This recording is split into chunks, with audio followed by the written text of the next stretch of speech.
Welcome to Tyla Walker Romance. You're about to dive into one of Miss Tyla's free full audiobooks. She always knows how to make you forget your life with handsome alpha male billionaire heroes and sassy strong heroines who grab love with both hands. In order for this content to be free, we have to take out the dirty details. Otherwise, we risk disrupting this platform's rules and guidelines. Buy the unabridged version of any Tyla Walker audiobook from tylawalker.com, and with code SAVE40, you can get 40% off any digital product at checkout. Take this moment to subscribe to the channel, and remember that liking and commenting is what makes these free full audiobooks possible. Thank you for choosing to treat yourself with Miss Tyla.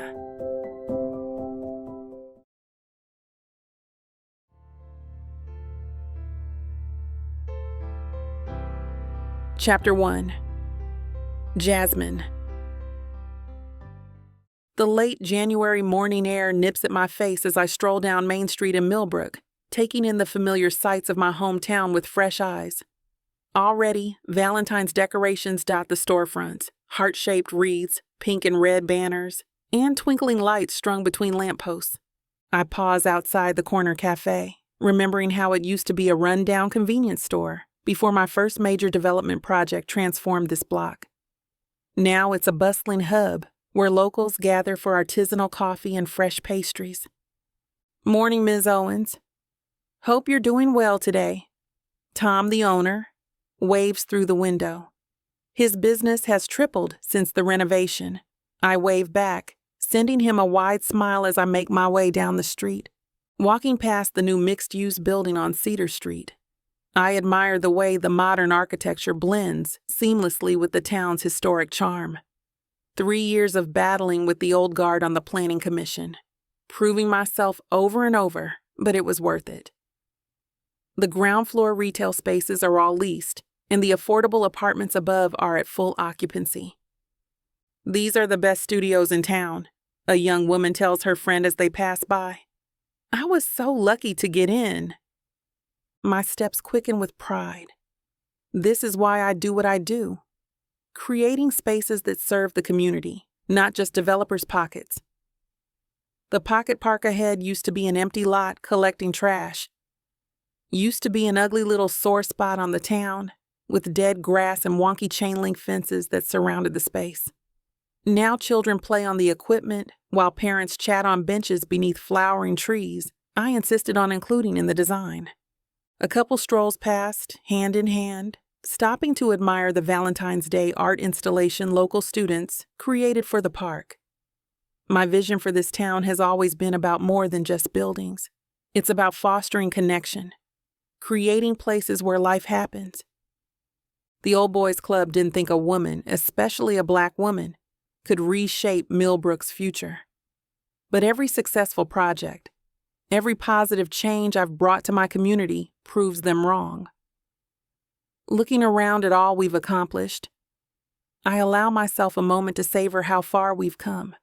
As I continue on, I find myself taking a familiar turn, strolling down the impressive homes that belong to the richest in our community. My contentment falters as I pass Ryan's old house on Maple Drive. The Victorian mansion looms behind its wrought iron gates, windows dark and shuttered. I force myself to keep walking, but memories flood in uninvited. This sidewalk witnessed countless midnight walks, his jacket draped over my shoulders as we dreamed about our future. His ambitious plans for revitalizing abandoned properties sparked my own passion for development. Back then, we thought we'd transform Millbrook together. We'll make this town shine, he'd promised, blue eyes blazing with determination. You and me, Jazz. We'll show them what's possible. I wrap my arms around myself, fighting off a shiver that has nothing to do with the winter chill. What if I'd been less stubborn? What if he'd chosen differently? The questions haunt me even after 10 years. The park bench where we shared our first kiss sits empty, dusted with morning frost and snow. I remember the warmth of his hands cupping my face, the way his thumb traced my cheekbone before he leaned in. That same tenderness turned to steel when his family's development company threatened to demolish the historic Black church for luxury condos, the church where my grandparents were married, where our community gathered for generations. "It's just business, Jasmine," he'd said, voice cold and foreign, so different from the warmth that used to color every word between us. Sometimes progress requires sacrifice. His eyes had been distant that day, like he was already halfway to Boston, leaving me and everything we'd built behind. But whose progress? Whose sacrifice? The argument split us apart, sending him to his gleaming corporate towers in Boston, while I stayed to fight for my community's soul. Every project I've completed since then feels like both a victory and a reminder of what we lost. Each ribbon cutting, each renovated building, each new community center stands as testament to what can be achieved when you put people first, and what Ryan couldn't see through his privileged lens. I should have expected that from him, I whisper, the ghosts of my past haunting me yet again. A billionaire's son. Why'd I ever think that would work out? I brush away the snow on the bench, my fingers tracing the weathered grain, remembering how simple everything seemed before reality crashed in. First love has a way of making you believe anything is possible. That kisses can solve problems. That different worlds can merge seamlessly. That money and power don't matter when hearts align. Even now, some traitorous part of my heart wonders if we could have found middle ground. If love could have bridged the gap between our worlds. If I'd pushed harder, or if he'd listened longer, could we have written a different ending to our story? I sink onto the cold bench, my fingers still tracing the wood grain. Nearly 10 years ago, right here, Ryan surprised me on Valentine's Day with a picnic. He'd spread out a red checkered blanket on the bench, despite the February chill, bringing thermoses of hot chocolate and my favorite pastries from that little bakery on 3rd Street. "One day we'll own that bakery," he'd declared, feeding me a chocolate-covered strawberry. "Turn it into a chain across New England. Your recipes, my business sense, we'll be unstoppable." "I don't want a chain, and you know that." I'd laughed, stealing another strawberry and savoring the rich chocolate coating. These were the best of the best, like everything else he owns. I want to keep things local, keep the charm. Maybe just expand the storefront. Add a reading nook, something cozy where people can feel at home. "Then that's what we'll do." He pulled me closer, his warmth seeping through my coat as his fingers traced lazy circles on my arm. "Whatever makes you happy, Jazz. We'll build something amazing together. Your vision, my support, that's all we need." Now I sit on the bench where that blanket had been, where we'd sprawled for hours planning our future between kisses and shared dreams. The bakery still stands, unchanged, its faded blue awning and weathered brick facade exactly as they were back then. Meanwhile, Ryan's family real estate corporation has spread across multiple states, swallowing up small businesses like the ones we'd sworn to protect. The irony isn't lost on me. How his promises of "whatever makes you happy" transformed into exactly what I'd feared most. My phone buzzes with a calendar reminder, almost 2 weeks until Valentine's Day. The storefronts downtown already shimmer with hearts and cupids, each decoration a tiny needle in my chest. The window displays mock me with their romantic promises. Plush teddy bears clutching silk roses. Glittering jewelry catching the sunlight. Boxes of chocolate tied with perfect red bows. Every year I tell myself it won't affect me. That I'm over him, over us. Every year I fail. "You're being ridiculous," I mutter, standing up and brushing off my coat. It's just another commercial holiday. My voice sounds hollow, even to my own ears, and I hate the weakness in it. But it's not. It's the ghost of promises whispered on this bench, of shared dreams that shattered against the reality of who we were, who he chose to be. The dread of another Valentine's Day alone settles in my stomach like lead, heavy with memories I can't seem to shake. I can still feel the warmth of his hand in mine, still hear the conviction in his voice when he talked about our future. What a joke that turned out to be.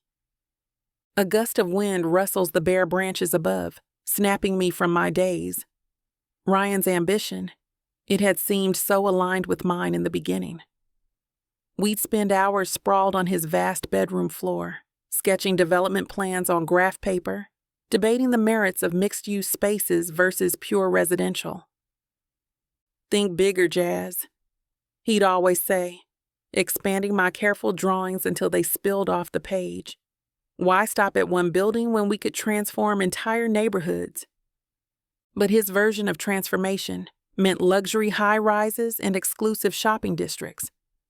Mine meant affordable housing and community spaces. The gap between our visions grew wider with time until it became a chasm neither of us could cross. I pull out my tablet, forcing myself to review notes for tomorrow's planning commission meeting. The Anderson Street project needs my full attention. 40 units of affordable housing with a daycare center on the ground floor.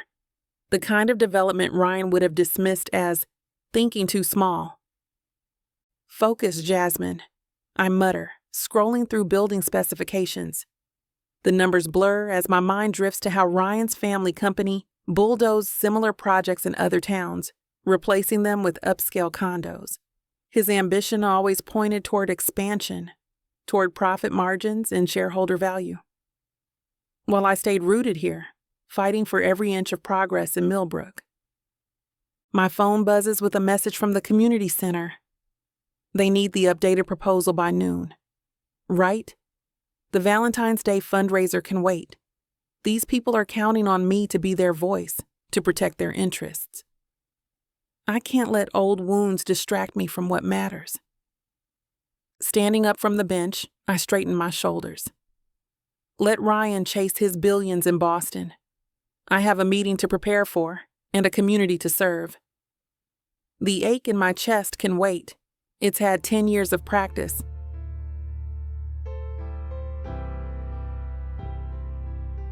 Chapter 2. Ryan. The sleek Porsche Taycan Turbo S purrs beneath me as I cruise down I-95, leaving Boston's skyline in my rearview mirror. My Tom Ford suit jacket rests on the passenger seat, the Italian wool perfectly pressed despite the 3-hour journey ahead. The watch on my wrist, a limited edition Patek Philippe, catches the afternoon sun through the panoramic glass roof. Millbrook. The name alone stirs something in my chest. 10 years since I last set foot in my hometown, and now I'm heading back with grand plans for sustainable development. The leather-wrapped steering wheel is cool under my palms as I navigate through traffic, my thoughts drifting to the eco-friendly project that brought me home. Destination, Millbrook, Connecticut. 160 miles ahead, the GPS announces through the car's premium sound system. The familiar route brings back memories I've tried to bury under boardroom meetings and billion-dollar deals. Jasmine's face flashes in my mind, her brilliant smile, those fierce eyes that used to look at me with such warmth before everything went sideways. Damn. I adjust the collar of my custom-fitted dress shirt, suddenly feeling confined despite the car's spacious interior. The Taycan's electric motor hums as I accelerate past a slow-moving truck. The speedometer climbs, but the ride remains whisper quiet. This car cost more than most people's homes, yet right now it feels like a cage carrying me toward an inevitable confrontation. My phone lights up on the wireless charging pad, another email about the project awaiting me. I let it wait. The pristine white leather seats still have that new car smell, mixing with the subtle notes of my cologne. Everything about me screams success, wealth, power. But none of it matters when I think about the mess I left behind in Millbrook. The memory hits like a freight train. That final confrontation in her home, surrounded by community development plans and architectural renderings. Her vision had been beautiful. Small businesses thriving, affordable housing, green spaces where children could play. Mine had been cold, sterile, profit-driven. The numbers had made sense on paper, but they would have gutted the soul of Millbrook. I gripped the steering wheel tighter, my knuckles whitening, the hurt in her eyes that day. It wasn't just about the project. It was about betrayal. I'd promised to help build something meaningful, then turned around and proposed tearing down half the town's historic district for luxury condos and high-end retail spaces. The worst part? I genuinely believed I was right. Young, ambitious, drunk on the prospect of my first major development deal. I couldn't see past the dollar signs to understand what Millbrook meant to her, what it should have meant to me. The community we both grew up in, the places that held generations of memories, the small businesses that were people's livelihoods. Instead of listening, I'd packed my bags and fled to Boston, threw myself into bigger projects, bigger cities, bigger profits. Left her standing there with tears in her eyes and plans scattered across her desk. 10 years of running from that moment, building an empire while trying to forget the foundation I destroyed. Now the highway signs for Connecticut flash past my windshield. Each mile marker brings me closer to facing what I left behind. The irony isn't lost on me, returning with another development proposal, albeit a completely different vision than before. But this time, I'm not the same arrogant kid who thought he knew better than everyone else. The real question is, will she see that? Or will those hurt-filled eyes from a decade ago be waiting to remind me of exactly who I used to be? The memories, the thoughts, the scenarios in my head all pester me every mile back to Millbrook. Even as I try to shrug them off, forget about them, they still fester in the back of my mind no matter what I do.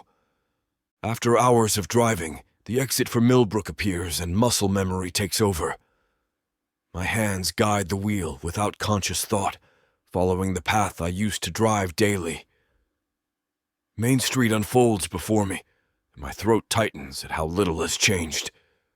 Don Miller's Hardware still stands proud on the corner, its faded red brick exterior weathered but dignified. Old Don Miller used to let us hang out in the garden section after our high school classes, teaching us about different tools while Jasmine sketched her dream buildings in a worn notebook. Christ! I slowed the Porsche, passing the renovated community center, Jazz's first major project. The modern glass panels blend seamlessly with the original Victorian architecture, exactly the kind of thoughtful design I dismissed as impractical back then. Now, watching kids stream through those doors, I see what she saw.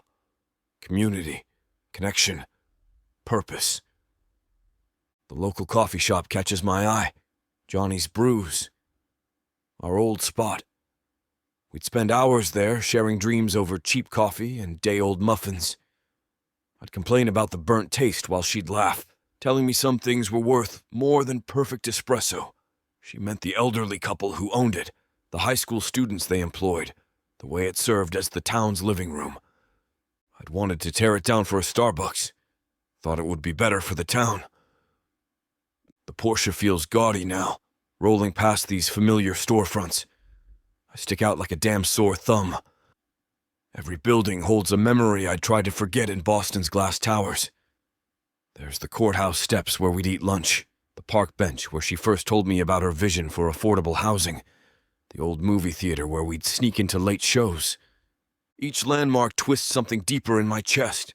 I'd walked these streets 1,000 times without seeing what made them special. Too busy planning how to improve them. Too arrogant to understand that real value isn't always measured in dollars and cents. The vintage street lamps she fought to preserve cast long shadows across my path. Even as the sun sets, Millbrook hums with life. Neighbors chatting on porches, kids running around in the snow, local shops still welcoming customers. This was what she tried to protect. This was what I almost destroyed. Turning onto Maple Drive, I stifle a sigh as my childhood home comes into view. The iron gates of the Aldridge estate creak open as I punch in the security code. Snow nettles sprout between the cobblestones of the circular driveway, and ivy creeps unchecked up the mansion's weathered facade. The 3-story Victorian looms before me, a ghost of its former grandeur. My phone vibrates as I step out of the Porsche. Marcus Hale's name flashes on the screen. My lead investor. Clenching my jaw, I accept the call and bring the phone to my ear. Ryan, my man, tell me you're in position to start moving on this project. I climb the front steps, fishing the old house key from my pocket. Just got into town. Need to get settled first. Time is money. The board wants to see preliminary plans by next week. We're talking serious capital here. Luxury apartments, high-end retail space. This could be bigger than the Boston waterfront development. The key sticks in the lock. Rust flakes under my fingers as I jiggle it loose. Marcus, we discussed this. The focus is sustainable community development. Affordable housing, local business incubators. Cut the bleeding heart crap. You're not running a charity here. Your father would have... I'm not my father. The words come out sharp as I shoulder open the heavy oak door. Dust motes dance in the beam of fading sunlight that cuts through the foyer. Look, I know what the investors want, but this project has to benefit the existing community. That's non-negotiable. Since when did you become such an idealist? The Ryan Aldridge I know. The Ryan Aldridge you know screwed up this town once before. I won't do it again. My footsteps echo through the empty house. We can turn a profit while still doing right by Millbrook. Trust me on this. Marcus sighs. Fine. But the board wants concrete numbers, not just feel-good promises. Don't forget who you're working for. The call ends and I'm left standing in the silent foyer, surrounded by sheet-covered furniture and memories. The pressure to deliver weighs heavy, but Jasmine's disappointed face from 10 years ago weighs even heavier. I wander through the mansion's hollow rooms, my footsteps stirring dust from the hardwood floors. Each creak of old timber reminds me of everything at stake. The development plans in my briefcase could reshape Millbrook's future, for better or worse. My fingers trace the outline of the project folder.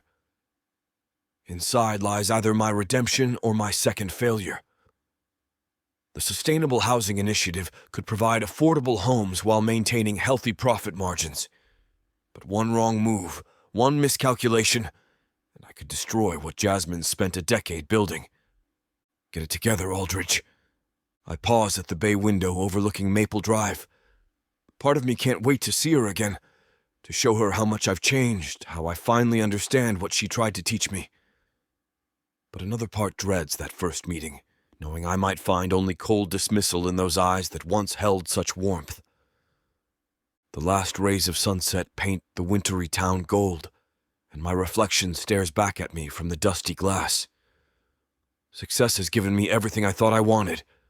Wealth, power, influence.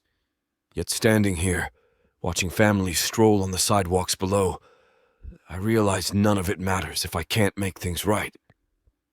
This project has to work, not for the investors, not for my ego, but for the community, for her. I need to prove that business can serve people instead of exploiting them, that profit doesn't have to come at the cost of destroying what makes Millbrook special. If I can show Jasmine that I've learned from my mistakes, that I'm ready to put the community first, maybe we can rebuild what we had. Maybe this time, I can be the partner she deserved back then. Someone who shares her vision instead of trying to override it. But first, I have to earn back her trust. And that might be harder than any deal I've ever closed. Chapter 3. Jasmine. I tap my phone screen, double-checking my checklist for the 100th time this morning. Presentation deck? Check. Community impact reports? Check. Development proposals? Check. Financial projections? Check. The familiar weight of my laptop bag cuts into my shoulder as I power walk down Main Street, juggling my steaming cup of coffee from being there done that, loving the cute designs on the label. The early February wind whips around me, and I clutch my coffee closer, grateful for its warmth. My heels click against the sidewalk in a steady rhythm as I weave through the growing morning crowd, all bundled up nicely against the chilly wind. A flash of red and pink catches my eye. The storefront windows are decked out in Valentine's Day displays, heart-shaped boxes of chocolates, plush teddy bears, and sparkly jewelry. A young couple stands in front of the candy shop, arms wrapped around each other, as they debate which assortment to buy. My steps falter. A memory hits me like a punch to the gut. Ryan and me, 10 years ago, standing in front of this same store. His blue eyes twinkling as he insisted on buying me the biggest heart-shaped box they had, even though I protested it was too much. The way his fingers laced through mine, warm and secure. The sound of his laugh when I finally gave in. I shake my head, trying to dislodge the memory. Another couple brushes past me, lost in their own world, and my chest tightens. Since Ryan, dating has been, well, nearly non-existent. A handful of first dates that went nowhere. One 3-month relationship that fizzled out when he got a job offer in Seattle and moved away soon thereafter. My coffee suddenly tastes bitter. I've thrown myself into my work instead, focusing on making a difference in my community. It's easier than admitting that no one else has ever measured up to what Ryan and I had, before everything fell apart. 2 women rush past me, their animated voices carrying over the morning bustle. Designer bags swing from their arms as they practically bounce down the sidewalk, radiating the kind of happiness that makes my teeth hurt. He's taking me to that new French place downtown. Already made the reservations. Cost him a fortune just to get on the waiting list. Oh my God, you're so lucky. Jake's planning something too, but he won't tell me what. I think he might propose soon. He's been acting weird all week and keeps checking his phone like he's coordinating something big. Their excited giggles fade as they disappear around the corner, leaving me with an empty feeling in my stomach that has nothing to do with hunger. Their joy feels like salt in a wound I thought had healed years ago. I take another sip of coffee, trying to drown out the hollow ache in my chest. But the bitter liquid does nothing to wash away the taste of loneliness. More conversations float around me as I walk. Did you see the roses he sent to the office? A whole dozen long stems in this gorgeous crystal vase. Thinking of proposing on Valentine's, she has no idea he's already picked out the ring. Booked that couple's cooking class? I can't wait to make homemade pasta together. I pull out my phone, pretending to check emails while avoiding eye contact with anyone. The screen's blue glow offers a shield against the happiness bubbling around me. The truth is, I'd give anything to have someone to share these moments with, someone to plan surprises for, someone to curl up with on the couch and watch terrible romantic comedies, someone who'd bring me coffee in bed or leave silly notes in my lunch bag. My thumb hovers over my dating app, but I can't bring myself to open it. Not today. Someone like... No, I squeeze my eyes shut for a moment. It's pointless to think about Ryan, about how he used to leave little notes in my coat pockets leading up to Valentine's Day. How he'd spend weeks planning the perfect evening, always managing to surprise me despite my attempts to figure it out. A delivery guy struggles past, arms full of red and pink balloon bouquets, probably headed to some lucky person's office. My own desk will stay bare this year. Again. Just like the last 9 Valentine's days. I cross the street, dodging a couple walking their dog together, matching beanies on their heads. They're sharing earbuds, probably listening to the same song, lost in their own private world. The sight makes my throat tight. The worst part isn't even being alone on Valentine's Day. It's not having anyone to share my dreams with, to tell about the community center project I'm working on, or my ideas for the new affordable housing initiative. Ryan would have understood. He always got excited about my passion projects, even if they seemed small compared to his family's real estate empire. I cross another street, trying to focus on my upcoming presentation. The Community Development Board needs to understand why the Anderson Street project matters, why we can't let another neighborhood fall victim to gentrification and rising housing costs. My fingers drum against my coffee cup as I mentally rehearse my talking points. A bright yellow poster catches my eye, stapled to a telephone pole. Valentine's Youth Dance, Building Dreams Together. The words hit me like a physical blow. Images flood my mind, Ryan and I organizing that first youth center fundraiser together, one of her first projects together as a young couple. His enthusiasm matching mine as we stayed up late, brainstorming ideas to make it special for the kids. What if we got local businesses to sponsor a kid each? His voice echoes in my memory. They could provide outfits, maybe even mentorship opportunities. And dance lessons, I'd added, caught up in his excitement. Some of these kids have never had the chance to learn. We'd worked side by side for weeks, our shared passion for helping others bringing us closer together. The way his eyes lit up when the first donations started rolling in. How he'd spin me around the empty community center, teaching me the waltz so I could help demonstrate to the kids. My coffee sloshes as my hand trembles. Those were the moments I'd fallen hardest for him. Not the fancy dinners or expensive gifts, but watching him teach 14-year-old Matthew how to tie a bow tie, or helping little Sarah practice her box step. I reach out, touching the edge of the poster. The paper is already curling from the weather, but the message remains clear. Another generation of kids looking for their chance to shine. Back then, I thought Ryan and I would build something lasting together, something bigger than ourselves. A legacy of hope for our community. The same dream that had sparked in his eyes when we'd first discussed the Anderson Street project now stares back at me from this faded printout.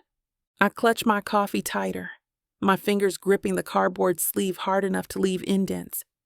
These memories of Ryan keep ambushing me, sneaking past the walls I've built. Each one chips away at the armor I've spent years constructing. Every shared laugh, every late-night planning session, every moment I believed in us, they all feel like paper cuts now, small but sharp. My phone buzzes with a calendar reminder about the community meeting starting soon. I pull my hand back from the poster, squaring my shoulders and forcing myself to breathe deep. At least I can still make a difference, even if I'm doing it alone now. These kids deserve someone in their corner, fighting for their future. And damn it, that someone is going to be me. Get it together, Jazz, I mutter, quickening my pace. There's no reason to think this way. This happened years ago, and he's never coming back. But my mind betrays me, replaying fragments of our time together. Like a highlight reel I can't shut off. The way he'd lean in close during community meetings, whispering suggestions that always seemed to bridge the gap between opposing sides. How he'd bring coffee to my tiny office in the youth center, somehow remembering my complicated order perfectly every time. A truck rumbles past, its exhaust mixing with the winter air. My eyes sting. From the cold, I tell myself. But deep down, I know better. These memories aren't just memories. They're reminders of possibilities lost, of dreams we'd sketched out together over late-night planning sessions and early morning coffee runs. I pause at a crosswalk, watching the signal count down. 10 years. A decade of throwing myself into work, of channeling every ounce of hurt into community projects. And still, he lingers in the margins of my thoughts, like annotations in an old textbook you can't quite erase. The walk signal flashes, and I step off the curb. The community center looms ahead, its brick facade a familiar comfort. Inside those walls, dozens of families are counting on me to fight for their futures, to ensure their children have safe spaces to grow, to learn, to dream. I straighten my spine, adjust my laptop bag. My personal feelings about Ryan can't matter, not when so much is at stake. The Anderson Street project needs someone focused, someone who won't let old heartaches cloud their judgment. But even as I climb the community center steps, my heart feels heavy in my chest, weighed down by what-ifs and might-have-beens. The cold February wind cuts through my coat, but it's nothing compared to the chill of facing these unresolved feelings alone. Chapter 4. Ryan. Millbrook's downtown skyline spreads before me, a modest collection of brick and glass buildings that top out at 6 stories. No gleaming skyscrapers here, just well-maintained structures that respect the town's historical character, the way it should be. My Italian leather shoes crunch on snow-covered sidewalks as I make my way to 42 Commerce Street. The brass directory in the lobby lists various local businesses, law firms, accounting offices, and on the 4th floor, the temporary office space I've leased for this project. "Morning, Mr. Aldridge." The security guard tips his head. I flash him a quick smile, already mentally reviewing the presentation materials on my person. Marcus isn't just any investor. He's got the influence to make or break this entire venture. And after what happened 10 years ago, I need this to work. The elevator doors slide open with a soft ding. 4th floor. I step into the conference room. The blast of overheated air a stark contrast to the winter chill outside. Marcus Hale's imposing figure commands attention at the head of the mahogany table, his steel gray suit matching the February sky visible through the floor-to-ceiling windows. "Ryan, we've been waiting." Marcus's voice carries that familiar edge of impatience, the one I've heard 1,000 times in boardrooms just like this. "Let's talk numbers." I take my seat, spreading out my presentation materials while the other investors shuffle their papers, their expensive watches glinting under the fluorescent lights. Rolex, Patek Philippe, Audemars Piguet, a fortune in timepieces around one table. The room reeks of aftershave and ambition, that distinct mixture of power and Creed cologne that used to feel like home. This shouldn't bother me, but for some reason it does. Maybe I'm finally seeing it for what it really is. This type of stuff doesn't belong in Millbrook. The town deserves better than vultures in designer suits. "These projections." Marcus taps the spreadsheet with his Mont Blanc pen, the platinum cap catching the light as he makes his point. "They're conservative. We could easily push for higher margins if we scaled back some of these." His lip curls like he's tasting something bitter. "Community initiatives." The way he says it makes it sound like a disease that needs to be cured. The youth center space is non-negotiable. My jaw tightens until it aches, and I plant my hands flat on the conference table. It's integral to the project's vision. The whole point is revitalizing the community, not just turning a quick profit. "Vision doesn't pay dividends." An investor across the table, Thompson or Thomas, I can't remember which pompous jerk is which, jumps in, stabbing his finger at the projections. "Look at these numbers. Cut the affordable housing percentage by half. Eliminate the proposed community spaces, and our ROI jumps 20%. That's real money we're leaving on the table here." My stomach knots, acid churning as I scan the room. Their faces blur together, a sea of expectations and dollar signs, each suggestion stripping away another piece of what this project could be. What it should be. What I promised myself, and Millbrook, that it would become. These guys don't see a town that needs healing. They just see another asset to strip mine until there's nothing left but their profit margins. "We're not just building structures."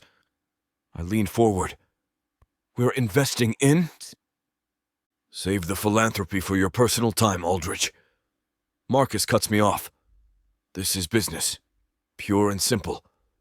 He slides a revised proposal across the table. "We've taken the liberty of drafting an alternative approach. More units, higher price points, minimal community overhead. No need for community projects. We can bring in some high-end grocery stores that'll attract business." The paper feels heavy in my hands, weighted with compromise and lost potential. Through the windows, I catch a glimpse of Main Street below. People hurrying past local shops I remember from childhood.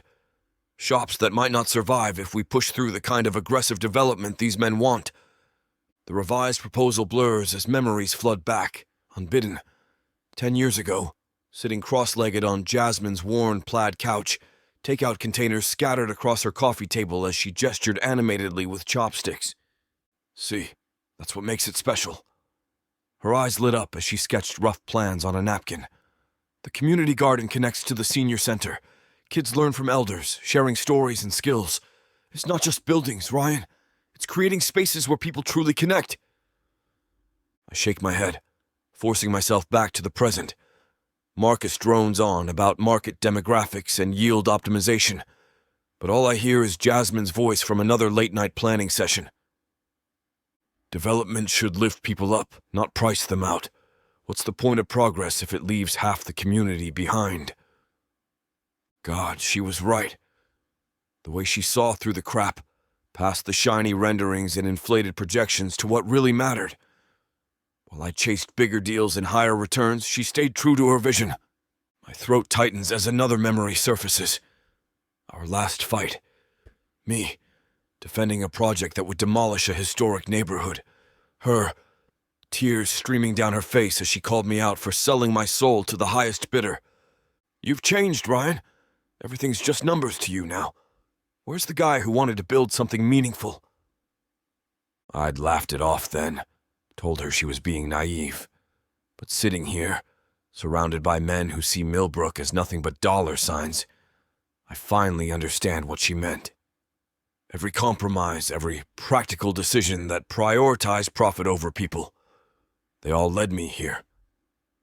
To this sterile conference room watching vultures circle what's left of my hometown's soul. The worst part? I could have been different, could have stood my ground, fought for what mattered. Instead, I let ambition eclipse everything else, including the only woman who ever challenged me to be better. Ryan? Marcus's sharp voice cuts through my memories. The premium apartments, 30 units at market rate, luxury amenities, that Whole Foods knockoff on the ground floor. What do you think? I glance down at the proposal, my fingers pressing into the glossy paper until it crinkles. The renderings show a gleaming glass monstrosity that would tower over Main Street like a middle finger to everything Millbrook stands for. The artistic visualization even airbrushes out Don Miller's hardware. I'll need to run the numbers. The words taste like ash in my mouth, bitter and choking. My fingers drum against the conference table as I search for the right way to stall. This is a significant change from the original proposal. We should analyze the impact on it. What's to analyze? Marcus spreads his hands, his Rolex catching the fluorescent light. His expression holds that particular blend of condescension and impatience I've come to expect from men who view the world solely through dollar signs. Higher profits? Faster returns? Simple math? Simple math? Like you can reduce an entire community to a spreadsheet. My jaw clenches as I imagine telling Mrs. Graham, who's hemmed every suit I've owned since high school, that her alteration shop needs to make way for overpriced organic produce, or explaining to the kids who hang out at the corner store that they'll need to find somewhere else to gather after school. The same kids I used to see every day, trading baseball cards and scraping together change for sodas and candy. Give me 48 hours. I stack the papers with mechanical precision, fighting the urge to tear them in half. I'll review everything and get back to you with a detailed analysis. Marcus nods, satisfied he's wearing me down. If he could see the acid churning in my stomach, the way my fingers itch to throw his soulless proposal back in his face, he wouldn't look so smug. I storm out of the building, not bothering to wait for the elevator. The stairwell echoes with each angry footfall as I descend 4 flights. My breath comes in sharp bursts, matching the pounding in my chest. The winter air hits like a slap when I push through the heavy glass doors, but I welcome it. Let the cold burn my lungs. Better than the stench of corporate greed up there. My shoes crunch through patches of dirty snow as I pace the sidewalk. A group of teenagers passes by, laughing as they head toward Don Miller's hardware. The same path I used to take after school, back when this town felt like more than just another investment opportunity. Damn. I rake my fingers through my hair, the familiar motion grounding me. There has to be a way to make this work, to give Marcus and his vultures the returns they want without gutting Millbrook's soul. The numbers dance behind my eyes. If we adjusted the commercial lease structure, implemented a tiered pricing model for the residential units, maybe we could offset the community spaces with strategic partnerships, local businesses investing in their own future. My breath clouds in front of me as I stop, staring up at the old brick buildings lining Main Street. Each weathered facade tells a story. Generations of families building lives, chasing dreams, creating something real, something worth protecting. I pull out my phone, fingers flying over the screen as I start mapping out alternative proposals. The cold doesn't register anymore, replaced by the familiar rush of problem solving. This isn't just about proving Marcus wrong or salvaging my investment. It's about showing Jasmine that the guy who dreamed of building something meaningful isn't completely gone. The old Ryan might have caved to pressure, chosen the easy path of maximum profit. But I'm not that person anymore. Millbrook deserves better. And maybe if I can find the right balance between profit and purpose, I can start to heal more than just this town.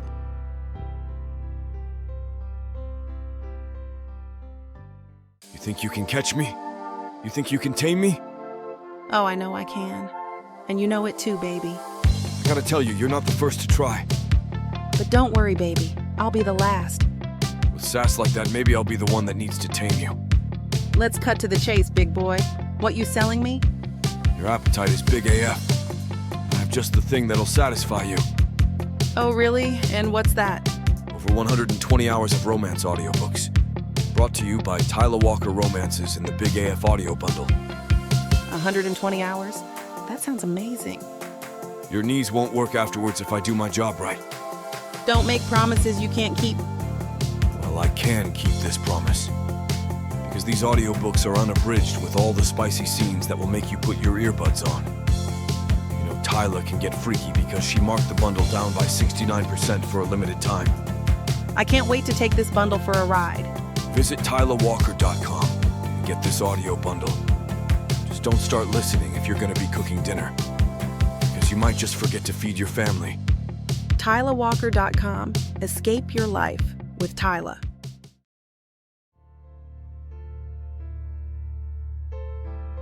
Chapter 5. Jasmine. Steam rises from the cups of hot chocolate I'm pouring, creating swirling patterns against the crisp winter air. The community center's parking lot buzzes with activity as volunteers stack canned goods and fresh produce on folding tables. Snowflakes drift lazily around us, dusting everything in a fine powder that makes Millbrook look like something out of a snow globe. Here you go, Mrs. Chen. I hand a steaming cup to our local florist. Extra marshmallows, just how you like it. You're an angel, Jasmine. She cups her hands around the warmth. This weather's got my bones aching something fierce. I adjust my wool scarf and continue serving, watching families leave with bags full of groceries. The turnout today is better than we expected. Seems like half the town showed up. Between the economic downturn and rising food costs, more folks need help than ever before. Girl, you look so cute in that scarf. My friend Tamika, manning the produce table, calls out. She lays a hand on her hip, gesturing to the produce with her gloved hand. You sure you don't want to switch? I could use a warm-up. I'm good. I pour another steaming cup for old Mr. Tucker, making sure to add an extra marshmallow the way he likes it. The cold doesn't bother me much. Plus, seeing everyone's faces light up when they get their hot chocolate makes it worth it, especially the kids. They act like it's liquid gold or something. A young mother approaches with 2 bundled-up kids in tow, their mittened hands reaching eagerly for the cups I'm preparing. Their winter coats are a bit worn, and I notice a patch on the older child's sleeve, but their excitement over such a simple pleasure warms my heart more than any hot drink could. I add a couple extra marshmallows to their cups too, because why not? Thank you so much for organizing this, she says, helping her youngest blow on the hot chocolate to cool it. Her eyes are tired but grateful. It really makes a difference. We don't get out to community events much anymore, but this is special. That's what community's all about. I smile, watching the kids take careful sips, their eyes wide with delight. We take care of each other here in Millbrook, always have, always will. Make sure to grab some of those cookies from the next table before you go. My friend's grandmother made them fresh this morning. The snow picks up, but so does the steady stream of people. Some stay to chat, sharing news and updates about their lives. Others hurry through, embarrassed about needing help, but grateful all the same. I make sure each person leaves with a warm drink and an even warmer welcome. This is what I love about Millbrook. Even in the coldest weather, you can always find warmth in its people. I spoon in some more liquid, hot chocolate sloshing dangerously close to the rim of the paper cup.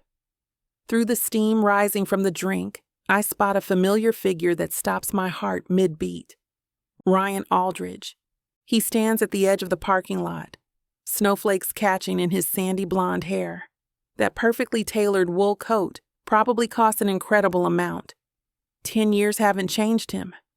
He's still unfairly gorgeous, still carries himself with that easy confidence that comes from old money and inherited privilege.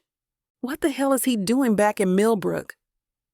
Last I heard, he was off making millions, or billions now probably, in Boston. The cup in my hand tilts precariously as our eyes lock across the space. His piercing blue gaze hits me like a physical force, and scalding liquid splashes onto my glove. That same intense stare that used to make my knees weak in high school hasn't lost any of its power, damn him. Damn it! I set the cup down, yanking off my glove before the heat can seep through. The last thing I need right now is a burn to go with this unwelcome blast from the past. You okay there, dear? Mrs. Chen asks from behind her hot chocolate stand, concern etched on her weathered face. Fine, I'm fine. My voice comes out higher than intended, practically squeaking like a teenager. I grab a napkin, dabbing at my hand, but my eyes keep drifting back to him. He hasn't moved, still standing there like some GQ model in his fancy coat. And I hate that my heart is racing like it's forgotten every reason it shouldn't. Ryan takes a step forward, and my stomach does a complicated flip. His expression is unreadable, but there's something intense in the way he's looking at me. Like he's seen a ghost. Like I'm seeing one too. I straighten my spine, forcing my hands to steady as I reach for another cup. I won't let him see how much his presence affects me. Not after everything. But damn if my heart isn't racing like I've just run a marathon. He's moving through the crowd now, heading straight for my table. Each step brings him closer. And memories I've tried so hard to bury come flooding back. Stolen kisses behind the old movie theater. Whispered promises under summer stars. The way it felt when those promises shattered. My hand reaches out for an empty cup as Ryan closes the distance between us. His presence draws stares from several volunteers. Of course it does. He's Ryan freaking Aldridge, billionaire extraordinaire. The whispers have already started, and I can practically feel the curiosity radiating off everyone around us. Jazz. His voice is deeper than I remember. A rich timbre that still holds that hint of New England polish. The familiar nickname on his lips sends an unwanted shiver down my spine. It's been a long time. Real smooth, Jasmine. Real smooth. I clear my throat, trying to find my footing. My fingers tighten around the plastic cup until I hear it crackle in protest. Yeah, 10 years, give or take. Snow continues falling around us, catching in his perfectly styled hair. Up close, I notice faint lines around his eyes that weren't there before. They somehow make him even more attractive, which is just unfair. He's filled out too, his shoulders broader under that obviously expensive wool coat. The years have been irritatingly kind to him, while I'm standing here in my ratty volunteer apron over my coat, trying not to look as rattled as I feel. What brings you back to Millbrook? I manage to ask, proud that my voice comes out steady this time. Last I heard, you were busy taking over Boston's skyline. I try not to think about how I'd occasionally Google his name late at night. tracking his company's expansion across New England's most prestigious neighborhoods. Development purposes, actually. He runs a hand through his hair, displacing snowflakes. The casual gesture is so familiar, it makes my chest ache. I've got some projects in mind for the area. My blood turns colder than the winter air. Development. That single word carries enough weight to crush the breath from my lungs. I've spent years protecting Millbrook from developers who tear down its heart to build whatever makes the most profit. Every historic building saved, every local business preserved. They're like my children. And now, Ryan's here to what? Build luxury condos where the community center stands? What kind of projects? The words come out sharp, defensive. My fingers dig deeper into the plastic cup, and I have to force myself to loosen my grip before I start looking insane. Luxury apartments? He holds up his hands as my expression darkens. But before you say anything, I want to do it right this time. Give back to the community. Make sure everyone benefits, not just the investors. I stare at him, trying to reconcile this talk of community benefits with the Ryan who left 10 years ago, whose family's company had displaced half of downtown small businesses. Luxury apartments don't exactly scream community benefits. Look, I know my track record isn't great. Ryan shifts his weight, those blue eyes locked on mine. But I've learned a lot in 10 years. The plans include affordable housing units, green spaces. Sounds wonderful. I ladle hot chocolate into a cup, movements mechanical. Here you go. On the house. His brow furrows as I thrust the drink at him. Jazz, I was hoping we could talk about... There are plenty of people waiting. I gesture to the line forming behind him, though it's thinned considerably in the last few minutes. And I've got volunteering to do. Maybe we could grab coffee later? He doesn't take the cup, those eyes still searching my face. Catch up properly? There's a lot I'd like to discuss, both professionally and personally. My heart thuds against my ribs. Part of me, a bigger part than I'd like to admit, wants to say yes, wants to hear what he has to say, wants to understand why he's really back. But I remember the aftermath of his leaving. Remember picking up the pieces of both my heart and our downtown area. I don't think there's anything to talk about. I set the cup on the table between us, creating a barrier. The past is the past. And I've got work to do. Jazz. Have a good day, Ryan. I turn to the next person in line, plastering on my brightest smile. Hi there. Would you like some hot chocolate? From my peripheral vision, I see him hesitate, then slowly pick up the cup. He stands there a moment longer before walking away, snow crunching under his expensive boots. I keep my smile firmly in place, even as my hands shake while pouring the next drink. I won't let myself watch him leave, not again. Chapter 6. Ryan. The winter chill bites through my wool coat as I make my way through Millbrook's town square. Red and pink Valentine's decorations adorn every storefront, their cheerful colors a stark contrast to the gray February afternoon. The annual Winter Arts Festival draws quite a crowd, exactly why I chose today to show up. My eyes scan the bustling square, searching for her. Artists display their work at wooden booths, while local musicians perform acoustic sets on a small stage. The scent of hot chocolate and fresh-baked cookies wafts from nearby vendors. Then I see her. Jasmine stands near a booth featuring local photography, gesturing animatedly as she talks with the artist. Her natural curls frame her face, catching snowflakes that have started to drift down. She's wrapped in a deep purple coat that makes her glow against the winter backdrop. My chest tightens. Yesterday at the food drive, she'd barely acknowledged me. Can't blame her. Our history is complicated as hell. But seeing her now, so vibrant and passionate as she discusses the artwork, I'm transported back to when things were simpler between us. "Beautiful composition," she says to the photographer, pointing to a black and white print. Her fingers trace the air above the image with practiced appreciation. The way you captured the old mill really highlights its historical significance. You can practically feel the weight of all those years. I approach slowly, not wanting to startle her, my boots crunching softly in the fresh snow. Catching the photographer's eye, I offer a quick nod. The lighting in that shot is exceptional. The way the shadows fall across the brick really brings out the texture.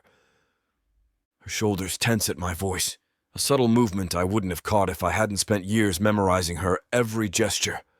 She turns, those expressive brown eyes meeting mine with wariness.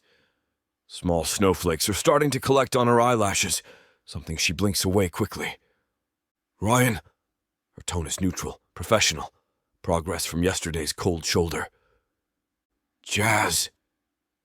The old nickname slips out before I can stop it, and damn if it doesn't bring back a flood of memories yet again. "Didn't expect to see you here, though I should have known. You always supported local artists." I stuff my hands in my pockets to keep from reaching out to brush the snow from her hair like I used to. "Some things haven't changed." She shifts her weight, creating distance between us. "Though plenty has." The unspoken weight of our past hangs in the air, heavy as the snowflakes still falling around us. But at least she's talking to me now. It's a start. A gust of wind sweeps through the square, making Jasmine pull her purple coat tighter. I fight the urge to step closer to shield her from the cold, like muscle memory suggests. "This one's interesting." I point to another photograph, an aerial shot of Millbrook's community garden project. Your handiwork, I'm guessing? The garden was a group effort. She moves to stand beside the image, close enough that I catch the faint scent of her perfume. Same one she's worn for years. Though I had to fight the zoning board for months to get it approved. "Bet you wore them down with your infamous PowerPoint presentations." I crack a smile, remembering how she'd practiced them in my family's living room, making me sit through every revision. Back then, she'd pace for hours, gesturing with her laser pointer like a conductor with a baton. The corner of her mouth twitches. Those presentations were works of art, complete with transition animations and everything. I can't help but needle her, the familiar teasing coming as naturally as breathing. As I take a glance at her, those brown eyes and dark skin have me enthralled. It's like the past 10 years of distance between us have evaporated in an instant. "Hey, that spinning text grabbed attention." She lifts her chin, defensive but playful. "Made me dizzy is what it did. Pretty sure I needed motion sickness pills just to make it through the garden proposal." A genuine laugh escapes her, the sound warming my chest despite the cold. She catches herself and tries to school her expression, but I've already seen the spark of amusement in her eyes. For a moment, it feels like old times, before everything went to crap, before I chose ambition over us. We move to the next booth featuring handcrafted jewelry. Jasmine picks up a delicate silver bracelet. "Remember that craft fair I took you to?" I ask, the memory surfacing with startling clarity. "Where that vendor tried convincing you those plastic beads were genuine pearls. Man looked like he was about to crap himself when you started questioning him. And I spent 20 minutes explaining to him how to identify real pearls." She shakes her head, but she's fighting another smile. Her fingers tap against the display case in that familiar way she does when she's remembering something amusing.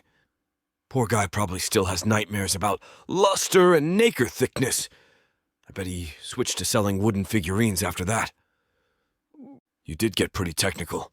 I learned more about mollusks that day than I ever needed to know." I step closer, drawn by the hint of playfulness in her expression. "Think you traumatized half the vendors within earshot with that impromptu marine biology lesson. Some of us appreciate attention to detail." She sets down the bracelet, her fingers lingering on the silver chain. The metal catches the light, throwing tiny reflections across her skin. "That's one way to put it. I'd call it being scary thorough." I smirk, remembering how she'd whipped out her phone to show the poor bastard comparison photos. "Pretty sure you made that man question his entire business model." Scared of a woman who knows her pearls, Aldridge? The familiar teasing tone in her voice hits me right in the gut. For a moment it feels just like before I screwed everything up, before I chose ambition over us. The memory of walking away from her still haunts me, sharp and painful even after all this time. Clearly my throat. I gesture towards the jewelry. Let me get it for you. I reach for the bracelet she was admiring, a delicate silver chain with a single pearl pendant. The craftsmanship is exquisite, just like her taste has always been. Ryan, no! Jasmine starts shaking her head, taking a step back. That defensive posture of hers is all too familiar, shoulders tensing like she's ready to bolt. I'm already pulling out my wallet, determined not to let this moment slip away. This'll look perfect with your skin tone. The vendor beams as I hand over my credit card, ignoring Jasmine's protests. The old man's weathered face lights up at the easy sale. You really don't have to. I want to. I take the bracelet from its velvet display, our fingers brushing as I gesture for her wrist. The brief contact sends electricity through my hand. May I? I keep my voice steady, though my heart's beating double time at the thought of touching her again. She hesitates, those expressive eyes studying my face before slowly extending her arm. The silver chain catches the winter light as I carefully fasten it around her wrist. Her skin is warm against my cold fingers, and I have to focus to keep my hands steady. Thank you, she says quietly, running a finger over the pearl. No problem. I step back, shoving my hands in my pockets before I do something stupid like try to hold her hand. The pearl gleams against her caramel skin, exactly as I knew it would. Looks like it was made for you. We continue walking through the art festival, stopping at a booth showcasing abstract paintings. Bold strokes of color sweep across each canvas, creating dynamic movement that catches my eye. The use of negative space here is brilliant. I point to a piece dominated by deep blues and whites. See how the emptiness draws your focus to the central motion? Jasmine steps closer, her head tilting as she studies the painting. The artist's playing with perspective too.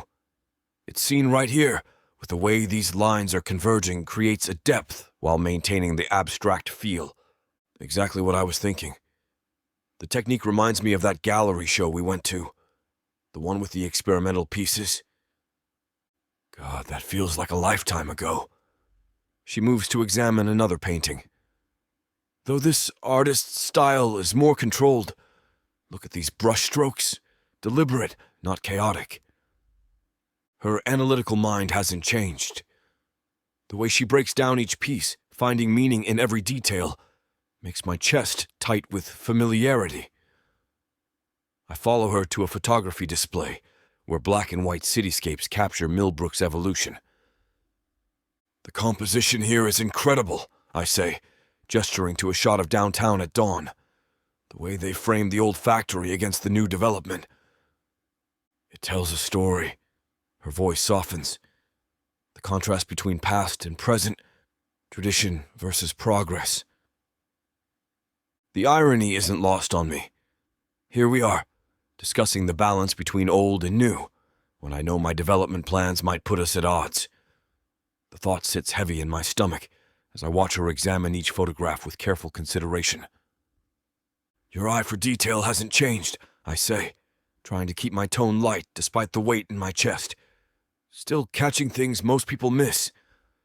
Some skills stick with you. She pauses at a photograph of the River District, the same area my company's eyeing for renovation. Art has a way of revealing truth, doesn't it? If she only knew the truth I'm holding back. But for now, I let myself enjoy this moment, watching her move through the displays with that familiar grace and insight that first drew me to her all those years ago.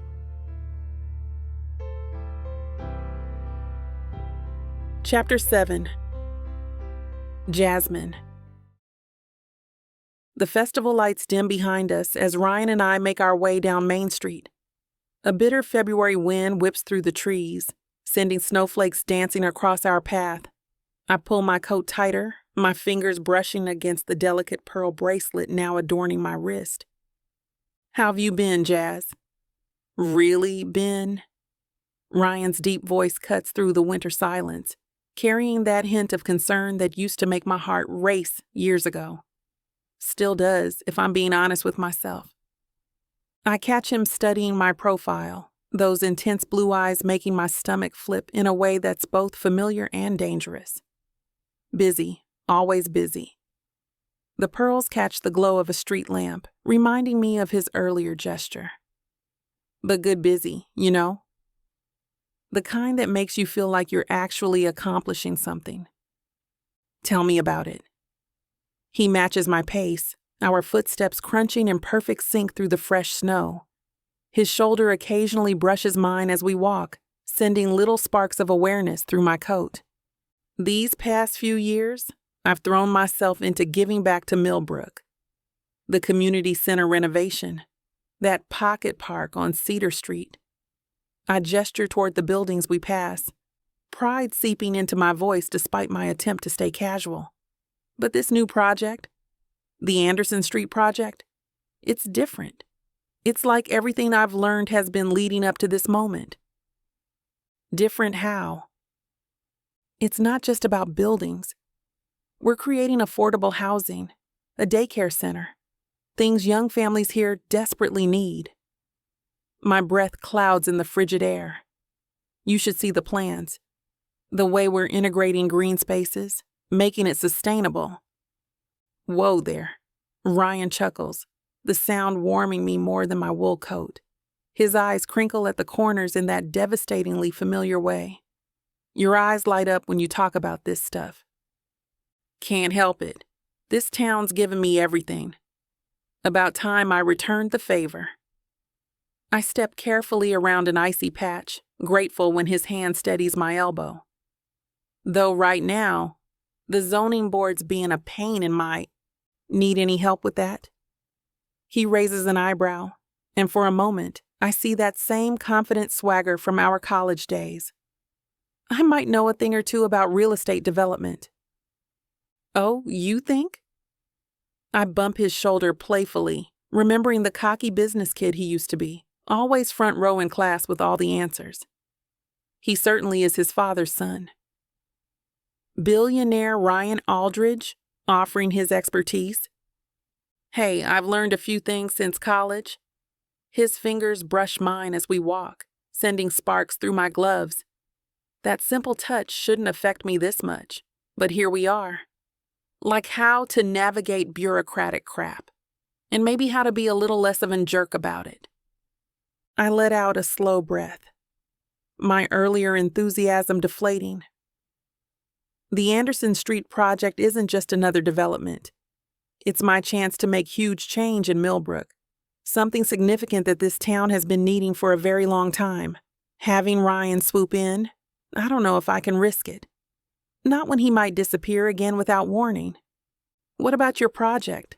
I ask, steering the conversation away from my own work. Those luxury apartments you mentioned earlier? Won't that drive up property values in the surrounding areas? Ryan stops walking, turning to face me. Snow catches in his hair as he runs a hand through it. That's not going to happen, Jazz. I've put safeguards in place. Safeguards? We're working with the current property owners, setting up long-term lease agreements at fixed rates. Plus, 20% of the units will be designated affordable housing. His jaw sets in that determined way I remember from college. I learned from my father's mistakes, as well as my own. This isn't about gentrifying the neighborhood. And you can guarantee that? I cross my arms, studying his face for any sign of the old Ryan, the one who used to chase profit margins without considering the human cost. I've spent the last 5 years cleaning up developments like that. Trust me, I've seen what happens when investors only care about their bottom line. He steps closer, his voice dropping. The luxury units will actually help subsidize the affordable housing. It's all in the numbers. I can show you the projections. The sincerity in his voice catches me off guard. This isn't the same Ryan who left Millbrook all those years ago. But still, How long are you planning to stick around? The question slips out before I can stop it. Ryan's hesitation speaks volumes before he even opens his mouth. I'll be here through development at least. After that, he shrugs, snowflakes falling from his shoulders. Hard to say. Business takes me where it takes me. My chest tightens. Of course. What was I expecting? That he'd plant roots in our small town when he has empires to build? The familiar ache of watching him leave settles in early this time. Makes sense. I keep my voice light, professional. Billionaire lifestyle and all that? Jazz? No, really? I get it. And I do. That's what hurts the most. The Ryan I knew was always meant for bigger things than Millbrook could offer. The man beside me now, with his tailored coat and business empire, even more so. We turn onto my street, the old Victorian houses standing sentinel in the darkness. Mine's the blue one with white trim, a fixer-upper I've poured my heart into over the past few years. This is me. I pause at my front gate, the wrought iron cold beneath my hand. Thanks for walking me home. And for the bracelet. My fingers brush the single pearl at my wrist again. Anytime. Ryan steps closer, his breath visible in the frigid air between us. The streetlight catches his eyes, making them impossibly blue. I mean it about helping with the Anderson project. Even if I'm not here permanently, I want to do some good while I am. I'll think about it. It's the most I can offer right now, when everything feels so uncertain. That's all I'm asking. He takes a step back, hands sliding into his coat pockets. Good night, Jazz. I watch Ryan's broad shoulders disappear into the snowy night, each step widening the distance between us. My fingers clutch the gate, the metal biting through my gloves. I grimace, feeling the words at the tip of my tongue desperately trying to force their way out. Before long, I feel my instincts surpassing over everything else. Ryan, wait. The words escape before my brain can catch up with my mouth. I almost clamp my hand over my lips, shocked at my own impulsiveness. What am I doing? He turns, snow swirling around him under the amber glow of the street lamp, creating a halo effect that makes him look unfairly gorgeous. Yeah? Do you want my new number? My heart pounds against my ribs so hard I'm sure he can hear it from where he stands. I changed it a couple years back. I can't believe I'm doing this. But something in me can't let him walk away. Not again. His face breaks into that devastating grin, the one that used to make my knees weak when we were younger. Still does, damn him. Hell yes, I do. He strides back with purpose, those long legs eating up the distance between us in seconds, pulling his phone from his coat pocket and unlocking it with quick fingers. Here. The eagerness in his movement isn't lost on me, and it sends a dangerous thrill down my spine. Our hands brush as he passes me the phone. I type my number in, hyper aware of how close he stands, how his cologne mingles with the crisp winter air. We should grab coffee sometime, he says as I hand his phone back. Or lunch?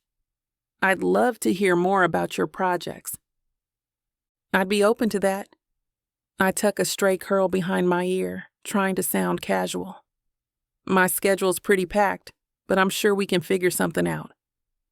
Just let me know when works for you. His eyes lock with mine, and for a moment I forget about all the reasons this is probably a terrible idea. The snow falls harder now, coating his hair and shoulders in white. He looks like something out of a winter fairy tale. And I have to remind myself that fairy tales aren't real, especially not ones involving billionaire ex-boyfriends who breeze in and out of town. I slip inside my house, leaning back against the closed door. The warmth envelops me, but it does nothing to calm the wild beating of my heart.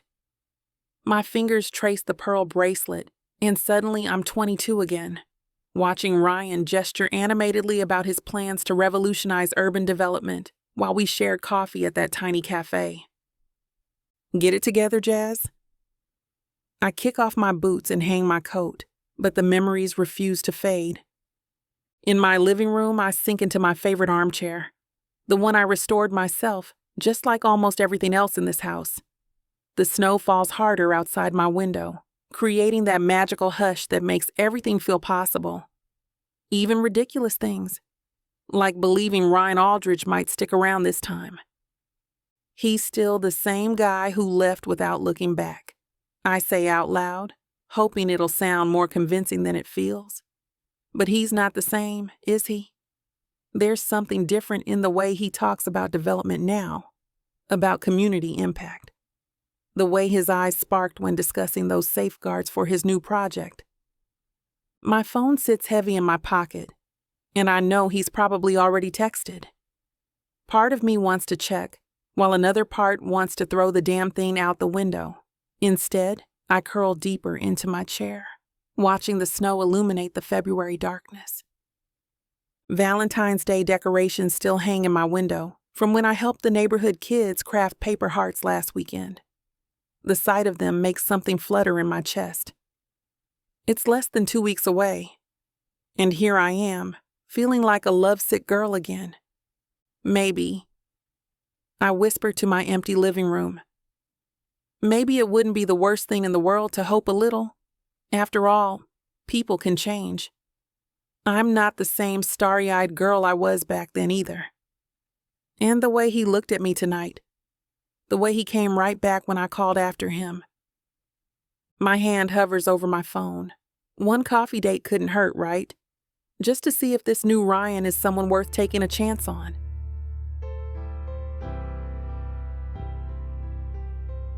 Chapter 8. Ryan. The cold February wind bites at my face as I walk down Main Street, hands shoved in my coat pockets. Through the frosted window of the local coffee shop, I spot her, Jasmine, bent over papers spread across a corner table, a half-eaten croissant forgotten beside her coffee. God, she still looks beautiful no matter what she does. That focused expression, the way she bites her lower lip in concentration, it hits me right in the gut. Forgetting my errands for the day, I instead turn towards the coffee shop. I push open the door, warmth and coffee aromas washing over me, along with the familiar buzz of conversation and espresso machines. She doesn't notice me approaching, absorbed in what looks like building plans. Her curls are pulled back in a neat bun, a few escaped strands framing her face as she marks something with a red pen. Her fingers move with precise confidence across the paper, and I can't help but remember how those same hands used to gesture wildly whenever she got excited about a new project. Mind if I join you? Her head snaps up, those striking brown eyes widening before narrowing. Ryan. Her voice carries that sharp edge I've gotten used to since coming back to town. I saw the Anderson Street plans at City Hall. I slide into the chair across from her, catching a whiff of her perfume. Low-income housing with an integrated daycare center. It's exactly what this town needs, and exactly the kind of project that shows how wrong I was about everything 10 years ago. And what would you know about what this town needs? Her pen taps against the table. You haven't been here for a long time. Well, I know a lot more than I used to. I lean forward, studying the detailed drawings spread across the table. The care and thought put into every aspect is pure Jasmine, meticulous and community-focused. The location is perfect, walking distance to downtown, close to public transit, but you'll need serious backing to get it off the ground. I heard through the grapevine you've been looking for that. I don't need your money, Ryan. She starts gathering her papers, her movements sharp and precise. The dismissal stings, but I expected it. This isn't about money. Well, not entirely. I place my hand on the plans, stopping her. My fingers brush against hers for a split second before she yanks them away. I want to help make this happen. Real change, not just throwing cash at problems like my father did. This town deserves better than that. Hell, you deserve better than that. She pauses, conflict playing across her features. Her pen stills its nervous tapping. Why? Because I was Wrong before about a lot of things.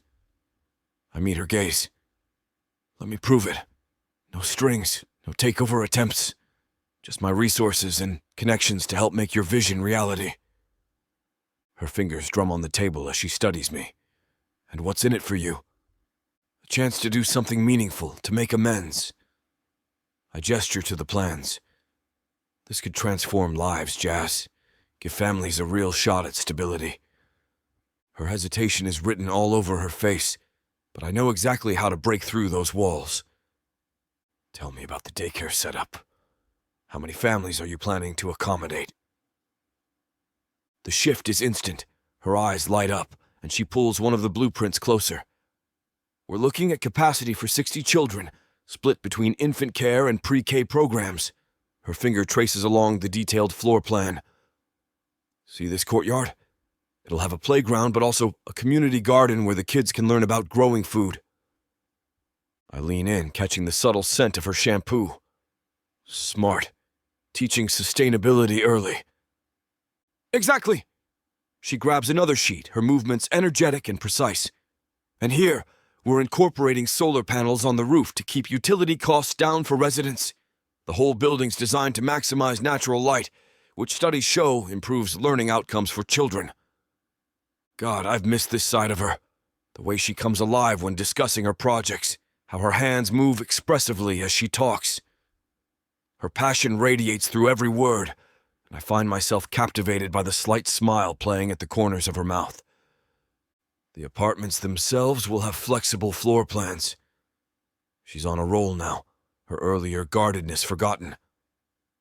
Some families need 3 bedrooms. Others might want to convert space into a home office. It's about giving people options, dignity, making them feel like this is really their home, not just some cookie-cutter unit. We want to accommodate these families to the best of our ability. The determination in her voice, the fire in her eyes as she outlines her vision. It's everything that drew me to her years ago. She's grown even more confident, more focused. The way she's merged practicality with compassion in every aspect of the design speaks to both her expertise and her heart. We're also working with local contractors who've agreed to provide job training for residents interested in maintenance and construction work.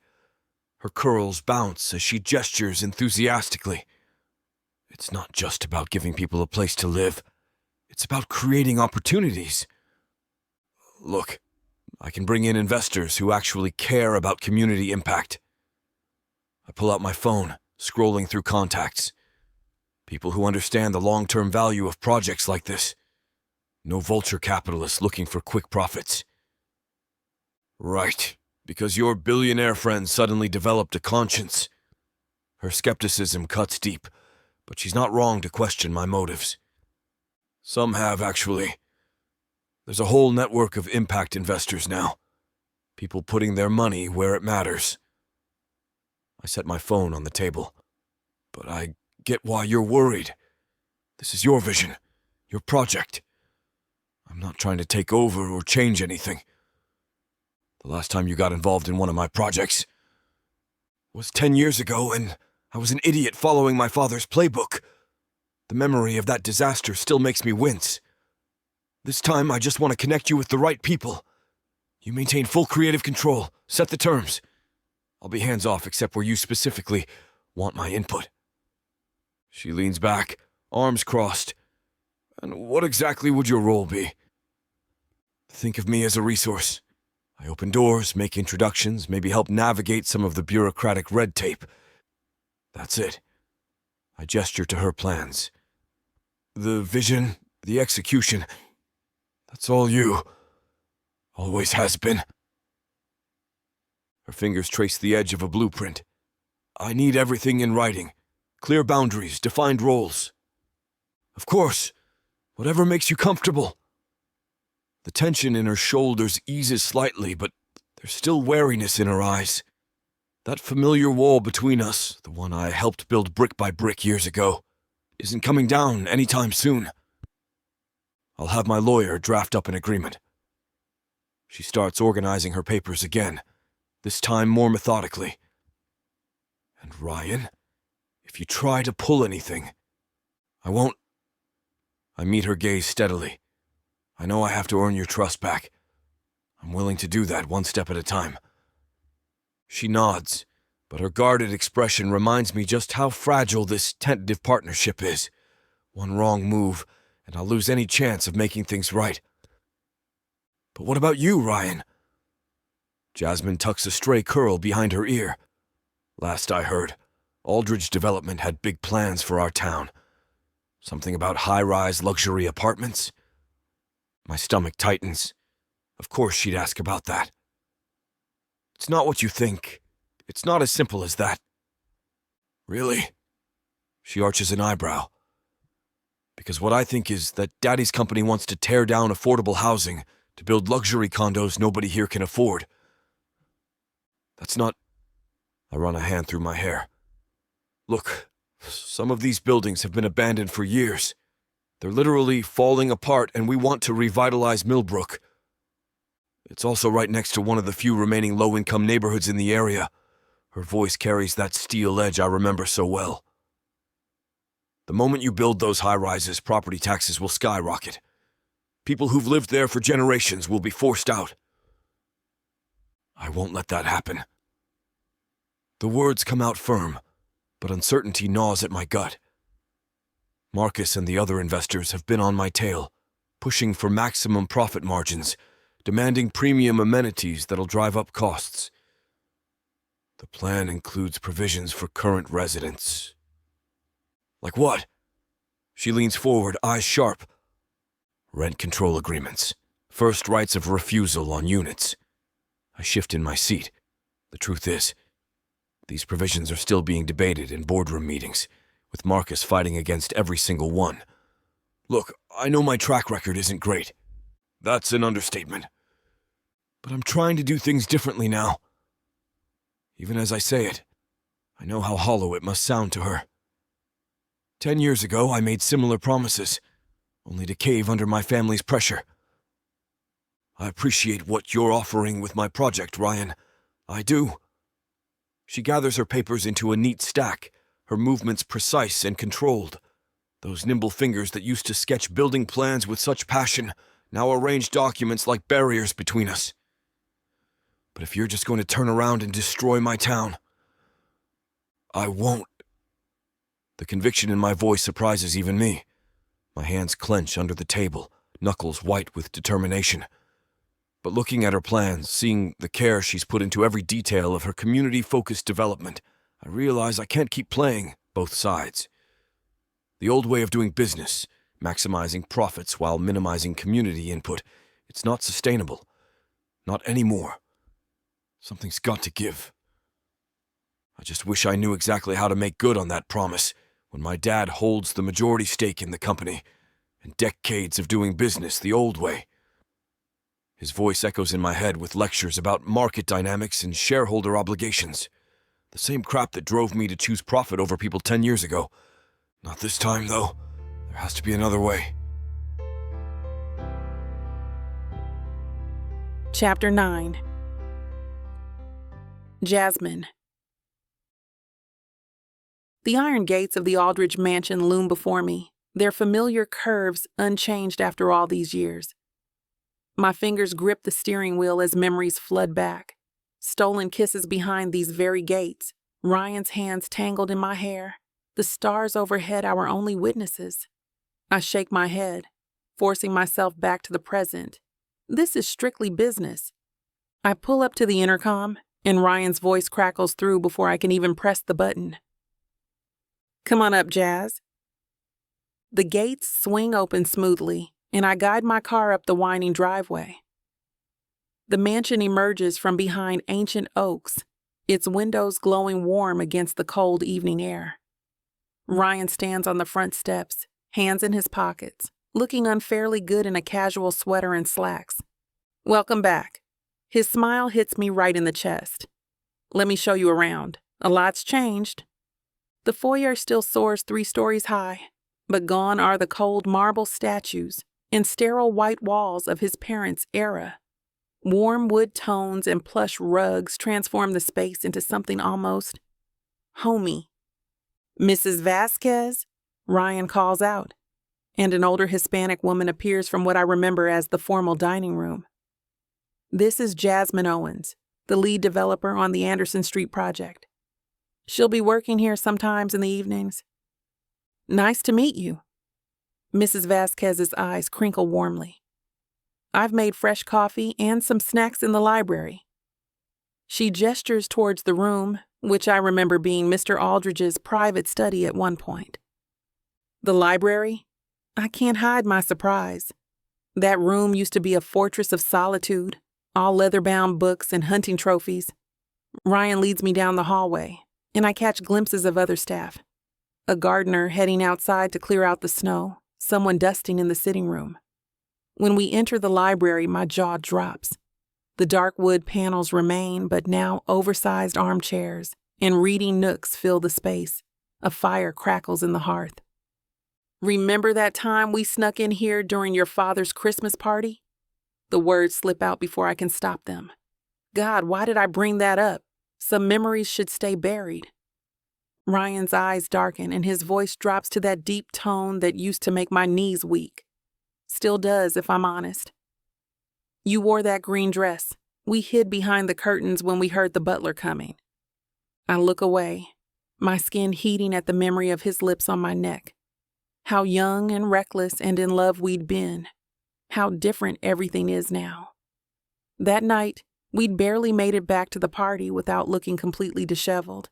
His bow tie had been crooked, and my lipstick, well, it definitely hadn't stayed where it belonged. The coffee smells amazing, I say quickly, desperate to change the subject. I move toward the desk, where Mrs. Vasquez has laid out a spread of pastries alongside steaming mugs. Anything to distract from the dangerous territory we're heading into. Let's get started on those blueprints. I spread the blueprints across the massive oak desk, pointing out the planned daycare center layout. If we move these walls, we create a more open play space while maintaining security. Ryan leans closer, his shoulder brushing mine. The familiar scent of his cologne throws me back to late nights poring over textbooks and homework sheets. His hand would rest on my back, just like this, his breath warm against my ear as we debated architectural theory until dawn. What about adding a garden space here? His finger traces the corner of the blueprint, jolting me from the memory. Kids need outdoor access, and it'd give the whole complex more life. That's actually brilliant. I bite my lip, studying the area he indicated. We could incorporate raised beds, let the families grow their own vegetables. It would teach the kids a thing or two about gardening as well. You always did think about the details others missed. His voice carries a note of pride that makes my chest tight. Remember that project in senior year of high school? The sustainable housing complex? I do remember. I remember everything. The way he'd kiss me after each successful presentation. How we'd dream about changing the world together. Before money and family expectations tore us apart. The community needs this project to work. I straighten up, trying to focus on the plans rather than the warmth radiating from his body. These families deserve safe, affordable housing. And they'll get it. You're the best person for this job, Jazz. His conviction wraps around me like a familiar blanket. Your passion for this community, your vision, I'm sure it's why they wanted you on this project. Our eyes meet over the blueprints, and something electric passes between us. The same spark that used to light up entire rooms, that used to make anything feel possible. For a moment, I see it all. The future we once planned, the dreams we shared, the way he understands my vision for this project in a way no one else has. I force myself to look back at the plans. The daycare needs a separate entrance, I say, my voice slightly unsteady, for safety protocols. Ryan circles the desk, giving me space to breathe, but his absence only makes the air feel thicker. I trace my fingers along the blueprint lines, trying to ground myself in the concrete details of the project. Measurements, angles, facts. Numbers don't come with messy emotional baggage. We should consider solar panels for the roof. His voice carries across the room. It'll cut down on utility costs for the residents. My heart squeezes. He gets it. The vision, the purpose, everything I'm trying to achieve. Working with him could transform this project into something extraordinary. His resources, connections, and genuine understanding of sustainable development could help create something truly revolutionary for our community. But every time he speaks, every shared glance threatens to unravel years of carefully constructed walls. I grip my pen tighter, scribbling notes in the margins, professional, clinical, focused. The initial investment would be steep. I keep my voice steady, analytical, but the long-term savings would make it worth it. He finishes my thought, just like he used to. I have contacts in the renewable energy sector. They might be interested in partnering. Of course he does. Working together, we could make this project exceed every expectation, but each brilliant suggestion, each shared moment of understanding, makes it harder to maintain that professional distance. I close my eyes for a moment, overwhelmed by possibilities, both professional and personal. The Anderson Street project could become a model for affordable housing nationwide. We could help so many families, create real change, but at what cost to my heart? The question echoes through my mind like a warning bell, impossible to silence. Jazz? His voice pulls me back, that familiar concerned tone making my stomach flutter. You okay? Fine. I open my eyes, focusing intently on the blueprints spread across the table, willing myself to see only lines and measurements, just running numbers in my head. The lie tastes bitter, settling like acid on my tongue. What I'm really calculating is the risk of letting him back into my life, even professionally. Each interaction feels like playing with fire, and I've been burned before. The scars from last time are still there, hidden but tender to the touch. Yet the project needs this. The community needs this. And deep down, past all my defenses, past the walls I've built, brick by careful brick, I know we've always done our best work together. Our minds just click in a way I've never experienced with anyone else. It's always been our gift and our curse. The truth hits me like a punch to the gut. Together, we could make this project extraordinary. Ryan's connections combined with my vision could transform not just the Anderson Street development, but set a precedent for affordable housing across the state. My fingers trace the garden space he suggested, mind racing with possibilities. But my heart clenches. The last time I let myself believe in together, I ended up watching him walk away. You two must be hungry.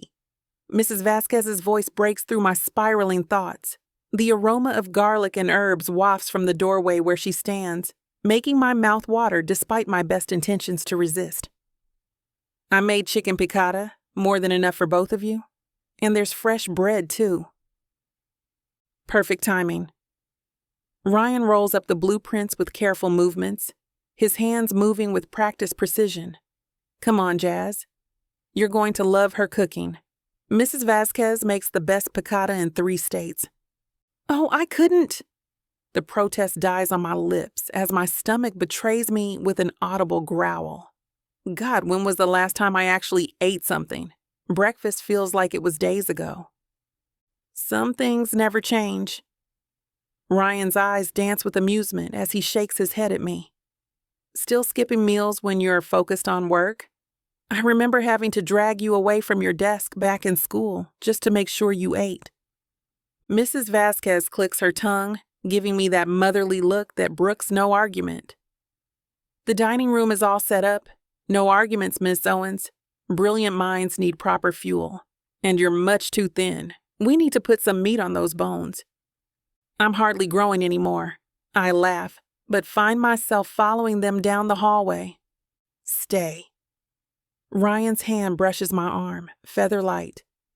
The project will still be here after dinner. And I want you to know that Mrs. Vasquez won't take no for an answer.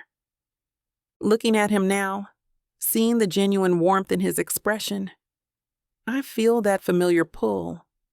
The same force that used to draw us together over late-night study sessions and shared dreams. The desire to create something meaningful, to leave our mark on the world. All right, I concede, trying to ignore how my skin tingles where he touched me. But just dinner.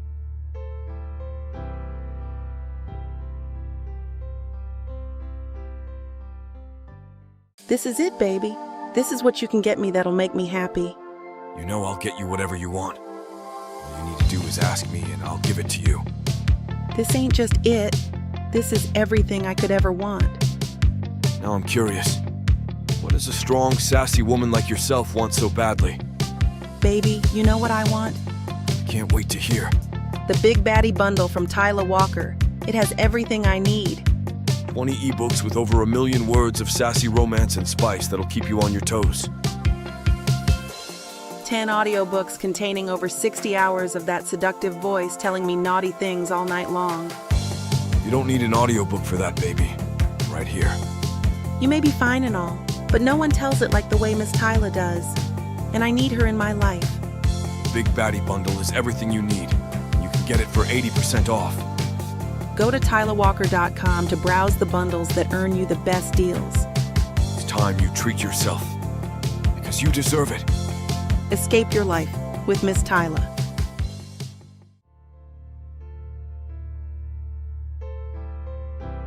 Chapter 10. Ryan. I stand before the aging brick building, its weathered facade a stark contrast to the gleaming glass tower rendered in the architectural plans tucked under my arm. The winter market bustles around me, vendors hawking their wares while fairy lights twinkle overhead despite the afternoon sun. Hot chocolate! Get your artisanal hot chocolate! A vendor's voice cuts through the crisp February air. My chest tightens. Jasmine and I used to get hot chocolate together during the winters together. She'd always insist on extra marshmallows, claiming they were the best part. I'd pretend to argue, but secretly loved how her eyes lit up when she won. A couple walks past, hands intertwined, stopping to admire heart-shaped wreaths at one of the stalls. The woman reaches up to adjust her partner's scarf. And damn if that doesn't hit me like a punch to the gut. Jasmine used to do that too, always fussing over whether I was dressed warm enough. You're a disaster at winter, Ryan, she'd tease. How did you survive before me? The Valentine's Day decorations are everywhere. Red and pink hearts, cupids, and romance practically dripping from every surface. 10 years ago, I thought I had it all planned out. I was thinking marriage for a long-term future with Jasmine. The ring was perfect, custom designed with a vintage setting she'd once pointed out in a magazine. I was going to propose right here at the winter market, where we love to spend our time together. Instead, I let my father's voice in my head convince me that my future lay in Boston.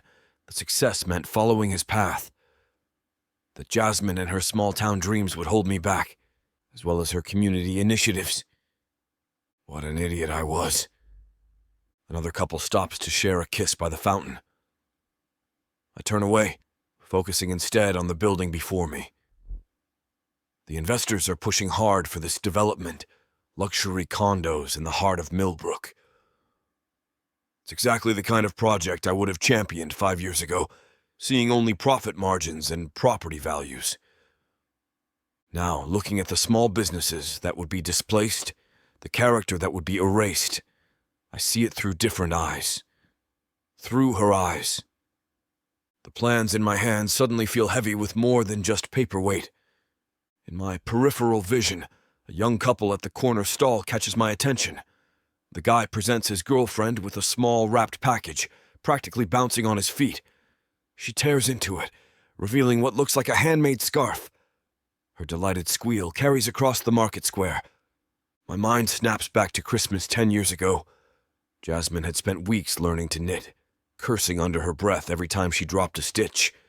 The end result was this ridiculously long scarf with uneven edges and a few holes. It's perfect, I told her, wrapping it around my neck right there in her tiny apartment. You're such a liar, She tugged on the ends of the scarf, pulling me closer. But you're sweet for pretending. I mean it. No one's ever made me anything before. That was the truth.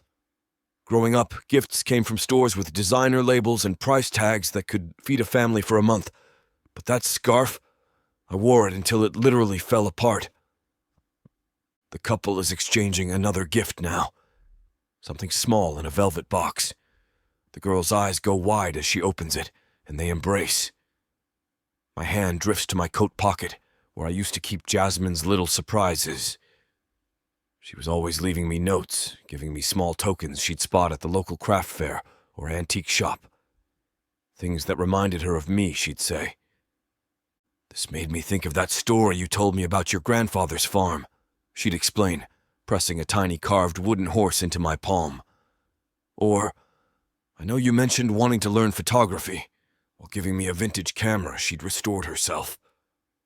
Each gift showed how deeply she listened, how well she understood the person I wanted to be, not the person my father demanded I become.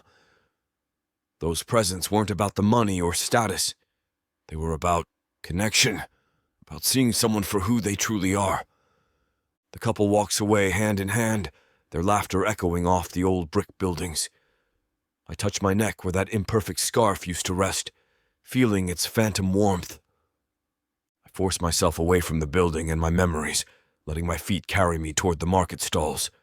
The scent of cinnamon and pine mingles with wood smoke from the fire pits scattered throughout the square. A display of handmade jewelry catches my eye. Local artisans, exactly the kind of small business that makes Millbrook special. The kind that would vanish if I let this development go through as planned. Can I help you find something? The vendor adjusts her woolen hat. My fingers trace over a delicate silver pendant, two intertwined trees, their branches forming a heart. The craftsmanship is exquisite, each tiny leaf etched with precision. This piece is inspired by the old maple grove just outside town, the vendor explains, where they hold the spring festival in a few months from now. I know, I say gently, furrowing my brows together as I stare down at the pendant. I'm from here. Oh, I didn't know that, sir.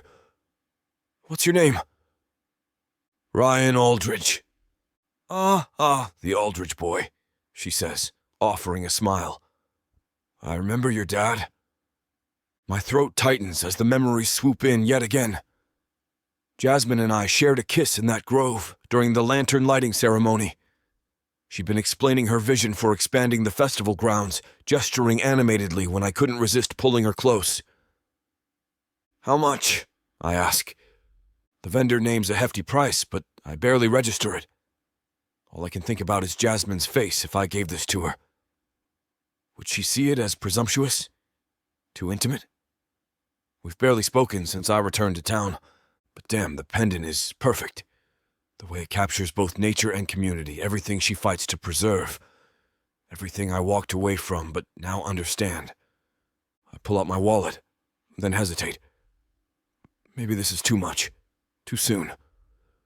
The last thing I want is to make her uncomfortable. The silver catches the late afternoon light, throwing shadows that dance like leaves in the wind, just like that day in the grove. I'll take it, I say before I can talk myself out of it. The vendor wraps it carefully in tissue paper, tucking it into a small craft paper box tied with twine. Simple. Sustainable. Jasmine would approve. I tuck the small box into my coat pocket. The market continues to pulse with life around me. Children darting between stalls, the aroma of fresh-baked pastries, couples sharing stolen kisses in corners. Ryan? Is that you? My heart skips at her voice, but it's just Mrs. Charlotte Green from the flower shop. She waves, gesturing to her display of winter blooms. Your father always bought your mother roses for Valentine's. She arranges a bouquet of deep red flowers. Would you like? Not today, thanks. The words come out sharper than intended. Jasmine hates roses. Too conventional, she'd say. She preferred wildflowers, the kind that grew through sidewalk cracks and abandoned lots. Beauty that fought its way up through concrete, That's what moved her. The box feels heavier in my pocket. Would giving her the pendant seem like I'm trying to buy my way back into her life? Damn. The last thing I want is for her to think I'm using my wealth to manipulate the situation. I barely got her to agree to let me help with her project. But keeping things strictly professional isn't working either. Every meeting about the development project becomes an exercise in restraint. The way she tucks her dark curly hair behind her ear when she's concentrating. How her voice gets passionate when defending local businesses. The familiar scent of her shampoo when she leans over blueprints, making me want to grab her waist and pull her back against my chest. I touch the box again, tracing its edges through the fabric. Maybe I should wait. Build more trust first. Show her through actions, not gifts, that I've changed, that I finally understand what matters. But Christ, I miss her. Miss the way she'd call me out on my crap with that half smile. Miss how she'd grab my hand randomly, just because. Miss being the person she trusted with her dreams. The weight of the pendant in my pocket reminds me why I'm really here. Not just for some development project, but because Millbrook is home. Because Jasmine is here. And I need to find a way to balance everything. My business interests, her vision for the community, and whatever's still crackling between us. I pull out my phone, scrolling through my contacts until I find Marcus. Clenching my jaw, I press the call button and wait for his irritating voice to crackle out of my phone speakers. Ryan, tell me you've got good news about the Millbrook project. We need to discuss some adjustments. I walk away from the market's bustle, finding a quiet corner. The current plans won't work. Won't work? The projections. Screw the projections. Listen, I've been thinking about incorporating more mixed-use spaces, local businesses, community areas, maybe even some affordable housing units into the building we want to build. Silence fills the line. Then, have you lost your mind? That'll slash our profits by at least 40%. The board will never. It'll create sustainable growth, build community support. Look at successful developments in similar towns. When they preserve local character, property values actually increase long-term. I've done my research, Marcus. Mixed-use developments in towns like this have shown returns of up to 20% higher over 5 years. This isn't what we discussed. You promised us quick turnaround and... Things change. I grip my phone tighter, my jaw clenching. I'm not steamrolling this town just to make a quick profit. Either we do this right, or I'll find investors who will. There are plenty of firms looking for sustainable development opportunities these days. More silence. I can practically hear Marcus's teeth grinding through the phone, then a heavy sigh that sounds like it's been dragged out of him. Send me the new proposals, but they better make sense, Aldridge. And you're the one explaining this chaos to the board at our meeting soon. I end the call, my shoulders lighter. It's a start. Now, I just need to show Jasmine that I'm serious about finding middle ground, both professionally and personally. That I understand now what she tried to tell me years ago about community value over profit margins. The pendant feels less like a presumption now and more like a promise. A symbol that I'm ready to grow roots here again, the right way this time. Chapter 11. Jasmine. I stand at the front of the community center's main conference room, my laser pointer dancing across the projected renderings of the Anderson Street development. The familiar scent of coffee and stale donuts lingers in the air as I highlight the latest additions to our plans. As you can see, we've incorporated a communal garden house here. I circle the structure with my pointer. This space will allow residents to grow their own produce, fostering both sustainability and community engagement. Mr. Rodney Stevenson, one of the potential investors, shifts in his chair. His designer suit creases as he leans forward. What's the ROI on a garden house? Seems like wasted space that could be better utilized for additional parking. Actually, studies show that community gardens increase property values by up to 15%. I click to the next slide, showcasing successful examples. They also reduce grocery costs for residents and... But what about a spa? Mrs. Tanya Carr interrupts, her manicured nails tapping against her tablet. Luxury amenities bring in higher-paying tenants. I take a deep breath. The goal of this project is affordable housing for young families. A spa would drive up maintenance costs and... Speaking of maintenance, Mr. Stevenson cuts in again. These green initiatives sound expensive. Have you considered scaling back some of these community features? The solar panels and garden house will reduce long-term costs. I pull up the budget breakdown. Our projections show. What if we converted the daycare space into premium units? Another investor pipes up from the back.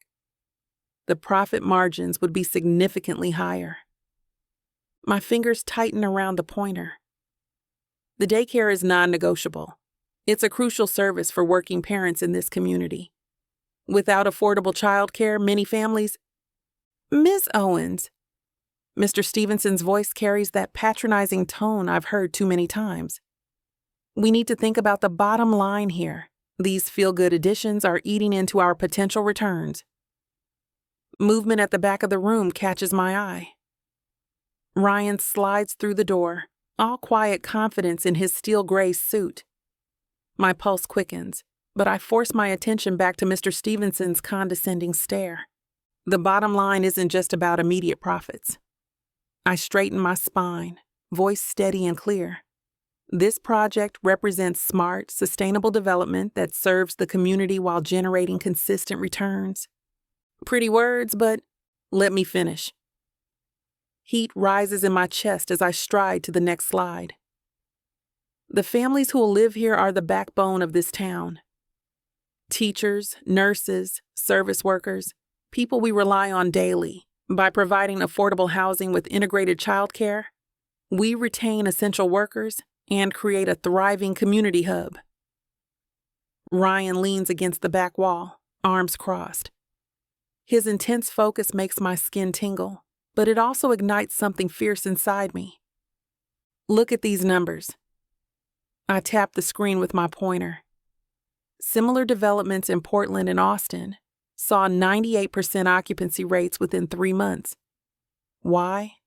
Because they understood that sustainable, family-friendly communities aren't just ethical. They're profitable. Mrs. Carr opens her mouth to object, but I'm on a roll. The solar panels cut utility costs by 40%. The garden house reduces grocery expenses while creating a built-in social network that increases tenant retention. And that daycare center? I lock eyes with each investor. It's already got a waiting list of 30 families willing to sign leases the moment we break ground. Ryan's lips curve into a subtle smile. The approval in his eyes shouldn't matter, but it fuels my conviction. This isn't charity, it's innovation.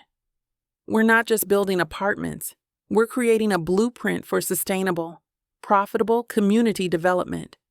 So yes, we could strip out these features for quick profits. Or we could build something revolutionary that generates returns for decades to come. The choice is yours. The conference room falls silent as my words hang in the air. Mr. Stevenson's skepticism melts into contemplation. He exchanges glances with Mrs. Carr, who's already punching numbers into her tablet, her manicured nails clicking against the screen with practiced precision. These occupancy projections... Mrs. Carr taps her screen, leaning forward with newfound interest. I must say, they're impressive. And you already have families ready to commit? 35 now, actually. I click to the waitlist data, unable to suppress the note of pride in my voice. 2 more signed up this morning. We've had to start a secondary list just to manage the overflow of interest. Mr. Stevenson strokes his chin, his gold cufflinks catching the fluorescent light as he moves. The solar integration would offset the initial costs within 5 years. And with these tax incentives, he nods slowly, his earlier resistance crumbling. Well, seems like you've done your homework, Ms. Owens. The garden house is genius. Another investor chimes in, practically bouncing in his ergonomic chair. Build-in community, lower turnover. It practically markets itself. Have you considered expanding the concept to other developments? I catch Ryan watching me from the corner of my eye, and for a moment, I allow myself to savor this victory. This is what I've worked toward, what I've sacrificed countless nights and weekends to achieve. Relief floods through me as heads nod around the table. This is it, the moment when vision meets reality. My hands steady as I wrap up the presentation, outlining next steps and timeline projections. Thank you all for your time today. I extend my hand to Mr. Stevenson first. His grip is firm, respectful, nothing like the dismissive handshake from earlier. No, thank you. He pulls out his business card. Let's schedule a follow-up soon. I think we can make this work. One by one, the investors file past, offering handshakes and business cards. Mrs. Carr lingers, studying the garden house rendering. My daughter's been looking for a place with childcare. Would you add her to that wait list? Of course. I scribble her information in my notebook, my heart soaring. This project isn't just numbers on a page anymore. It's real families, real futures. A cornerstone for Millbrook's growth that will ripple through the community for generations. Ryan approaches last, that subtle smile still playing on his lips, but I barely register his presence. My mind races with possibilities. The families who'll find homes here, the children who'll grow up in these spaces, the community that'll bloom from these blueprints. Ryan steps closer, hands sliding into his pockets. That was one hell of a presentation. You had them eating out of your palm by the end. Thanks. I gather my laptop and papers, still riding the high of the investor's approval. Though I wasn't sure Stevenson would ever shut up about his precious ROI. Your numbers were solid. Hard to argue with data like that. Ryan picks up one of the rendered blueprints from the table, studying it. But I noticed you didn't mention the maintenance costs for the solar panel cleaning schedule. I pause, turning to face him. The manufacturer's specs are in the full proposal. Standard quarterly maintenance, nothing unusual. And the garden house irrigation system? His finger traces the outline on the paper. These particular designs can get tricky in New England winters. We've accounted for freeze protection and seasonal adjustments. Something in his tone makes me set down my laptop. Why all the questions?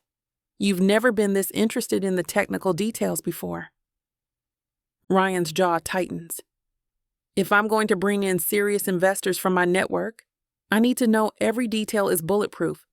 These people don't just throw money around without thorough vetting. Your network? I cross my arms. I thought this meeting was about local investors. It is, but this project has potential for wider backing. He sets down the blueprint. Look, I just want transparency. No surprises that could spook potential backers. Everything's documented, Ryan. Every cost, every contingency. I can't keep the edge from my voice. I've been doing this for years without your network's seal of approval. And you've done amazing work. He holds up his hands. I'm not questioning your expertise. I just want to make sure we're all on the same page before I start making calls. You know what? I shove my laptop into my bag with more force than necessary.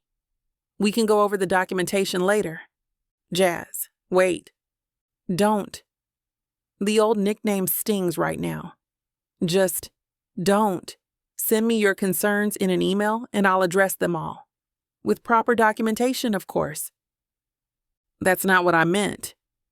Ryan runs his fingers through his hair. I'm trying to help expand the project's reach. You know what? I didn't ask for your help. I gather the blueprints, rolling them carefully despite my trembling hands. This project was fine before you showed up. And it'll be fine without your network's stamp of approval. Why are you so resistant to letting me contribute? Because I've spent 10 years building this career without you. The words burst out before I can stop them.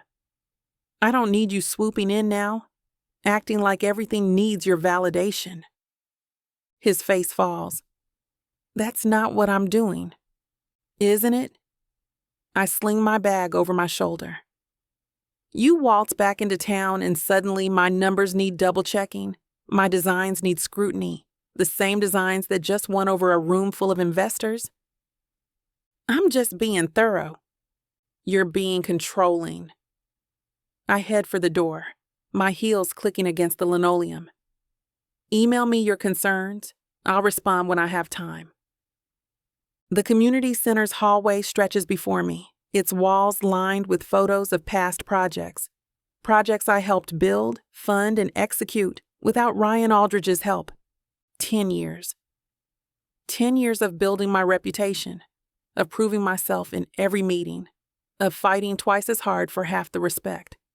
And here he is, questioning my work like I'm still that fresh-faced intern who needed his guidance. The worst part?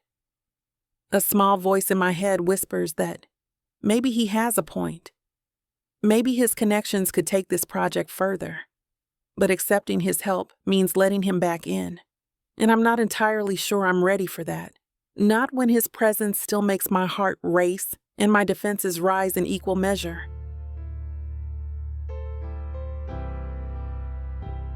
Chapter 12. Ryan. The snow falls in thick flakes outside the vast windows of the conference room, coating downtown Millbrook in a pristine white blanket that would normally calm my nerves. But right now, my blood is starting to simmer as Marcus Hale sits across from me, his fingers steepled as he delivers what he thinks is groundbreaking news. The Anderson Street project. He taps his tablet with his perfectly manicured finger, like he's some kind of conductor orchestrating this crap. It's becoming a problem. That urban developer, Jasmine Owens, she's pushing for affordable housing and a daycare center right by where we planned our luxury condos. I don't think that's going to work at all. My jaw clenches at the mention of her name. Jasmine. Damn. The other investors shift uncomfortably in their seats, probably sensing the tension rolling off me in waves, but I keep my eyes fixed on Marcus's smug face. And? I lean back in my chair, my voice deceptively calm despite the storm brewing inside me. The leather creaks under my weight as I adjust my position. And we need her gone. Marcus's voice hardens, his businessman mask slipping to reveal something uglier beneath. I've got contacts who can make things difficult for her. Delay permits, create zoning issues. He speaks with the casual cruelty of someone who's used to getting his way, no matter the cost. No. The word cuts through the room like a blade, and I can feel every muscle in my body tense with barely contained rage. Ryan, be reasonable. This is business. Your father would have... I'm not my father. I stand, palms flat against the mahogany table, the expensive wood smooth beneath my hands. The temperature in the room seems to drop 10 degrees. And we're not touching the Anderson Street project. That's final. The profit margins on luxury development would triple what that community center would bring in. Marcus rises to match my stance, his expensive suit crinkling as he leans forward. Since when do you care about affordable housing? This isn't the Ryan Aldridge I know. Since I learned what actually matters in this town. The memory of Jasmine's passion for her community floods back. The way her eyes lit up describing her vision, how she fought for every family who needed a chance.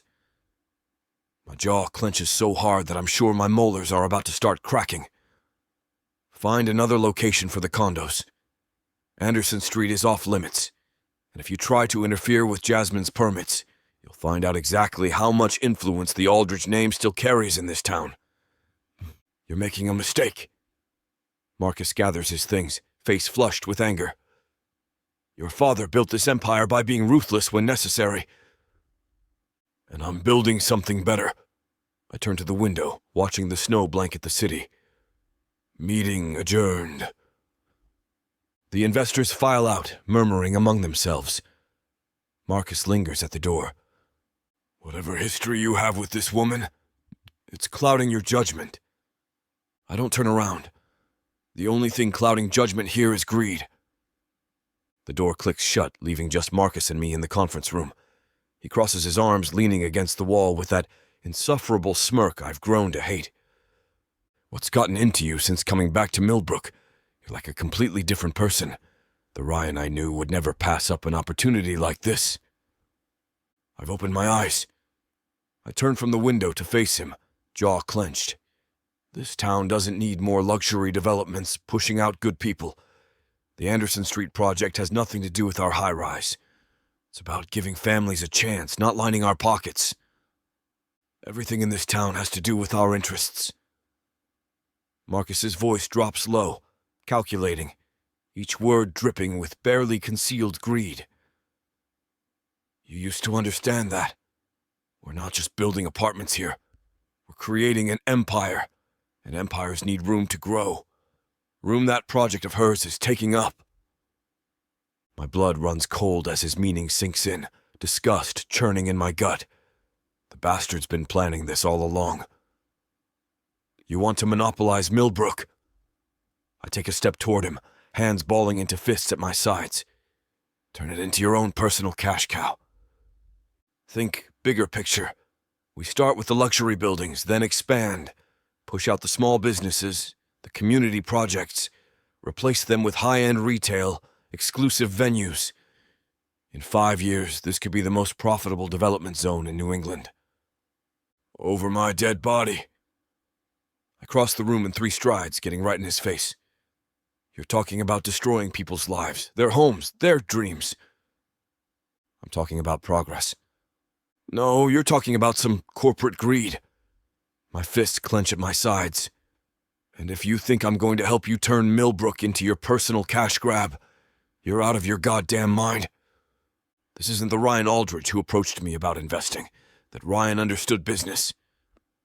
That Ryan was a jerk who didn't see what really mattered. The rage builds in my chest, threatening to explode. Get out of here. And if I hear one whisper about you interfering with any community projects in this town, our partnership is done. Marcus's expression darkens as he steps closer, dropping his voice to a dangerous whisper. You want to play hardball? Fine. Let me make this crystal clear for you. Without my backing, this project dies. And when it does, every developer and investor from here to Boston will know exactly why. My shoulders tense, but I hold my ground. Is that a threat? That's business reality. I've got 30% stake in this venture, and you know damn well the others follow my lead.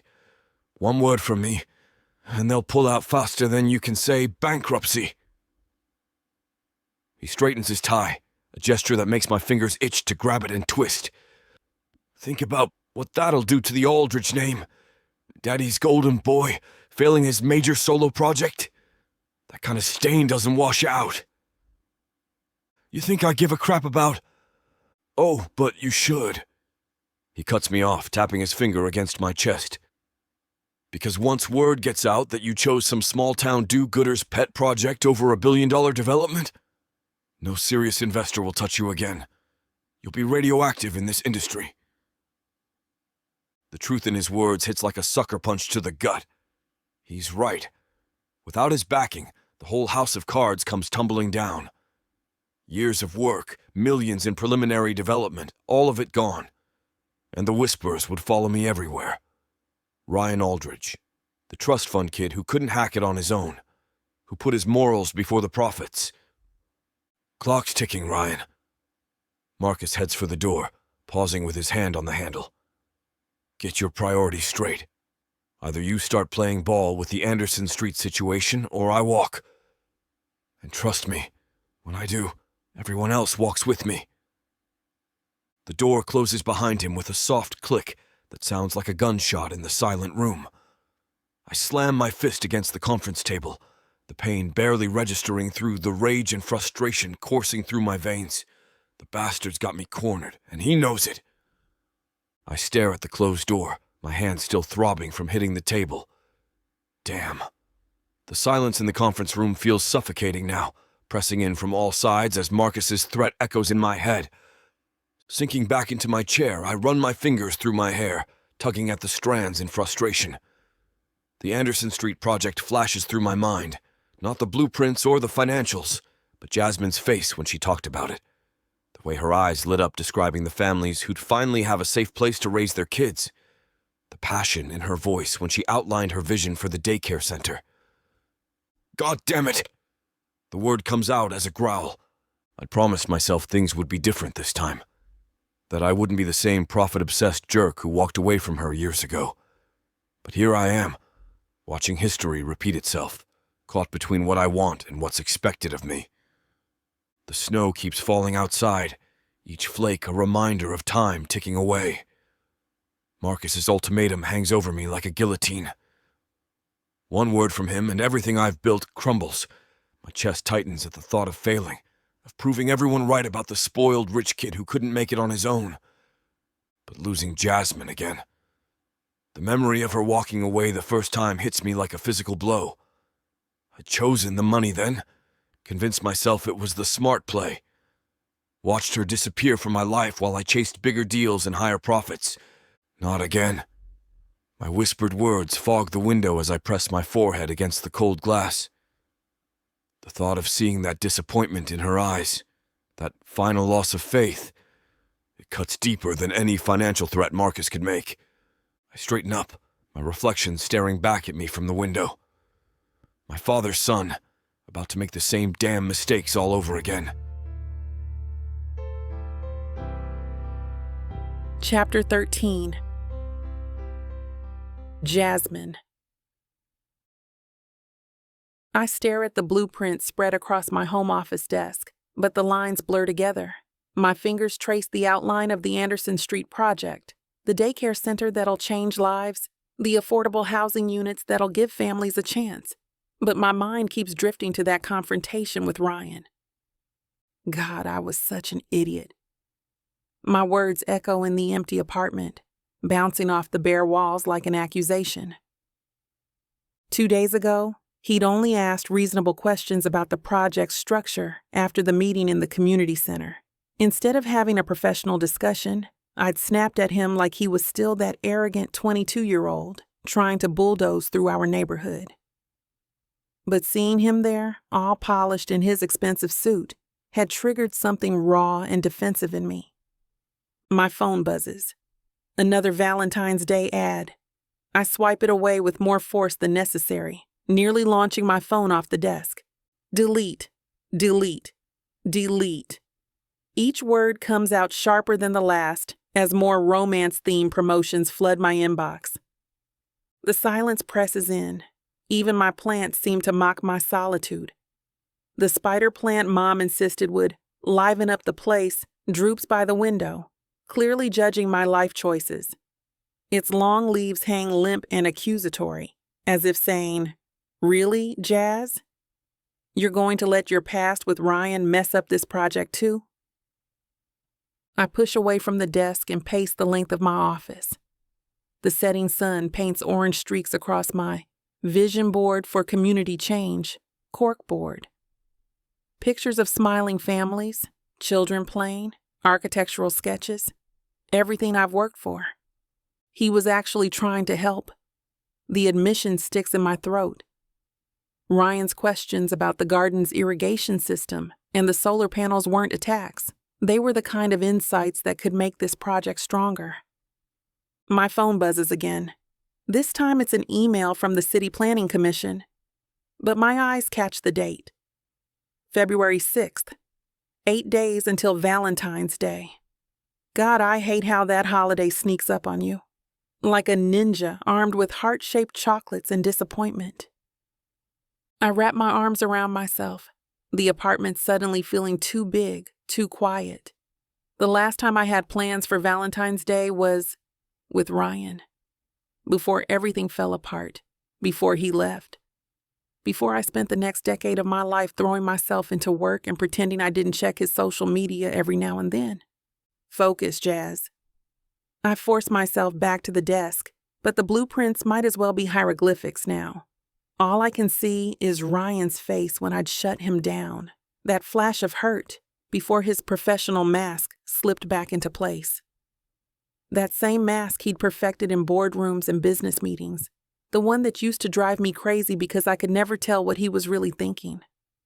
And now here I am, 10 years later, still trying to decode his expressions like some lovesick teenager. The walls of my apartment close in. I need air. Grabbing my thick winter coat from the hook by the door, I head out to check my mail. Snow drifts down in fat, lazy flakes, coating Millbrook in white silence. My boots crunch through fresh powder as I make my way to the bank of mailboxes. The key sticks. It always does in cold weather, but finally turns with a metallic scrape. Bills, magazine, more bills. A postcard from Mom's Caribbean cruise that'll make me jealous later. And what's this? My fingers close around a plain white envelope with no return address. Just my name and address, typed in stark black letters, the font cold and impersonal against the crisp paper. No postmark either, which means someone put it here directly. The thought makes my skin crawl. Back in my apartment, I tear it open, my nail catching on the sealed edge. A single sheet of paper falls out, covered in the same impersonal typed font. The paper is expensive, the kind you'd find in a corporate office, not your average home printer. The Anderson Street project is ambitious, perhaps too ambitious. Some people don't appreciate outsiders disrupting the natural order of things. It would be wise to reconsider your involvement before you anger someone important. Ice spreads through my veins, and it has nothing to do with the snow outside. My hands shake as I read it again, the words burning into my brain. This isn't just some random hate mail. Someone with money and influence wants me to back off. The question is, who? Oh, hell no. I march to my kitchen, grab my lighter from the drawer, the one I keep for birthday candles and emergency power outages. The paper catches quickly. I hold it over my sink, watching the threatening words curl and blacken until they're nothing but ash.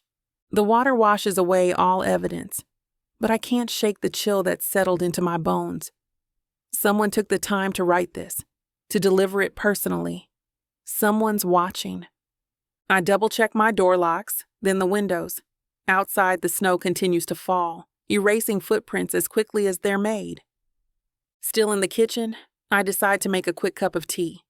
The kettle whistles, piercing through my racing thoughts. My hands tremble as I pour hot water over chamomile tea, watching the steam rise in delicate spirals. Who would want to stop this project? The Anderson Street development has support from local businesses, families, even the mayor's office. But money talks in Millbrook, just like anywhere else. It can't be Ryan. I pace my kitchen. Tea forgotten on the counter. He wouldn't. But doubt creeps in like the winter chill. His family's real estate empire spans across multiple states. The Aldridges have crushed smaller projects for less. No. The way Ryan looked at those blueprints, asked those questions, there was genuine interest there. Besides, threatening notes aren't his style. Ryan faces problems head on. Always has. I take a sip of tea, letting the warmth spread through my chest. Think, Jazz. Who else has that kind of influence? The project's bigger than anything I've tackled before. $3 million in backing from socially conscious investors who believe in sustainable, affordable housing. Who'd lose money if we succeed? Who'd rather see another luxury condo complex pricing out local families? My phone lights up with a text from Mrs. Carr. Great meeting. Looking forward to breaking ground eventually. That's what terrifies me. We're so close. One wrong move, one whisper in the wrong ear about threats and instability, and those investors could pull out. Years of work, countless nights spent refining plans and building community support. All of it could vanish. I curl up on my window seat, watching snow blanket the street below. The tea goes cold in my hands as shadows stretch across empty sidewalks. Somewhere out there, Someone's trying to scare me off. Someone with expensive paper and corporate connections. I won't let them win. The words come out fierce, stronger than I feel.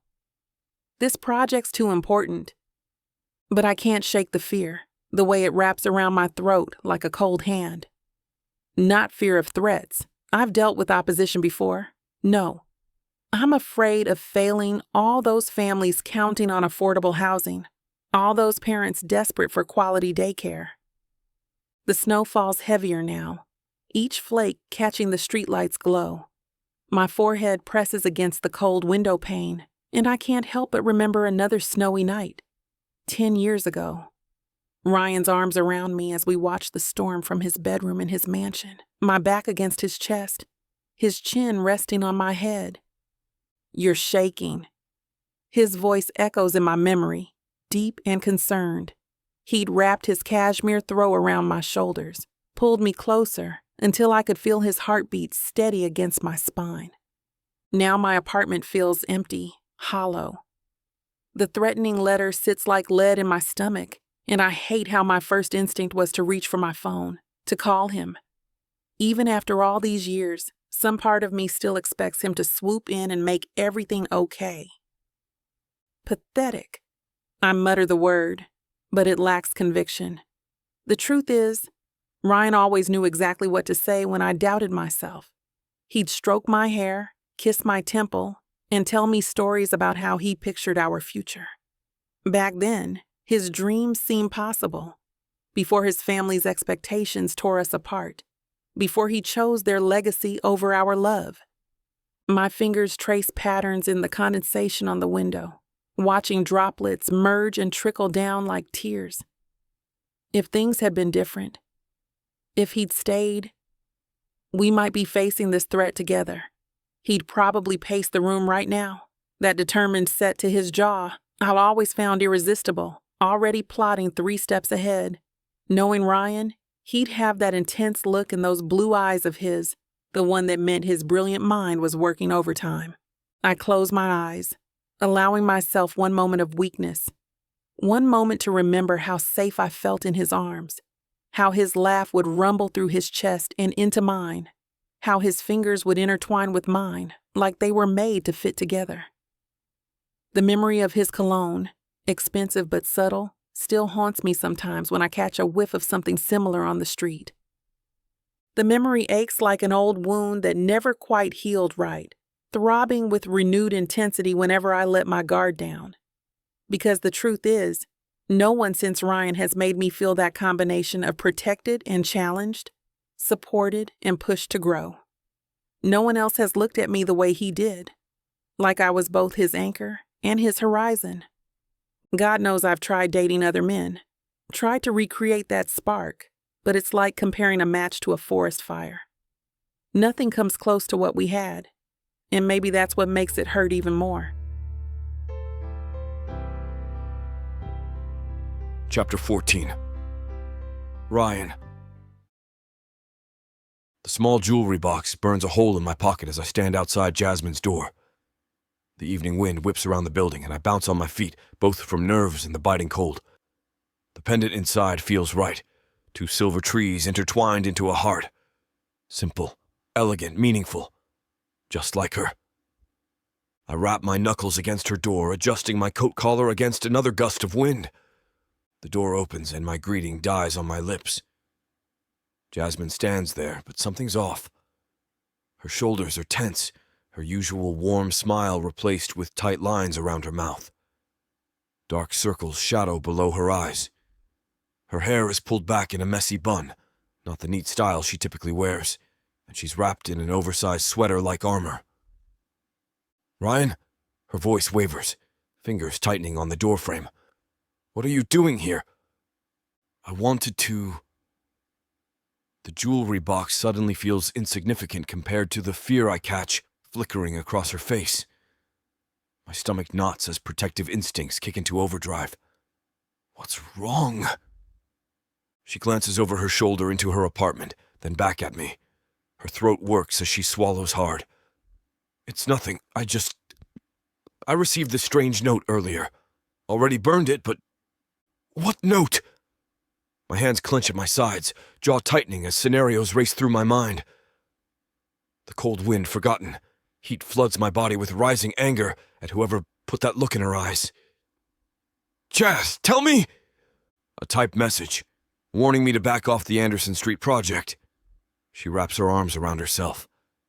It was probably just someone trying to scare me, but... Someone threatened you? Heat floods my chest, protective instincts roaring to life. I step closer, scanning the hallway behind me.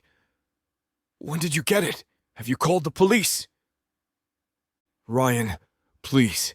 I don't want to make a big deal. The hell you don't. Someone's threatening you over this project? My voice rises despite my effort to stay calm. Tell me exactly what happened. I'm handling it, Jasmine says, stepping back into her apartment. Come inside before you wake the neighbors. I follow her, shutting the door behind me with more force than necessary. Handling it how?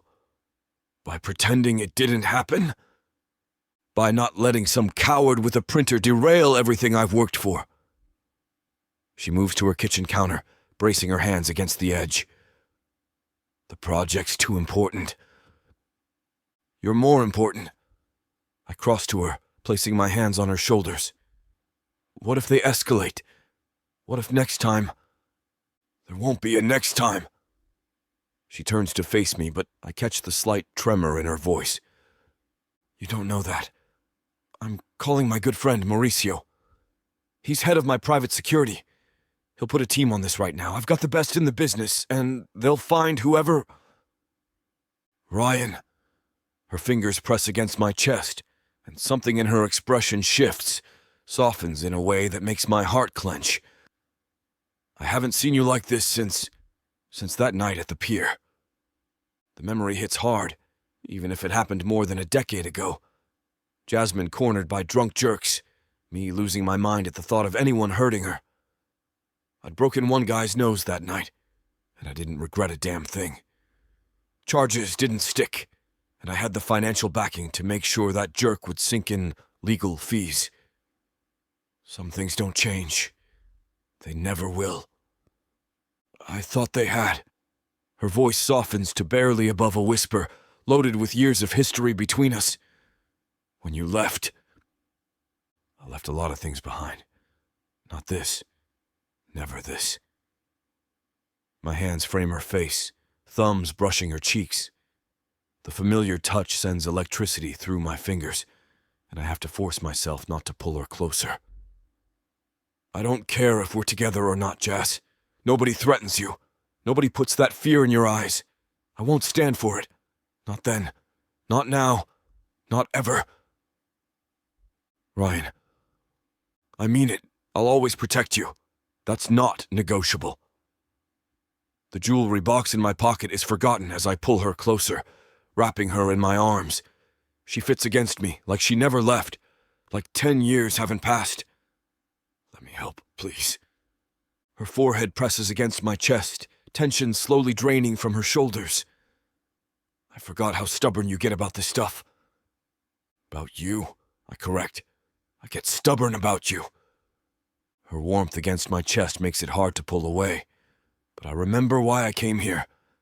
The weight of the box has been burning a hole in my pocket all evening. Keeping one arm around her, I reach into my pocket and pull out the small velvet box. I actually came to give you this. My voice comes out rougher than intended, betraying how much this moment means to me. Jasmine steps back, eyes widening as I open the box. The silver pendant catches the light, two delicate trees intertwining to form a heart. Ryan. Her fingers hover over the necklace, tracing the intricate metalwork without touching it. The wonder in her expression makes every revision worth it. It's beautiful, but you didn't have to. I wanted to. I lift the pendant from its cushion, the chain sliding smoothly through my fingers. Turn around. The question comes out soft, almost reverent in the quiet space between us. She hesitates for a moment, then turns. I sweep aside a few stray curls from her neck, the brush of my fingers against her skin making her shiver, The clasp clicks into place, and she touches the pendant where it rests just below her collarbone. Thank you. When she faces me again, her eyes are soft, vulnerable in a way that makes my heart race.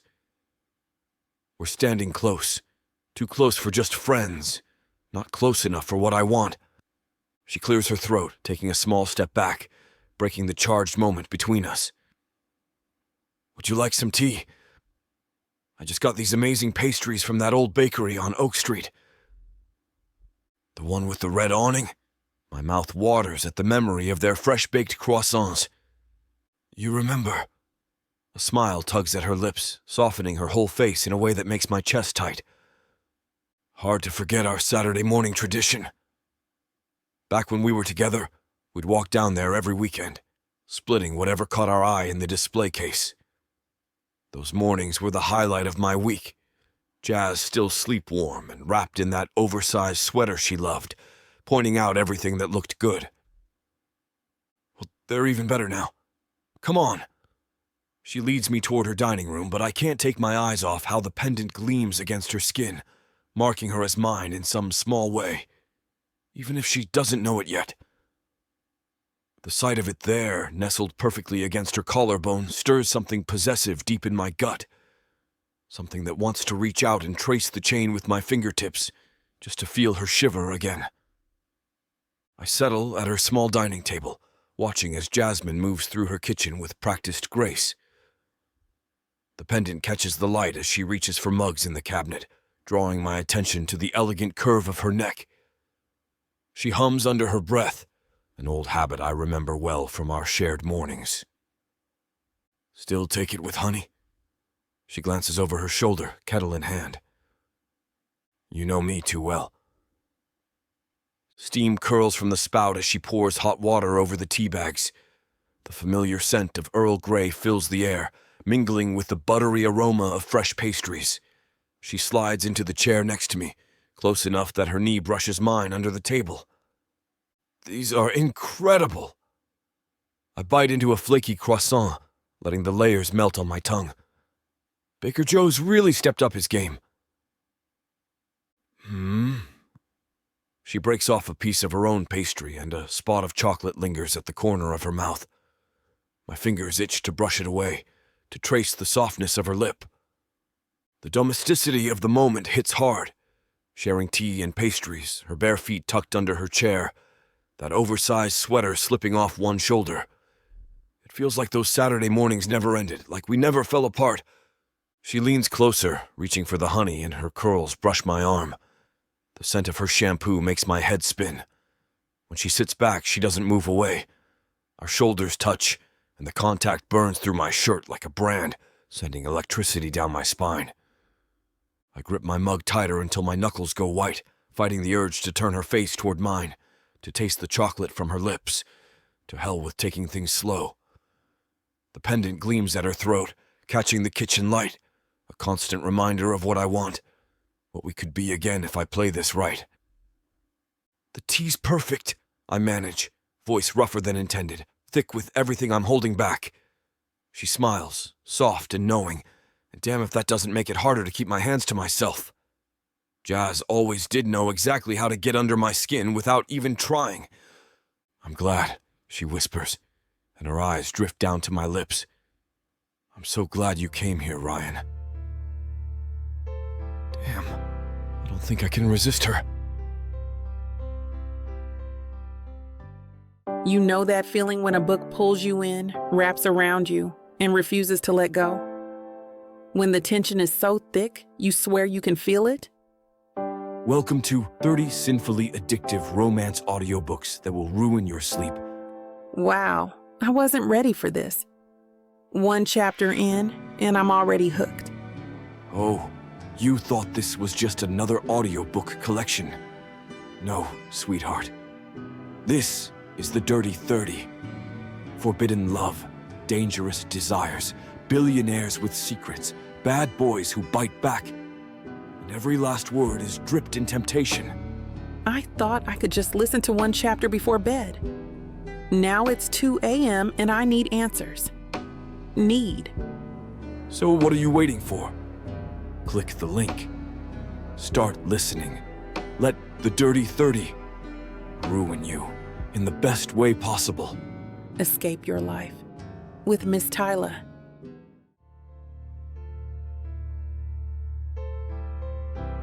Chapter 15. Jasmine. I cradle the warm mug in my hands, the steam rising and dissipating into the soft glow of my living room. Ryan sits beside me, his presence both comforting and electric.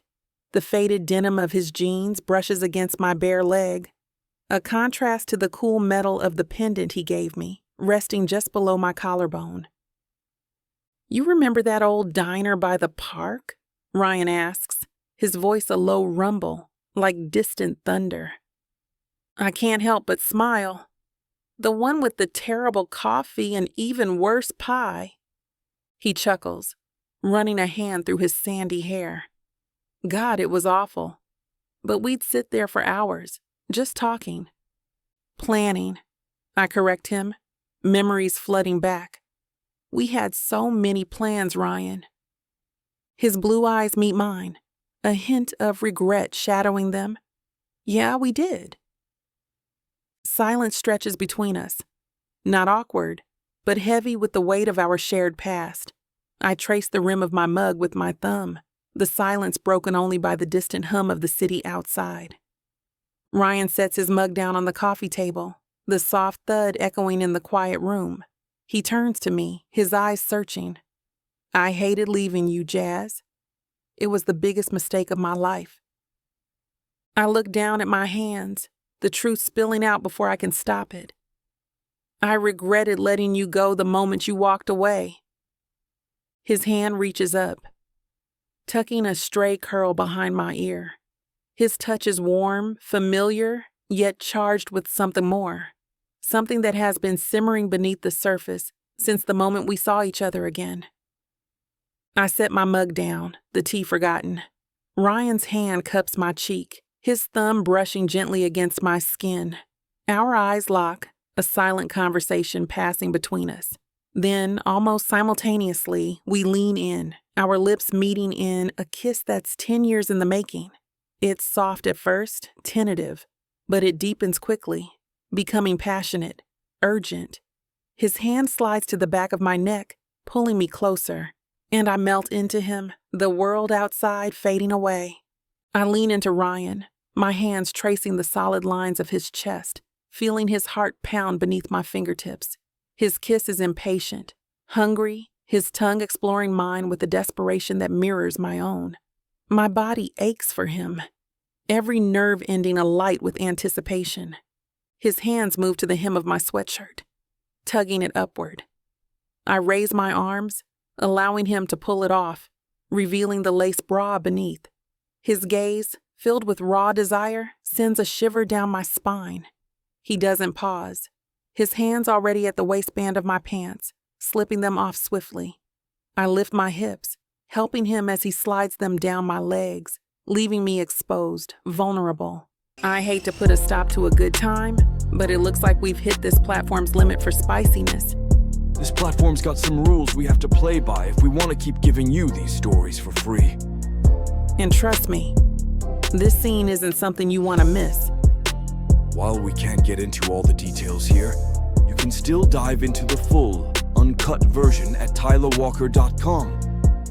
Miss Tyla has an entire collection of unabridged audiobooks and ebooks waiting for you. And the best part? You can treat yourself with 40% off when you use the code SAVE40. That's right. You'll save on any digital product, even bundles that are already discounted. Miss Tyla would never let anyone feel the kind of disappointment you must be feeling right now. So why wait? Treat yourself with Miss Tyla. We lie there, panting. Our bodies slick with sweat, our hearts pounding in sync. Ryan's weight on me is a comfort, his whisper a secret. God, I missed this, Jazz. I missed you. I kiss his shoulder, the taste of salt and him mingling on my lips. I missed you too, Ryan. More than you know. His lips find mine in a soft, tender kiss, a stark contrast to the desperate hunger of moments before. He rolls off me, pulling me into his arms, my back to his chest. His warmth envelops me, his breath tickling my ear. "You have no idea how many times I dreamed of this," he murmurs, his voice a low rumble. "Of holding you, of being with you again." I entwine my fingers with his, our hands resting over my heart. "I thought about you too, even when I didn't want to." He chuckles, the sound vibrating through his chest. I'm glad I'm not the only one who's been tortured. I turn in his arms, facing him. His eyes are soft, the blue darkened to a deep sapphire. I reach up, brushing a lock of hair from his forehead. "What now?" I ask, the question hanging heavy between us. Ryan's hand cups my cheek, his thumb tracing my jawline. "Now we figure it out." I lean into his touch, a smile playing on my lips. The future is uncertain, but in this moment, with him, I feel ready to face whatever comes next. Chapter 16. Ryan. The snow falls in thick flakes outside the conference room windows. I drum my fingers against the polished mahogany table, studying the proposal Marcus has just laid out before me. "These numbers make more sense," Marcus says, pointing to the revised budget. "Cut down the community-centric parts of the grocery store renovation, trim down the green spaces, and we can upgrade the penthouse features. Add some luxury amenities that'll really draw in the high-end clientele." I flip through the pages, each modification feeling like a damn jackhammer to the head. The pristine spreadsheets mock me with their cold efficiency, stripping away every element of community support I'd fought to include. "What about the affordable housing units we discussed?" I lean back in my chair, loosening my tie.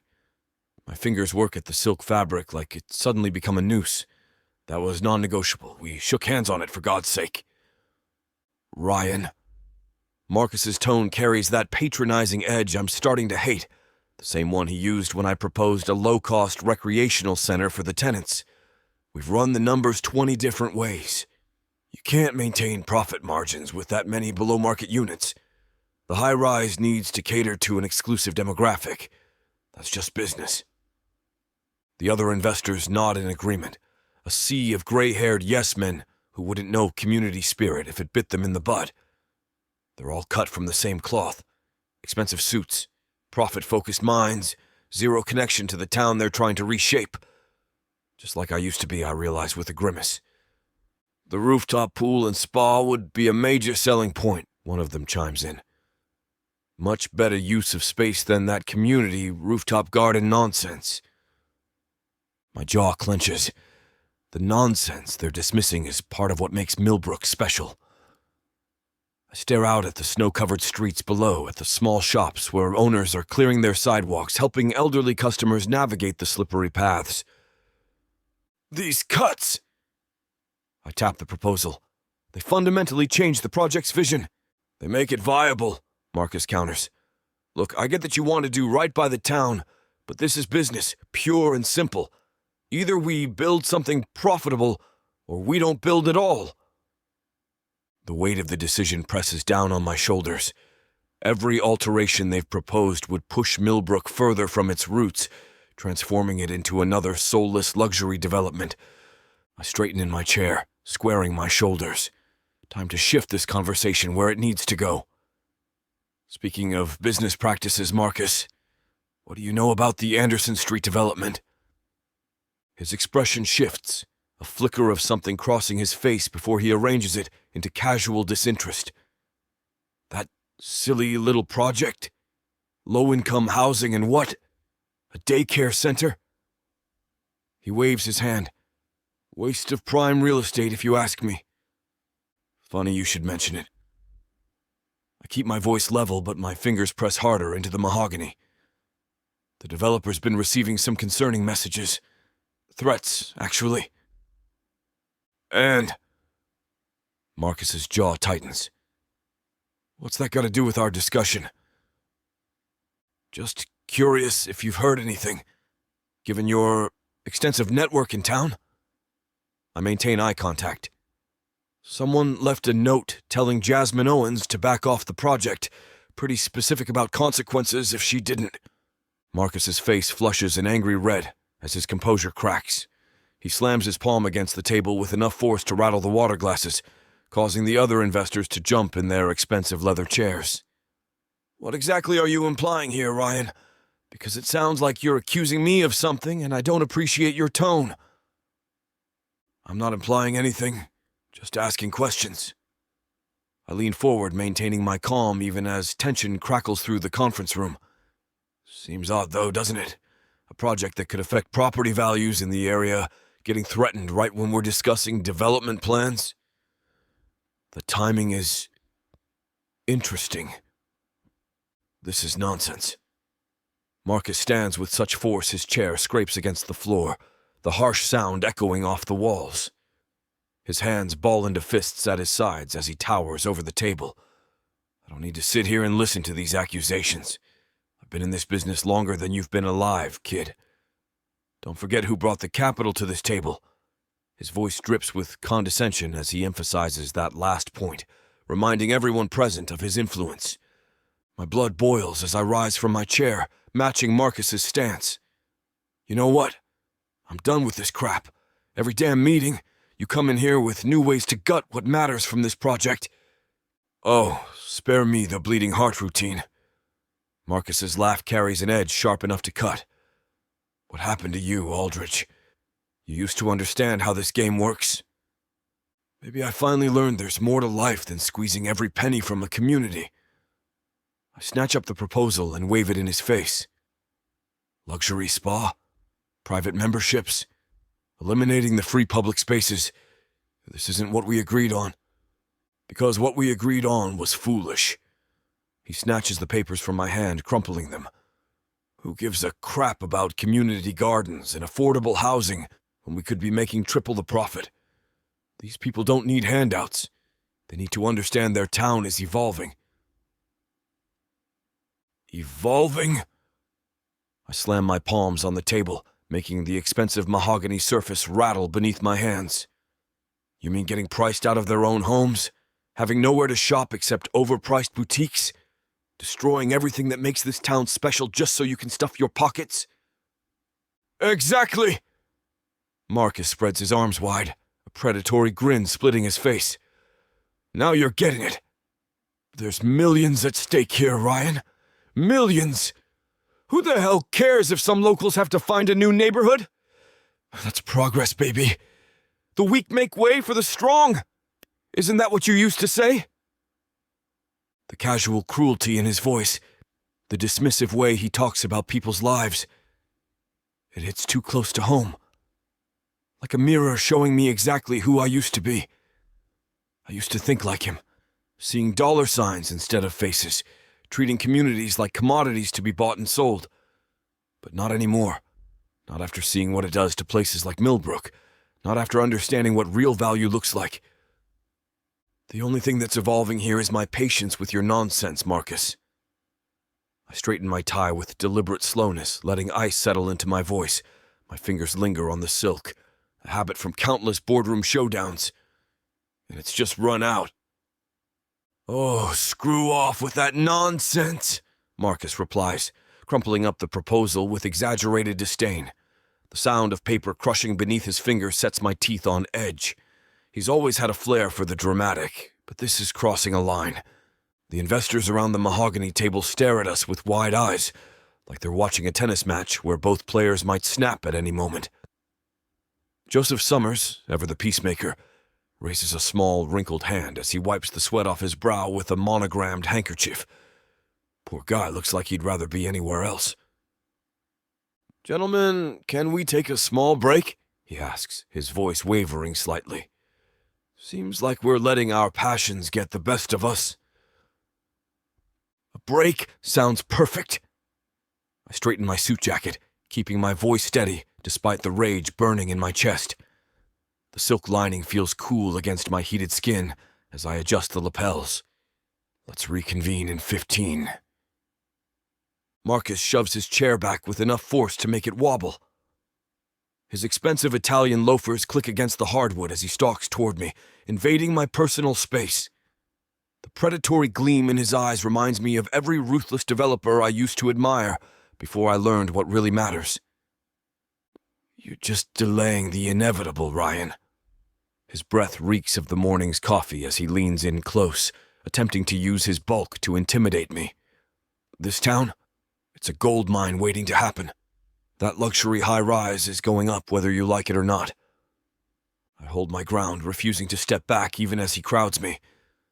My jaw clenches as I meet his stare head-on. The old me would have jumped at this opportunity to make millions, but I'm not that guy anymore. Not if I have anything to say about it. If you keep adding some crap to the project, I'll hit the brakes on this whole thing. That's the thing. A smirk twists his features. You don't have as much power as you think you have. Your daddy might have given you the company name, but I've got the capital, the connections, the power to make this happen with or without your approval. The other investors file out of the room, their hushed whispers trailing behind them like cowards' footsteps. The expensive leather of their shoes squeaks against the polished floor as they retreat.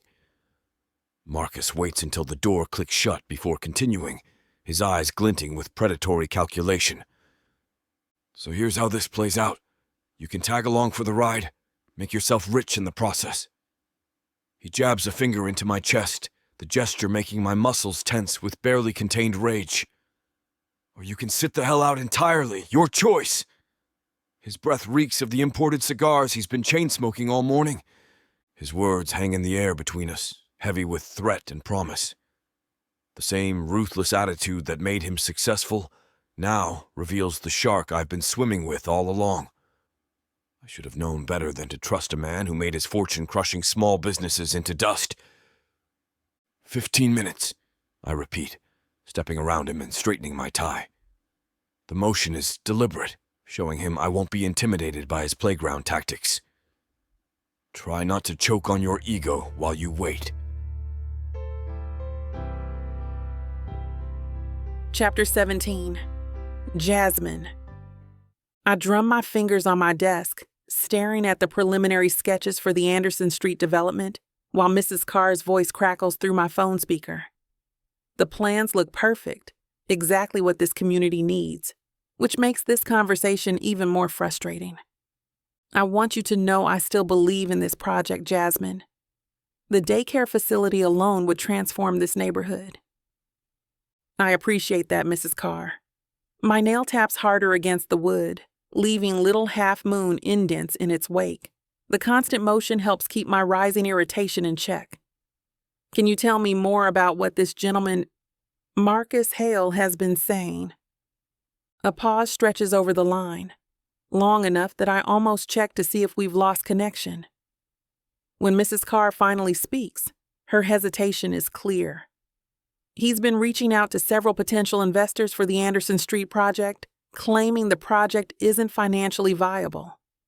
Says the location is too risky. Her tone suggests there's more she isn't saying, and my stomach drops at the implications. My teeth clench, but I keep my voice steady. The feasibility studies show otherwise. We've projected solid returns while keeping the units affordable. I know, dear. I've reviewed all the numbers myself. But Marcus has influence. He's suggesting anyone who invests might find themselves excluded from other opportunities in the area. And that's scary to think about. Heat rises in my chest. This manipulative bastard is trying to strangle my project before it can even break ground. Mrs. Carr, I want to assure you that the Anderson Street development isn't just about profits. We're creating homes for families who've lived in this community for generations. You don't need to convince me. I'm standing firm, but I thought you should know what you're up against. I press my palm flat against the desk to stop the tapping. Thank you for bringing this to my attention, and thank you for continuing to support us. Of course, just be careful, Jasmine. Marcus Hale didn't get where he is by playing nice. After ending the call, I stare at the plans spread across my desk. All these months of work, all these families counting on affordable housing, and Marcus Hale thinks he can just sweep it all aside with a few threatening phone calls. This is Ryan's guy, I realize with a grimace. Ryan's lead investor is trying to strangle the life out of my project, out of my town in the middle of winter. Screw him, I growl out, rising from my seat, gathering my things, and heading out into the cold February air, straight to Ryan's mansion. Pure rage and determination fuels me as I speed walk through the snowy sidewalks, murder on my mind. Who the hell does Marcus Hale think he is? Was he the jerk who sent me that threatening letter? I punch in the code for the iron gates, clenching my jaw as they open slowly. Slipping through once they've cracked open, I hurry to the front door and pound on the wood. My knuckles sting from the force. The massive oak door swings open to reveal Mrs. Vasquez's concerned face. Miss Jasmine. What's wrong? Mrs. Vasquez's kind eyes widen with concern. I need to see Ryan. Now. My voice comes out sharp enough to make her flinch, and I hate myself a little for directing my anger at her. But I can't help it. The fury is coursing through my veins like poison. Mrs. Vasquez steps forward, placing a gentle hand on my arm. Her touch is maternal, soothing. Please, come inside first. You're shaking. I'm fine. But I let her guide me into the warmth of the foyer, my boots leaving wet marks on the marble floor. Melted snow drips from my coat, creating little puddles that mirror my stormy mood. Where is he? Miss Jasmine? Take a breath. Where is he? Each word comes out like a bullet, and I can see Mrs. Vasquez's motherly concern deepening. Heavy footsteps sound from the hallway, and Ryan emerges from his study, laptop in hand. His easy smile drops when he sees my face. Those blue eyes of his scan my expression, and I watch as his entire demeanor shifts from relaxed to alert in an instant. Jazz? What's going on? What's going on? I stalk toward him, my finger jabbing at his chest, not caring that I'm getting his expensive dress shirt wet from my snow-covered coat. Your lead investor is what's going on. Marcus Hale is trying to kill my project. That snake has been working behind my back all this time. Ryan's brows draw together, genuine confusion crossing his features. His hands come up, palms out, like he's trying to calm a wild animal. What are you talking about? He's been calling my investors, telling them the Anderson Street project isn't viable, threatening to blacklist anyone who works with me.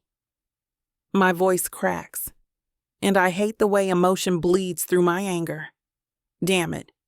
I will not cry in front of him. Did you put him up to this? Is this some kind of power play to force me out? What? No, absolutely not. Ryan sets his laptop down on a nearby table with enough force to make me flinch, reaching for me, but I step back. The hurt that flashes across his face almost makes me regret it. Almost. Jazz, I had no idea Marcus was doing this. I swear to God. Really? Because he's your guy, Ryan. The same guy who's been helping you buy up half of Millbrook. Ryan's face hardens. I swear to you, I knew nothing about this. Marcus doesn't speak for me, and he sure as hell shouldn't be making these kinds of decisions. Mrs. Vasquez hovers nearby, wringing her hands. Should I make some tea? No. Ryan and I snap in unison. Glaring at him, I back away from his attempt to reach out for me. I need you to fix this. My voice shakes despite my efforts to keep it steady. These families are counting on this development. Ryan runs his fingers through his hair, messing up the perfectly styled strands. I'll call Marcus right now. This ends today. And what? He'll just back off because you ask nicely? He works for me, Jazz. Not the other way around. I cross my arms, water dripping from my coat onto the marble floor. Then fire him. Get rid of him. Cut ties completely. Ryan's jaw tightens and he looks away. That split-second hesitation tells me everything I need to know. You won't do it, will you? It's not that simple. Seems pretty damn simple to me. He's sabotaging my project, threatening my investors, and you're standing here making excuses for him. I'm not making excuses. Ryan steps closer, his voice dropping. Marcus has connections to every major developer on the East Coast. If I cut him loose, I lose half my backing. The whole Millbrook project could collapse. So your project matters more than mine? The words taste bitter on my tongue. That's not what I'm saying. Ryan's hands flex at his sides like he wants to reach for me again. Look, I want the Anderson Street development to succeed. I want those families to have homes they can afford. But I need to handle this carefully. Carefully. I spit the word out. While Marcus systematically destroys everything I've worked for. Give me 24 hours. I'll make it clear to Marcus that if he doesn't back off, there will be consequences. What kind of consequences? The kind that'll make him think twice about crossing either of us again. Ryan's voice carries an edge I've never heard before. I promise you, Jazz. I'm not letting him kill this project. I want to believe him. God help me. I want to trust that fierce look in his eyes. But I've been burned before. 24 hours isn't good enough. I wipe away a drop of melted snow sliding down my neck. You don't understand what this means to these families. And you don't understand what you're up against. Ryan's voice drops lower, more urgent. Marcus isn't someone you want as an enemy. He's got connections everywhere. Banks, developers, politicians. He can make life very difficult. So I'm supposed to just roll over and let him destroy everything I have? My laugh comes out harsh. Let him bully me into submission because he's got friends in high places? That's not what I'm saying. Sure sounds like it. I step into his space, tilting my chin up to meet his gaze. While you're busy playing nice with Marcus, real people are going to lose their shot at affordable housing. The Diaz family, 3 kids, both parents working 2 jobs. They've been saving for years. The Wilsons, their daughter needs the daycare facility so Sarah can go back to work. Ryan's jaw clenches. I know these families matter. Do you? Because from where I'm standing, you're more worried about keeping your rich buddy happy than protecting this community. For Pete's sake, Jazz. Ryan rakes his fingers through his hair again. I'm trying to protect you. Marcus doesn't just compete. He destroys people who get in his way. Let him try.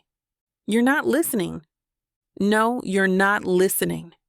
I jab my finger into his chest again. This is my home. These are my people. And if Marcus wants a fight, I'll give him one. With or without your help. There are smarter ways to handle this. Right. Your way. The careful, diplomatic approach that lets Marcus keep throwing his weight around while my project dies on the vine. I back away from him, shaking my head. You haven't changed at all, have you? Still playing both sides, trying to keep everyone happy except the people who actually need help. Pain flashes across Ryan's face. That's not fair. Neither is what Marcus is doing. But hey, at least your investment portfolio won't take a hit. Chapter 18. Ryan. The grand foyer's chandelier casts dancing shadows across Jasmine's face as she paces back and forth, her heels clicking against the floor. Each step echoes her mounting frustration. I can't believe your investor would stoop this low. He's trying to undermine everything I've worked for. Her voice cracks with emotion and the sound tears at my gut. I've never seen her this shaken, this raw. Jazz, please, just stay here tonight. We can figure this out together. I reach for her arm, but she pulls away, her eyes flashing with determination. Damn. I know that look. She's about to dig her heels in. No, Ryan. I need action, not comfort. He's your lead investor. You have the power to stop him from destroying my project. She's right, damn it. Hale's been a problem since day one, but I never thought he'd go this far. It's not that simple. I start, running my fingers through my hair in frustration.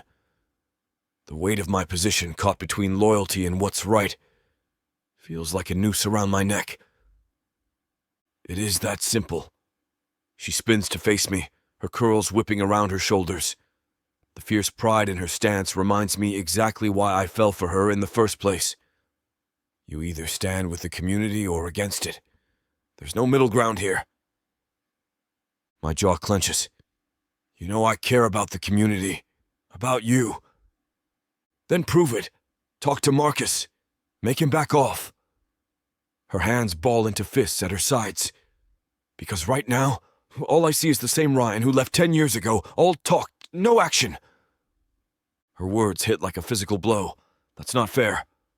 Neither is watching Marcus try to demolish everything I've built while you sit in your mansion doing nothing about it. She strides toward the door, her shoulders set with rigid determination. I follow, desperate to make her understand. Jazz, wait! The heavy door slams behind her with a thunderous boom that reverberates through the empty foyer. Through the window, I watch her storm down the driveway and out the iron gates, nothing stopping her as she treks through the snow outside. The space she leaves behind feels vast and hollow, amplifying the weight of her accusations. My reflection stares back at me from the polished marble floor. The billionaire who can't seem to do right by the one person who matters most. The click of Mrs. Vasquez's heels breaks through my brooding. She whistles low, shaking her head as she approaches, her dark eyes full of motherly concern. That girl's got fire in her soul, Mr. Ryan. Come, I'll make you some tea to settle those nerves. She pats my shoulder with the gentle firmness that's been her trademark ever since I hired her. Thanks, Mrs. V. My voice comes out rougher than intended. Damn, I sound as wrecked as I feel. I follow her into the dining room, sinking into one of the high-backed chairs while she bustles around. The familiar sounds of her preparing tea, the clink of china, the whistle of the kettle, provide a strange comfort against the chaos in my head.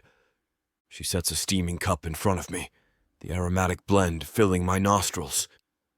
You know, I can tell that you care deeply for that girl. That obvious, huh? I wrap my hands around the warm cup. Clear as day. She pulls out the chair across from me, something she rarely does. And she looks at you the same way, even when she's angry. I take a long sip, letting the warmth spread through my chest. I screwed up, Mrs. V. I let Hale run wild, thinking I could control him later. Now Jazz is paying the price. So fix it. The simplicity in her tone makes me look up. Her dark eyes hold mine with that maternal wisdom she's always carries. That woman fights for what she believes in. If you want to keep her, you need to fight too. It's not that simple. Life is never simple, mijito, but losing someone you love over fear of making waves? She stands, patting my shoulder. That's the biggest mistake you could make. I stare into the depths of my tea, Mrs. Vasquez's words echoing in my mind. The steam rises in lazy spirals, reminding me of the way Jazz's breath had clouded in the cold air as she stormed away. 10 years ago, I chose my father's approval and the safe business path over what my heart wanted, over her. And where did that get me? Sure, I'm successful on paper. The billions to my name prove that. But seeing the hurt and disappointment in Jazz's eyes today cuts deeper than any financial loss ever could. It reminds me of how I heard it the first time, which was the biggest mistake of my life. Damn. I push away from the table, the chair scraping against the floor. The numbers dance through my head. The millions Hale has invested, the other backers who would follow his lead if he pulls out. My entire Millbrook project could collapse.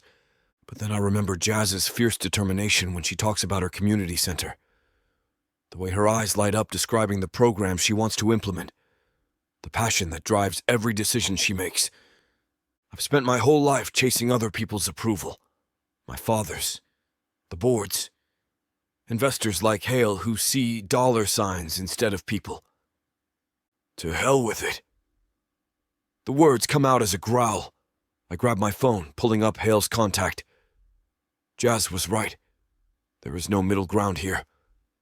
Either I stand for something real, or I'm just another rich jerk playing with people's lives. My finger hovers over the call button. One press, and I could torpedo years of work, millions in investments. My reputation in the business world would take a massive hit. But losing Jazz again? That would destroy me in ways no financial setback ever could. I hit call, my jaw set with determination. Time to show her, and myself, what kind of man I really am. The line rings 3 times before Hale's smooth voice answers. Ryan, to what do I owe this amazing pleasure? Cut the crap, Marcus. My fingers grip the phone tight enough to hurt. What's this I hear about you interfering with the Anderson Street project? My free hand clenches into a fist at my side, knuckles white with tension. I'm afraid I don't know what you're talking about. Don't tell me you're trying to accuse me of doing stuff I had no involvement in again. Don't try to piss me off, Aldridge. His voice drips with condescension, making my blood boil. Really? So you haven't been calling investors, spreading lies about Jasmine Owens' project? I pace across the dining room floor, each step fueling my anger. The expensive hardwood creaks beneath my feet as I move, a stark reminder of the privilege I've enjoyed while others struggle to find affordable housing. Now, Ryan, you know I have the utmost respect for Miss Owens' work, but as your lead investor, it's my duty to protect our interests. His smooth, practiced tone sets my teeth on edge. I've heard this manipulative stuff from him before, and I'm done playing games. Our interests? The words come out as a snarl. The only interest you're protecting is your own pocket. Answer the damn question. I simply made some inquiries. Inquiries? I slam my free hand on the table, making the teacup rattle. You're trying to tank her funding. Don't insult my intelligence by pretending otherwise. These accusations are beneath you. His voice takes on that condescending tone I've grown to hate. Perhaps Miss Owens is being oversensitive. Her name is Jasmine, and you're going to stop this right now. I don't appreciate your tone, and I don't appreciate you playing dumb. Did you or did you not contact her investors? A long pause follows.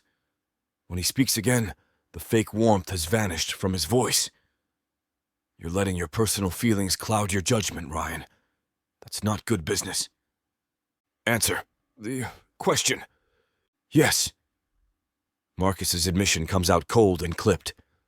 And I'd do it again. Someone needs to protect our investment from your stupid distractions. My laugh holds no humor. The sound echoes harsh and bitter through my dining room. Thanks for finally being honest. I'm calling an emergency investor meeting. 2 days from now, 8 a.m. sharp. My fingers grip the phone so tight my knuckles turn white. That manipulative bastard thinks he can mess with Jasmine's project and get away with it. You can't be serious. Oh, I'm so serious. Can't wait to see that smug face of yours, Marcus. I end the call before he can respond, resisting the urge to throw my phone across the room. The leather of my chair creaks as I lean back, jaw clenched so hard it hurts. Marcus has no idea what's coming for him, but he's about to find out exactly how serious I am about protecting what matters. The dining room feels too confining. I stride to the window, bracing my hands against the sill. The snow outside continues to fall, covering everything in a deceptive blanket of white. Clean. Pure. Nothing like the mess I'm dealing with. Mrs. Vasquez appears at my side, pressing another fresh cup of tea into my hands. I take it the call didn't go well? Actually, it went exactly as planned. I take a sip, letting the warmth steady my nerves. He admitted to everything. Now I can do something about it. Good. She nods with approval. Sometimes you need to break things to fix them properly. I stare into the darkness beyond the window where Jazz disappeared into the night. This meeting will change everything. my relationship with my investors, possibly the entire trajectory of my business. But for the first time since coming back to Millbrook, I feel like I'm finally doing something right. Chapter 19. Jasmine. The February wind whips around me as I clutch my presentation folder closer to my chest, my wool coat doing little to shield against the biting cold. The steps leading up to City Hall stretch before me like a mountain to climb. My heels click against the concrete, each step fueled by the anger, still simmering from Marcus Hale's underhanded tactics. That smug bastard, going behind my back to pressure my investors. But his intimidation only strengthens my resolve. I pause at the entrance, my reflection in the glass doors, showing a woman ready for battle, in her charcoal suit and perfectly pressed white blouse. My curls are swept back into a sleek bun, not a hair out of place despite the wind's best efforts. Ryan's face flashes through my mind unbidden. Would he be proud of what I'm doing? Or would he side with his investor? The thought of him makes my stomach twist. I push it aside. I can't let him distract me, not when I need all my focus for this presentation. The security guard nods as I pass through the metal detector. Big day, Ms. Owens? The Anderson Street project presentation. I manage a tight smile. Time to convince the council that affordable housing and childcare facilities are exactly what this community needs. The elevator ride to the 4th floor gives me a moment to center myself. I spread the presentation materials on a nearby table, double-checking every detail. The renderings, the budget projections, the community impact studies, they all tell the story of hope and progress for families who deserve a chance at stability. My phone buzzes. Another message from one of my wavering investors, no doubt spooked by Marcus's threats. I silence it without looking. Nothing will derail this presentation. Not Marcus, not Ryan, not anyone. The council chamber's door looms ahead. Beyond it sit the people who could make or break this project. I straighten my shoulders, lift my chin. The families counting on this project deserve someone who will fight for them, and that's exactly what I intend to do. Entering the room, I offer polite smiles and nods of acknowledgement. I stride to the podium, laying out my presentation materials with precision. The council members' faces range from polite interest to barely concealed skepticism. Good morning. I'm here to present the Anderson Street Development Project, a transformative initiative that will create affordable housing units and an integrated childcare facility on the premises. My fingers dance across the remote, bringing up the first rendering on the projection screen. The modern yet welcoming building design draws appreciative murmurs. This isn't just about buildings. It's about creating a foundation for our community's future. Young families are being priced out of Millbrook, and quality childcare costs are becoming prohibitive. This project addresses both issues head-on. Councilwoman Chavez leans forward. What about the impact on local property values? Studies show mixed-income developments actually stabilize neighborhoods. I've included comparative data from similar projects in Burlington and Portsmouth. I gesture to page 12 of their packets. Property values in those areas saw a modest but steady increase over 5 years. And the childcare facility? Councilman Rodriguez adjusts his glasses. How many spots are we talking about? 60 total spots is what I've finalized, with priority given to building residents. We're partnering with Little Sprouts Learning Center to ensure high-quality early childhood education. The facility will create 12 full-time jobs. I move through the slides, highlighting the energy-efficient design, the community garden space, and the projected tax revenue. Each question they throw at me, I counter with data and concrete examples. The reality is, we're losing young talent because they can't afford to live here. Teachers, nurses, small business employees, these are the backbone of our community. This project gives them a chance to put down roots, to contribute to our town's growth. I pull up the budget breakdown. We've secured 60% of funding through private investment. The remaining 40% through state grants won't impact local tax rates. This is a financially sound investment in our future. The council members nod along, scribbling notes. Even the skeptics seem to be warming up to the vision I'm laying out. This is what I was born to do. Fight for those who need a chance. Create spaces that change lives. What about the construction timeline?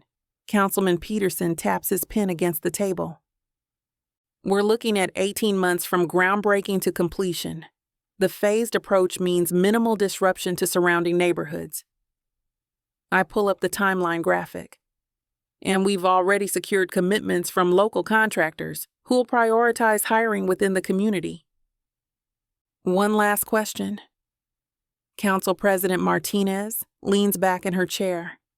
How will you ensure long-term sustainability of the childcare program?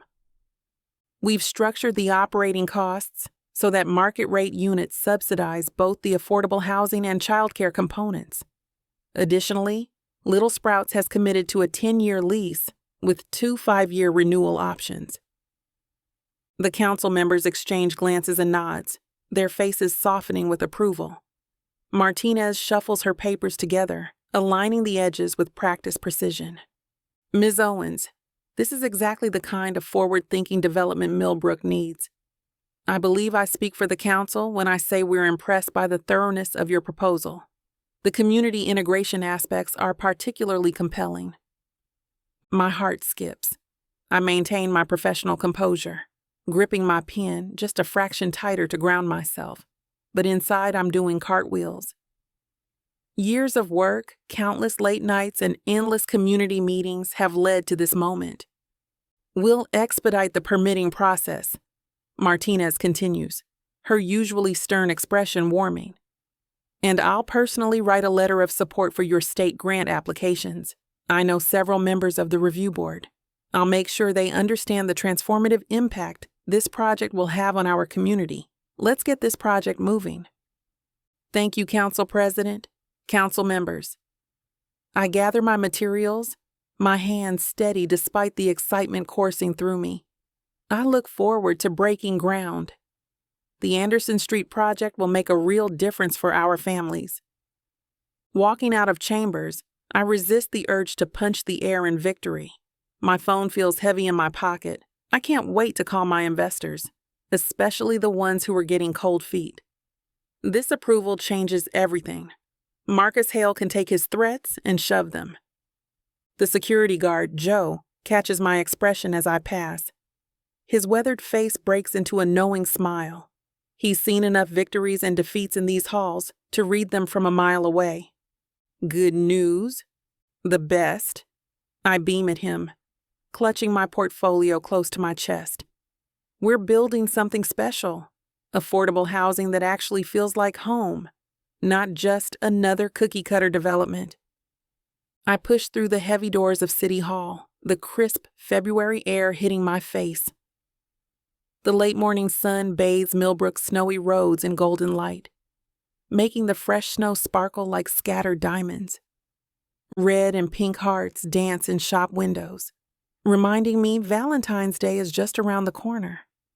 Garlands of paper cupids string between lampposts, swaying gently in the winter breeze. Even Mrs. Lawson's hardware store sports a whimsical display of heart-shaped wreaths made from painted tools. From this vantage point on the steps, I can see the whole heart of our town stretch before me, the local coffee shop where I spent countless hours drafting proposals. The vintage movie theater where families gather every Saturday for matinees. The bookstore that hosts weekly story times for neighborhood kids. And soon, the Anderson Street project will add another vital piece to this community tapestry.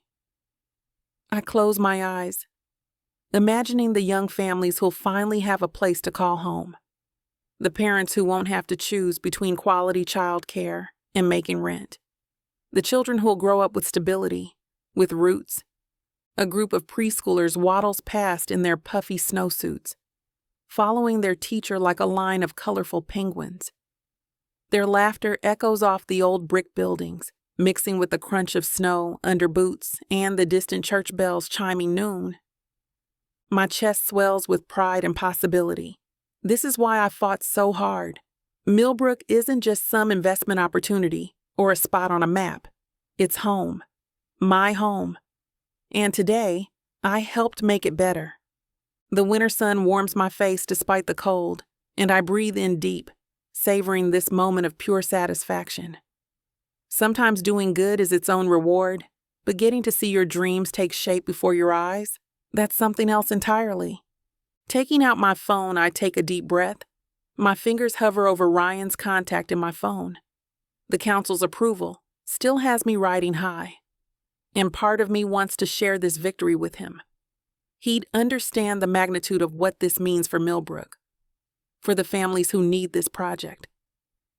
I stare at his name, remembering how his eyes would light up when we discuss community development over late-night takeout, how passionate he'd get about innovative design solutions, how he'd sketch rough blueprints on napkins, his enthusiasm infectious. Damn it. I lock my phone screen and shove it in my pocket. If Ryan wants to know how the presentation went, he can ask. He knows where to find me. I'm done being the one who reaches out first, who makes excuses for his behavior. The ball's in his court now. Besides, his investor Marcus is trying to sabotage my project. Where does Ryan stand on that? His silence speaks volumes. Is he even doing anything to stop that prick? I square my shoulders and head toward Main Street. I've got calls to make to my investors, and I need coffee. The good kind from Betty's, not the watered-down stuff they serve at City Hall. This victory is mine, and I don't need Ryan's validation to make it sweeter. Chapter 20. Ryan. The amber liquid swirls in my glass as I lean back in my leather chair. My home office is silent, except for the soft crackle of burning wood in the fireplace. The old shoebox sits open on my desk, filled with memories I've avoided for a decade. I take another sip of scotch, letting it burn down my throat as I pick up the pink envelope. The paper has yellowed with age, but her perfect cursive still gleams across the front. Happy Valentine's Day, Ryan. My fingers trace over the dried ink before pulling out the letter inside. The scent of her favorite perfume has long faded, but I swear I can still catch hints of it. Dear Ryan, you're probably rolling your eyes at another one of my letters, but I can't help myself. You make me feel like one of those romance heroines I always read about. Remember our date at Miller's Diner? You wore that ridiculous blue tie that didn't match anything, and I still fell for you. Maybe it was how you kept stealing my fries when you thought I wasn't looking. I downed the rest of my scotch. Damn it. I remember that tie. It was the only clean one I had left, and I was too nervous about our date to go buy a new one. But mostly it was how your eyes lit up when you talked about your dreams, building something meaningful, making your mark on the world. I believe in those dreams, Ryan. In you. In us. The paper crinkles in my grip. I force myself to loosen my hold before I damage it further. Standing up, I walk to the window. The lights twinkle below, reminding me of how her eyes used to shine when she looked at me. Love always, Jazz. I press my forehead against the cool glass. 10 years. 10 whole years since I threw it all away. Since I chose ambition over the one person who saw past my family name and believed in me. The empty glass dangles from my fingers as her words echo in my mind. Making my mark. I did that all right. Just not the way either of us expected. I set the letter aside and pull out a faded movie ticket stub. Love Actually. December 18th. Jazz had dragged me to see it, insisting it wasn't just another chick flick. I ended up watching her more than the movie, mesmerized by how she mouthed along to every line. Beneath the stub lies a small seashell, smooth and pearly white. We'd found it during that weekend trip to Cape Cod. Jazz had insisted on walking the beach at sunrise, despite my protests about the ungodly hour. The memory of her silhouetted against the orange sky, curly hair wild in the wind, still takes my breath away. My fingers brush against something soft, the purple silk scarf she left at my home. I'd meant to return it, but then everything fell apart. The silk still feels like water between my fingers. Damn! A Polaroid slips from between the folds of the scarf. It's from the night of her graduate school acceptance. We were at that dive bar she loved, her arms wrapped around my neck, both of us grinning like idiots.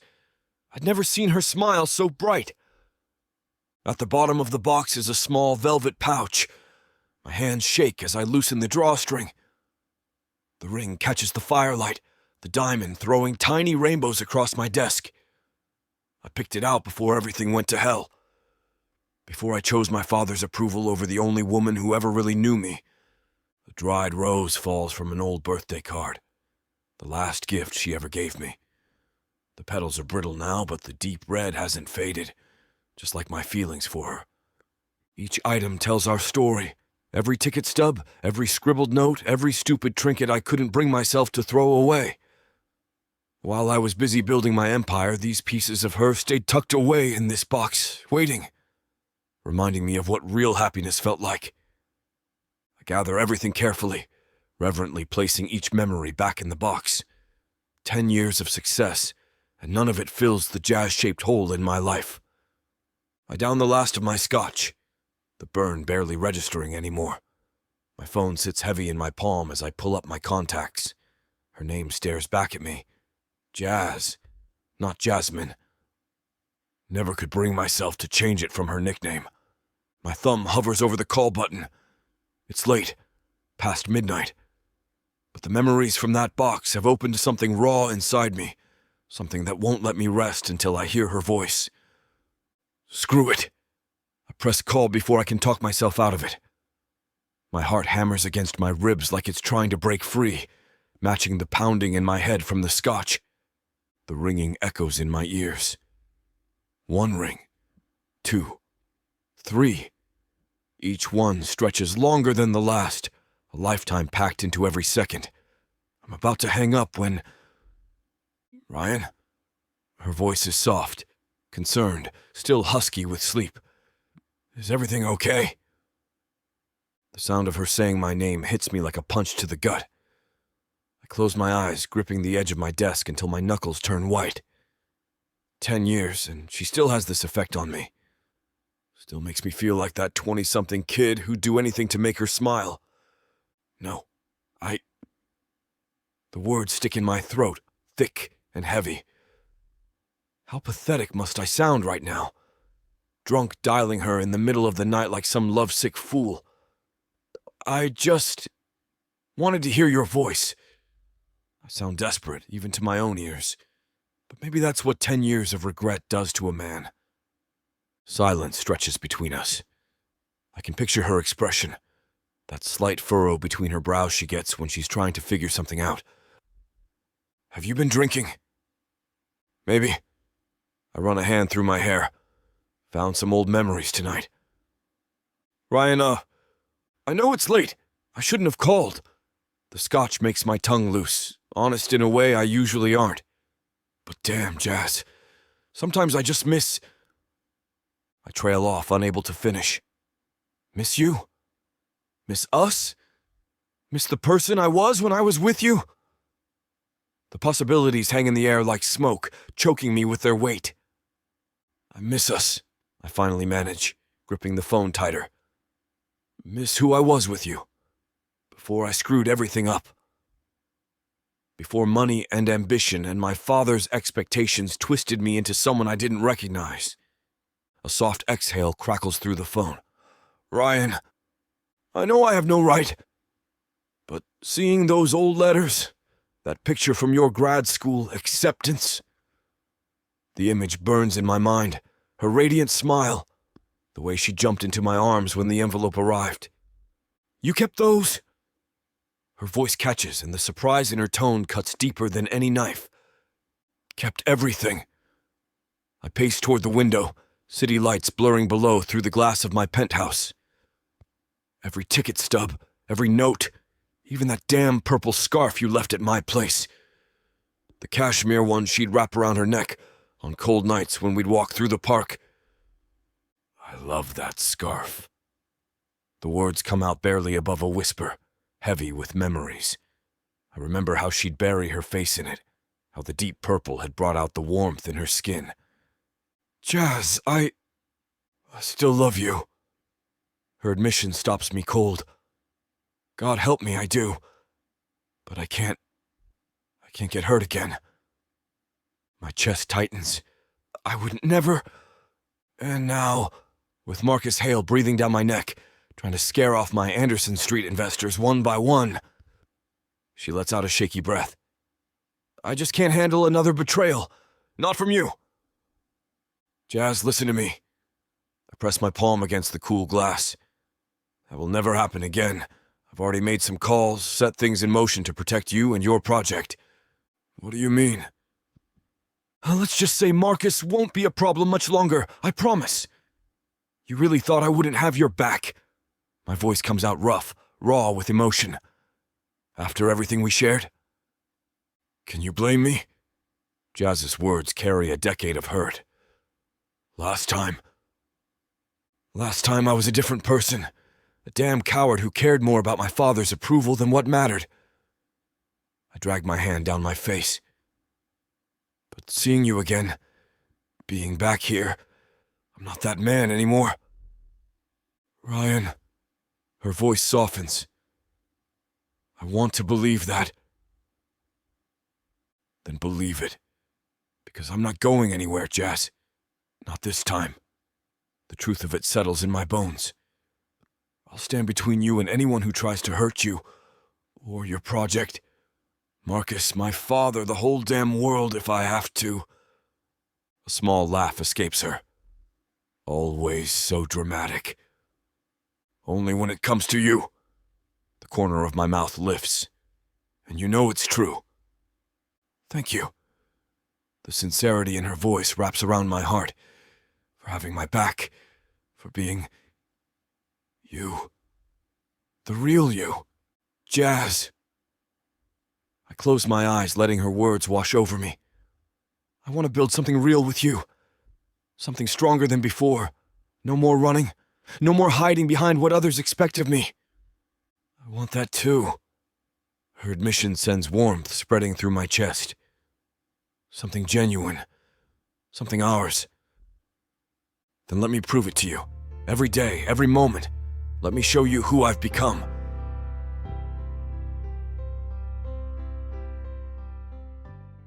I thought I was getting a fake marriage, but I didn't know my story was being told by Miss Tyla.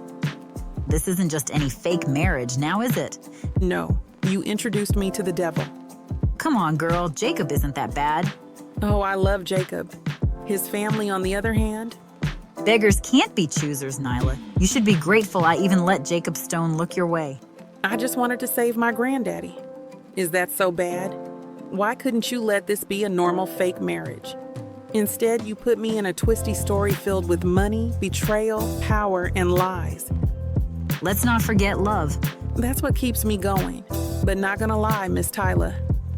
This story you got me in ain't the simple fake marriage, happy ending I thought it would be.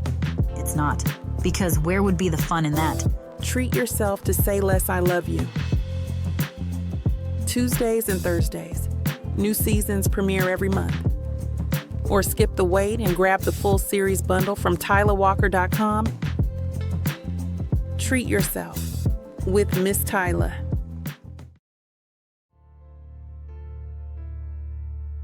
Chapter 21. Jasmine. The winter wind whips snowflakes against my face as I stand at the podium outside of the town hall. Mayor Thomas Spencer adjusts his scarf beside me, his salt and pepper hair dusted with fresh snow. Behind us, the Anderson Street lot stretches out, empty now, but soon to be transformed into something vital for our community. I smooth down my presentation notes, the paper crackling in the February chill. News cameras point their lenses our way, while reporters huddle together, stamping their feet against the cold. Channel 5's van idles nearby, its exhaust creating clouds of steam in the frigid air. The familiar faces of our local press corps peek out from beneath winter hats and scarves, waiting for the announcement. "Ready, Ms. Owens?" Mayor Spencer's eyes crinkle at the corners. His genuine enthusiasm for this project has been a blessing throughout the lengthy approval process. "Born ready." I tap my stack of papers straight, fighting back the urge to fidget with my wool coat buttons. This project has been my baby for so long. Affordable housing combined with quality child care. Just what Millbrook's young families need. I've spent countless nights perfecting these plans, making sure every detail serves our community. The thought of finally breaking ground makes my heart race with anticipation. The mayor steps up to introduce me, his voice carrying across the gathered crowd. Red and pink Valentine's decorations flutter from the lampposts along Main Street, adding splashes of color to the winter white landscape. There's a hopeful energy in the air that has nothing to do with the upcoming holiday.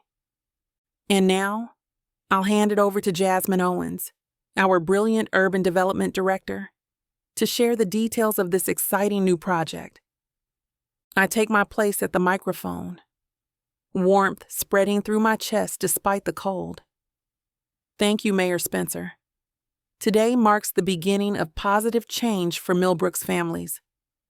My gaze sweeps across the familiar faces in the crowd. Mrs. Curtis from the local bakery, the Bolton family who run one of the town's diner, young couples I see struggling to balance work and childcare. This is why I do what I do. This is my community. The Anderson Street development will provide units for affordable housing, along with an on-site daycare facility staffed by certified early childhood educators. I continue outlining the project specs, watching hope bloom in people's expressions. Even in the February chill, Millbrook's heart beats strong and warm. The development will feature a variety of units, ranging from 1 to 3 bedrooms. I explain, gesturing to the architectural renderings mounted on easels beside the podium. Each apartment comes with modern amenities, energy-efficient appliances, and access to shared community spaces. Old Mr. Jenkins nods from his spot near the front, his weathered face lighting up. He's been vocal about wanting his grandkids to move back to Millbrook, but housing costs have kept them away. This project could change that. Beyond housing, we're creating a space where families can truly thrive. The daycare center will accommodate 60 children, with priority given to resident families. I point to the blueprints showing the playground design. We've partnered with local educators to ensure top-quality care and early learning programs. Sarah Hatfield, one of our elementary school teachers, catches my eye and gives me a thumbs up. She knows firsthand how many parents struggle to find reliable childcare in Millbrook. Community has always been the heart of Millbrook. This development isn't just about buildings. It's about strengthening the bonds between neighbors. My voice carries across the crowd with conviction. It's about creating opportunities for young families to put down roots here, for children to grow up surrounded by support, for seniors to stay connected to the town they love. I spot the Dunn family in the crowd, their 3 kids bundled up against the cold. Maria Dunn works 2 jobs while her husband Samuel runs their food truck. Quality, affordable housing could transform their lives. When I look at these plans, I see more than just architecture and infrastructure. I see future birthday parties in the community room, children making their first friends at daycare, neighbors helping neighbors. Pride wells up in my chest as I share this vision. This is how we build a stronger Millbrook, by investing in each other. The crowd's enthusiasm is palpable, their support warming me more than any winter coat could. These are the people who make Millbrook special, who've supported my vision from the start. Together, we're creating something that will serve our community for generations to come. The crowd erupts in applause, their enthusiasm echoing off the brick buildings that line Main Street.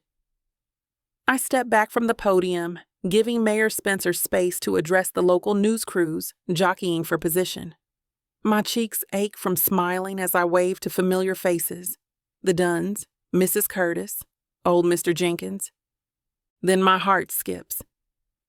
Ryan stands near the back of the crowd, his tall frame easy to spot. His hands come together in measured claps, those blue eyes locked on mine. He's wearing that charcoal pea coat that makes him look like he stepped out of a magazine, snowflakes catching in his hair. Last night's phone conversation floods back, his voice low and intimate as we talked at midnight about our relationship. Time seemed to slip past our fingers as we spoke with each other for a long time. About his ideas for sustainable building materials, about my favorite midnight snacks, about the way Millbrook feels different with him back in town. "Great job up there," he mouths, giving me that crooked smile that still makes my stomach flip after all these years. I mouth back, "Thanks," trying to keep my expression professional, despite the warmth spreading through my chest. The mayor's voice fades into background noise as Ryan and I hold each other's gaze across the sea of winter coats and scarves. He wasn't supposed to be here today, but seeing him standing in the snow supporting this project that means so much to me, it hits different. Maybe he really has changed. Maybe. "And now we'll take questions from the press," Mayor Spencer announces, snapping me back to the present moment. But I can't help stealing another glance at Ryan, finding him still watching me with those intent blue eyes. The press conference wraps up with a flurry of questions about timelines and budgets. I field each one with practiced ease, but my attention keeps drifting to the tall figure at the back of the crowd. As the reporters and crowd disperse and Mayor Spencer heads back inside, my feet carry me toward Ryan before I can overthink it. "Didn't expect to see you here." I tilt my head up to meet his gaze. "Don't you have some fancy corporate meeting to attend?" "Nope, and even if I did, I would have rescheduled it." Ryan reaches out, pulling me into a warm embrace. His peacoat smells like cedar and snow. "Couldn't miss watching you knock it out of the park. The way you talked about community, about making real change. I'm proud of you, Jazz, of everything you've accomplished here." His words sink deep, warming places I thought had frozen over years ago. "Thank you. That means a lot, coming from you." We stay like that for a moment, neither wanting to pull away first. Snowflakes dance around us, catching in Ryan's hair and on his shoulders. His hands rest steady at my waist, and I find myself leaning into his solid presence. "You're amazing, you know that?" His voice drops low, just for me to hear. I look up to protest, but the tenderness in his expression steals my words. Ryan's face dips toward mine, hesitating for just a heartbeat before his lips brush against mine. The kiss is soft, questioning, nothing like the heated exchanges of our past, just a gentle press of mouths as snow falls silent around us, transforming Millbrook into something out of a fairy tale. I pull back first, my breath catching as reality crashes back in. We're standing in the middle of Main Street where anyone could see us. The taste of his kiss lingers on my lips, making it hard to focus. "So," I clear my throat, trying to regain my composure. "How's everything going with the Marcus Hale situation?" Ryan's jaw tightens, his hand sliding from my waist like he's already shifting into business mode. "Don't worry about Marcus, I'm handling it." The way he says it, all cool confidence and steel, makes my knees buckle slightly. "You sure?" Because I know guys like him. They don't back down easy. I've seen enough wealthy investors throw their weight around to know exactly how messy this could get. "Trust me, Jazz." His eyes lock onto mine with fierce intensity, and for a moment I see the ruthless businessman beneath that charming exterior. Marcus Hale isn't going to be a problem much longer. Well, he better watch his back then. I crack a smile, attempting to lighten the moment, even as my stomach does a little flip at the way he's looking at me. You've got that determined look that usually means trouble for someone. Ryan throws his head back and laughs, the sound echoing off the snow-covered buildings. His whole face transforms when he laughs like that, making him look younger, more carefree. No kidding. Marcus has no idea what's coming his way. The predatory gleam in his eyes tells me he's already 10 steps ahead in whatever game they're playing. His confidence sends a shiver down my spine that has nothing to do with the cold. The Ryan I remember would have tried to smooth things over, play nice. This new version of him, the one who fights for what matters, is something else entirely, and I love it. Chapter 22. Ryan. Snow falls in thick flakes outside the conference room windows, but inside the temperature is about to rise. Marcus Hale sits across from me at the polished mahogany table, surrounded by our other investors. His smug expression makes my jaw clench. I slide my tablet aside. Before we continue with the project updates, there's something we need to address. My voice cuts through the quiet murmur of conversation. Marcus, want to explain to everyone in here why you were intimidating Jasmine Owens and her investors at the Anderson Street project? The room goes silent. Marcus's face tightens, but he maintains his composure. I was merely protecting our interests by threatening a community development project. I lean forward. That's not how we do business. Marcus shifts in his leather chair. The Anderson Street project could impact our property values. I was being proactive. By breaking the law? I lock eyes with our other investors. This kind of thuggish behavior puts our entire project at risk, not to mention it's illegal. Now, wait a minute. Marcus starts to stand. Sit down. My voice drops low, dangerous. You're done here, Marcus. I'm buying out your stake in the project. You can't do that. His face flushes red. Check your contract. Section 7.3 gives me exactly that power when an investor engages in illegal activity. I push a document across the table. Sign it now, or I'll let our legal team handle it, along with the evidence of your intimidation tactics. Marcus slams his palm on the table, making the water glasses rattle. You know what? Screw this.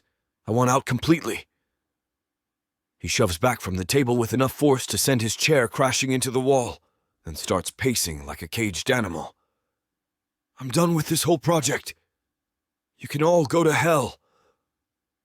Murmurs ripple through the room, tension crackling in the air. Several investors exchange worried glances, and I notice Roy reaching for his phone, probably ready to dump his shares at the first sign of trouble. Ryan. Edgar Riggs, one of our senior partners, clears his throat, his normally unflappable demeanor showing cracks. Maybe we should discuss this privately. There's nothing to discuss. I stand, planting both hands on the solid mahogany table and letting my voice carry the full weight of my authority. Marcus has shown exactly what kind of operation he thinks we're running here. If any of you agree with his methods, there's the door. But understand this. I won't let anyone compromise what we're building, not for profit, not for anything. Be reasonable, Patricia Webb cuts in. This is $1 billion development. I don't give a damn if it's $1 trillion development. My voice fills the room. I'll shut this whole project down before I let it become another example of corporate bullying. We're building in this community, not destroying it. Marcus sneers. Since when did you grow a conscience? Since I learned what really matters. I look each investor in the eye. So let me make this crystal clear. Anyone who stands with Marcus can get the hell out now. I'll buy your shares too, because I'd rather lose every penny than be part of something that terrorizes local businesses and threatens people trying to help their community. The room falls silent. Marcus grabs his coat. You're making a huge mistake, he spits. No, Marcus. The mistake was thinking you belonged on this project in the first place. Marcus turns to the other investors, his face mottled with rage. You're all idiots if you stay. This bleeding heart stuff will tank the whole project. He He's throwing away guaranteed profits for what? Some feel-good fantasy about helping the community? Give me a break. You guys don't actually believe this crap, do you? That's enough. I stand my ground, watching as uncertainty ripples through the room. My jaw clenches as I see the fear Marcus has planted start to take root. Patricia Webb rises first, gathering her things with trembling hands. I'm sorry, Ryan. I can't risk this kind of return on investment. She hurries out, followed by 2 other investors who avoid my gaze like I'm carrying some contagious disease. Their footsteps echo through the conference room, each step feeling like another nail in the project's coffin. But Edgar Riggs stays seated, along with 5 others. He adjusts his wire-rimmed glasses, and I feel a surge of respect for the old-timer. You know, Marcus, some of us remember when this town thrived because business and community worked together. I'd like to see that again. His steady voice carries the weight of decades of experience, and I notice a few of the remaining investors nodding in agreement. You're all going to regret this. Marcus yanks open his briefcase with enough force to nearly tear the hinges, papers spilling across the table like confetti at a funeral. When this project crashes and burns, don't come crying to me. His fingers are shaking with rage as he tries to gather the scattered documents, and I can see the veins in his neck pulsing. Thank you for showing us exactly who you are. I turn to those remaining. And thank you all for staying. This project was never about making the fastest buck. It's about sustainable growth that lifts everyone up. Screw you and your sustainability! Marcus storms toward the door, then spins back. You think that Owens woman gives a damn about you? She's using you just like she did before. Get out. My voice cuts like steel. Before I have security, throw you out. He slams the door so hard the windows rattle. The tension drains from the room, leaving behind a sense of clarity I haven't felt since starting this project. To those of you still here, I know this isn't the safest investment, but it's the right one. We're going to show that profit and community aren't enemies. They're partners. Edgar nods. It's about time someone took that stand. I look around at the faces of those who stayed. People choosing principle over pure profit. Maybe this is what redemption feels like. With a sigh, I turn to the remaining investors and send them a smile. We're going to have to make some adjustments to the proposals. Marcus kept crapping on the plans and making them more and more ridiculous. Let's cut all that out. I pull up the project blueprints on the conference room's main screen. First, we're scrapping the luxury units entirely. But the profit margins, Roy starts, will still be healthy, just not obscene. I zoom in on the residential floors. Instead of 50 high-end units, we'll fit 80 affordable apartments. Smaller footprints, but smart designs that maximize living space. Edgar leans forward, adjusting his glasses. The construction costs won't be that different.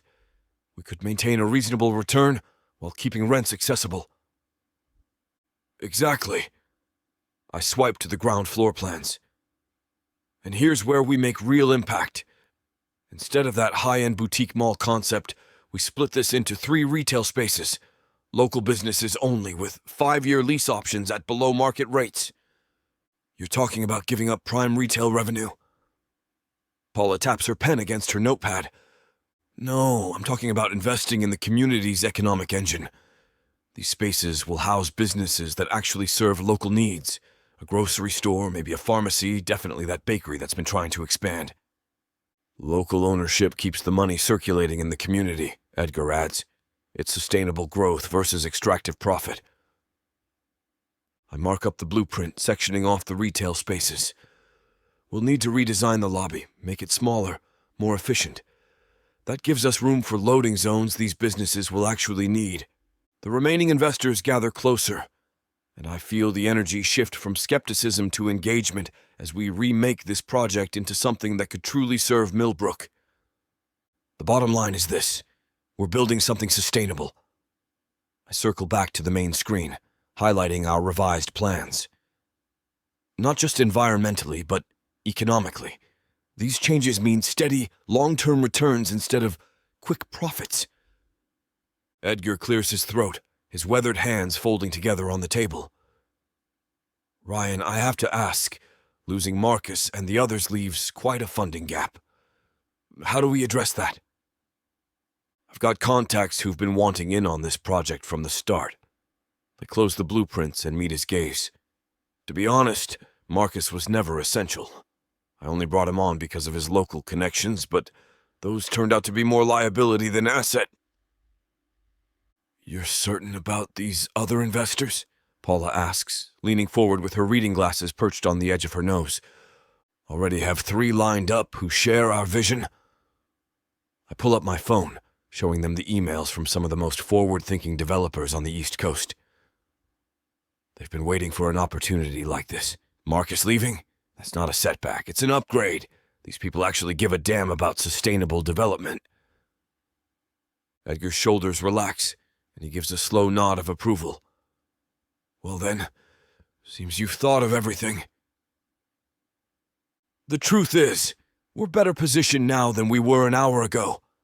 I gather my papers, feeling lighter despite the morning's confrontation with Marcus and his dramatic exit. My fingers brush over the revised sustainability metrics, the ones Marcus had fought against tooth and nail. We've got the right team, the right vision, and now we'll have the right investors too. People who understand that doing good and making money aren't mutually exclusive. And what about his meddling in local initiatives? Edgar asks. Truly, that was a surprise I wasn't expecting. Never thought he'd stoop so low. Don't worry, I reply with a smile. Most local news sources will hear about this. Soon enough, it'll reach the cities, and Marcus's reputation will tank soon afterwards. My smile persists, imagining his face when he realizes the whole industry has found out about how much of a snake he is. God, I can't wait for that day. Chapter 23.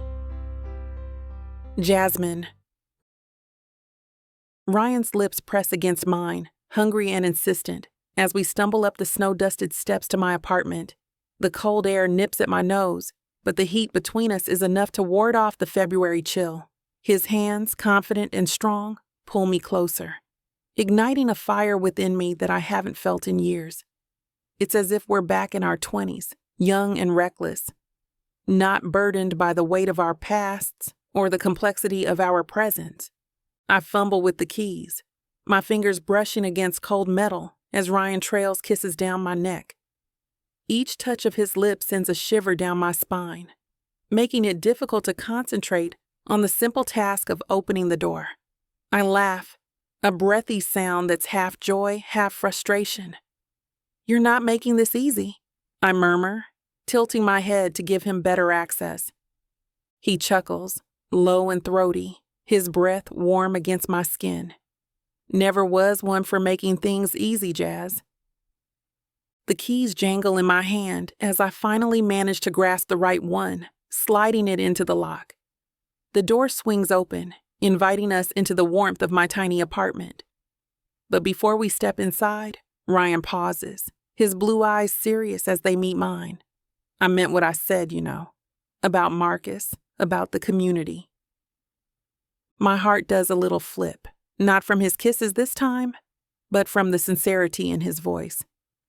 I've seen the changes in him, the growth. It's not just words, it's action, it's commitment.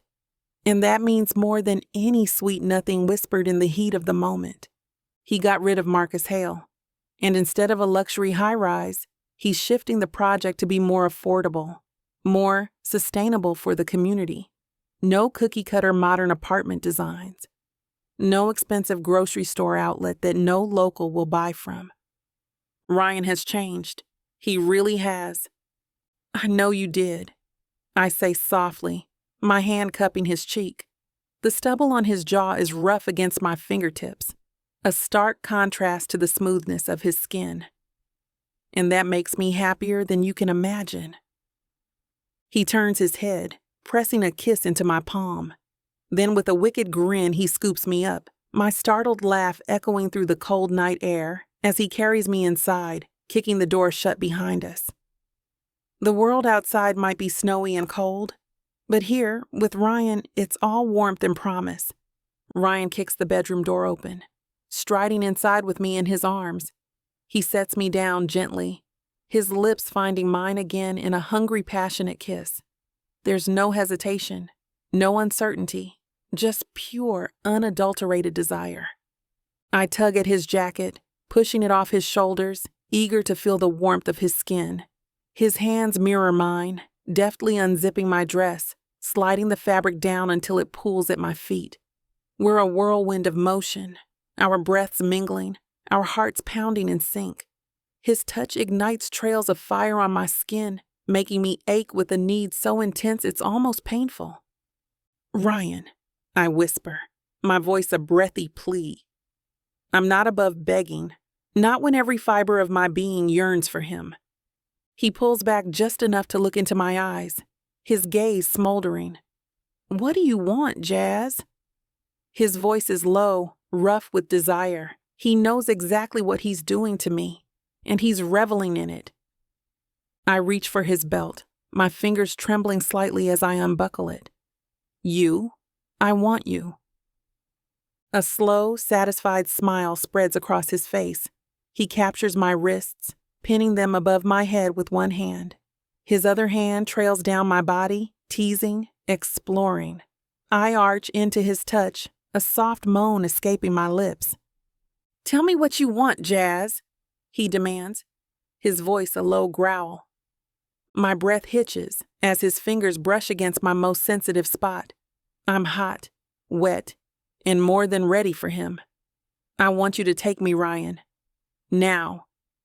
He leans in, his lips brushing against my ear. "With pleasure," he murmurs, his voice a dark promise. I hate to put a stop to a good time, but it looks like we've hit this platform's limit for spiciness.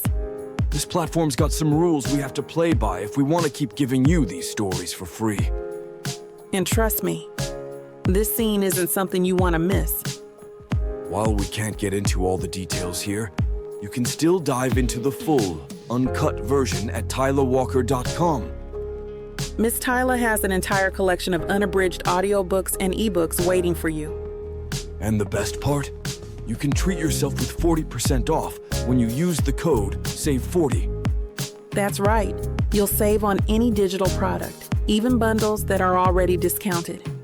Miss Tyla would never let anyone feel the kind of disappointment you must be feeling right now. So why wait? Treat yourself with Miss Tyla. He leans down, his lips brushing against my ear. "I want to do that again," he whispers, his voice laced with a dark promise. "And again." His words send a thrill through me, my heart fluttering at the thought of more. More of him. More of us. More of this all-consuming passion that leaves no room for doubt or hesitation. I turn my head slightly, catching his gaze over my shoulder. There's a hunger in his eyes, a smoldering intensity that tells me he means every word. His hands continue their slow, sensual massage, his touch both soothing and stirring. I can feel the warmth of his palms, the strength in his fingers as they dig into my skin. It's a touch that claims, that possesses. And God help me, I want to be possessed by him. I push back against him, a silent invitation. His eyes darken, a wicked smile playing on his lips. He knows what I want, what I'm asking for, and he's more than ready to deliver. "Round 2?" I ask, my voice a sultry purr. He chuckles, low and throaty, his grip on my hips tightening. "You read my mind, baby?" Chapter 24. Ryan. The bitter February wind whips against my face as I stride toward Millbrook's community center. Through the windows, I spot dozens of people packed inside, their breath fogging up the glass. My fingers tighten around my presentation folder. This is it. Time to show them I mean what I say about changing course. Inside, the warmth hits me like a wall. Coats and scarves drape over every available chair, and the smell of coffee from a corner table mingles with winter-worn boots. Conversations buzz through the room, but they quiet as I make my way to the front. Thank you all for coming tonight. I set my folder on the podium, scanning the crowd. I know many of you had concerns about the original development plans for the old Mason property. The building is falling apart, so it's only reasonable to wonder what's going to happen with that lot. A few murmurs ripple through the audience. I square my shoulders. Those concerns were valid, which is why I'm announcing a complete redesign of the original project I had planned for Millbrook. The projector flickers to life behind me as I click through the new renderings. Gone is the gleaming high-rise that would have towered over Main Street. In its place, a 4-story building with brick facade that mirrors the historical architecture around it. Instead of luxury condos, we're creating 35 affordable housing units. I gesture to the ground floor layout, feeling more confident with each word. This is what Millbrook needs, not another monument to excess. And these spaces here will house 3 local businesses, with priority given to existing Millbrook merchants who want to expand. We're talking reasonable rent rates, long-term lease options, the whole package. What about parking? Someone calls out from the back. Underground garage with designated spots for both residents and retail customers. We're also adding bike racks and a small green space here. I point to the courtyard area where the renderings show native plants and benches arranged around a central fountain. The landscaping will use drought-resistant species, and we're incorporating solar panels on the roof to offset energy costs. More hands shoot up, but the questions now carry an edge of excitement rather than skepticism. I walk them through construction timeline, environmental impact studies, traffic considerations. Every answer I give seems to win over another doubter, and I can feel the energy in the room shifting. Their engagement fuels my conviction that this is the right path. Screw Marcus Hale and every investor who thinks like him. This is what I want to do. This is what I'm made for. This isn't just about building apartments, I say. It's about strengthening the community that already exists here, making sure Millbrook grows in a way that benefits everyone. The room erupts in applause. As I look out at their faces, shopkeepers, teachers, families who've lived here for generations, I realize this is what success actually feels like. Not another luxury development in my portfolio, but creating something that matters. An older man rises from his seat, his weathered face creased with skepticism. I recognize him as Tom Fletcher, owner of the car repair shop that's been on Main Street for 40 years. Pretty words, Mr. Aldridge. He crosses his arms. But we all remember what your father did to Burlington, the town a couple miles away. Bought up half their downtown, promised community development, then flipped everything into high-end retail that drove out every local business. How do we know you're not cut from the same cloth? The room falls silent. My throat tightens. He's not wrong about my father. Those memories slice deep. Standing beside him at 12 years old while he explained how to maximize property value by pricing out undesirable elements. Back then, I thought that's what success looked like. You're right to question my motives, Mr. Fletcher. I step away from the podium, needing them to see me, not just hear me. I used to think like my father. Profit margins, property values, return on investment. Those were the only metrics that mattered. I was wrong. My hands clench at my sides as I continue. 10 years ago, I would have pushed through that high-rise without a second thought about what it would do to Millbrook. But I've seen what that kind of development does to places like this. It hollows them out. Destroys everything that makes them special. I gesture to the crowd. You all know each other. You shop at each other's stores. Your kids go to school together. You show up when someone needs help. That's worth more than any profit margin. And I'm not asking you to just trust my words. I'm putting everything in writing. Legally binding commitments about rent controls, local business preference, everything I've outlined tonight. Because I want to be part of building something that matters, not tearing down what already works. Fletcher's stern expression softens, his weathered face relaxing as he uncrosses his arms and nods slowly. The shift in his demeanor sends a surge of relief through me. I know his opinion carries weight with everyone here. That's the most honest answer I've heard from a developer, ever. He looks around the room, his gaze sweeping across the faces that encapsulate us. At least you acknowledge where you came from and admit what could go wrong. That takes guts. Murmurs of agreement ripple through the crowd, and I feel some of the tension leave my shoulders.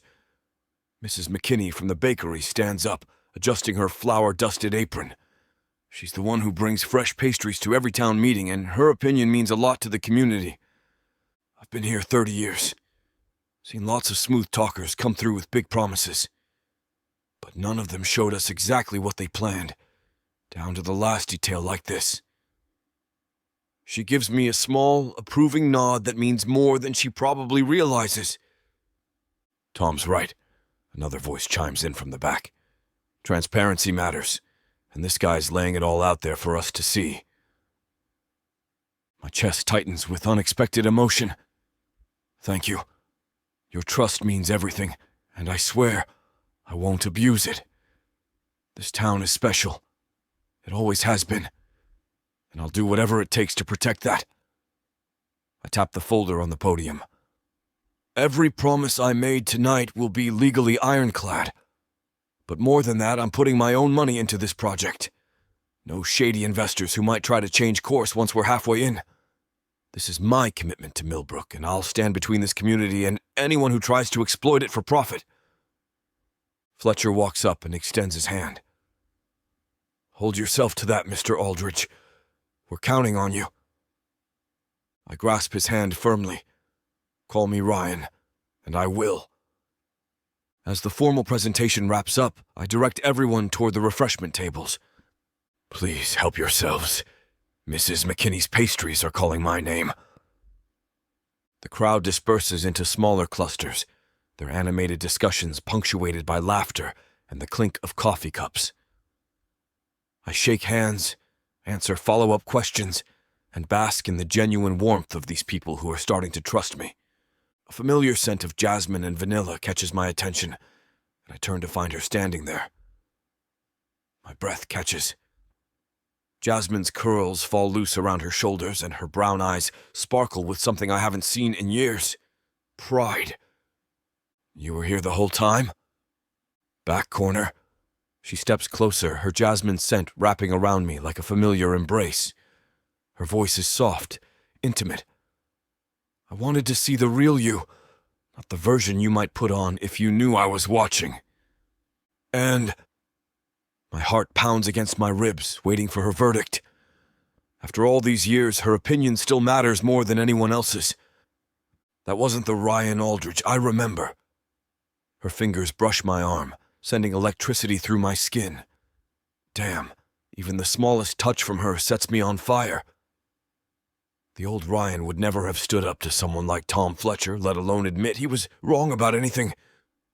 The old Ryan was a jerk! I run a hand through my hair, fighting the urge to pull her closer. True. A smile tugs at her lips, and for a moment, I see a flash of the girl who used to look at me with stars in her eyes. But this new one? He might actually be good for Millbrook. The way she says it, like she's finally letting her guard down, makes me want to prove her right more than anything. The space between us shrinks. Without thinking, I pull her into a hug, breathing in her warmth. Her arms wrap around my waist, and for a moment, we're the only two people in the room.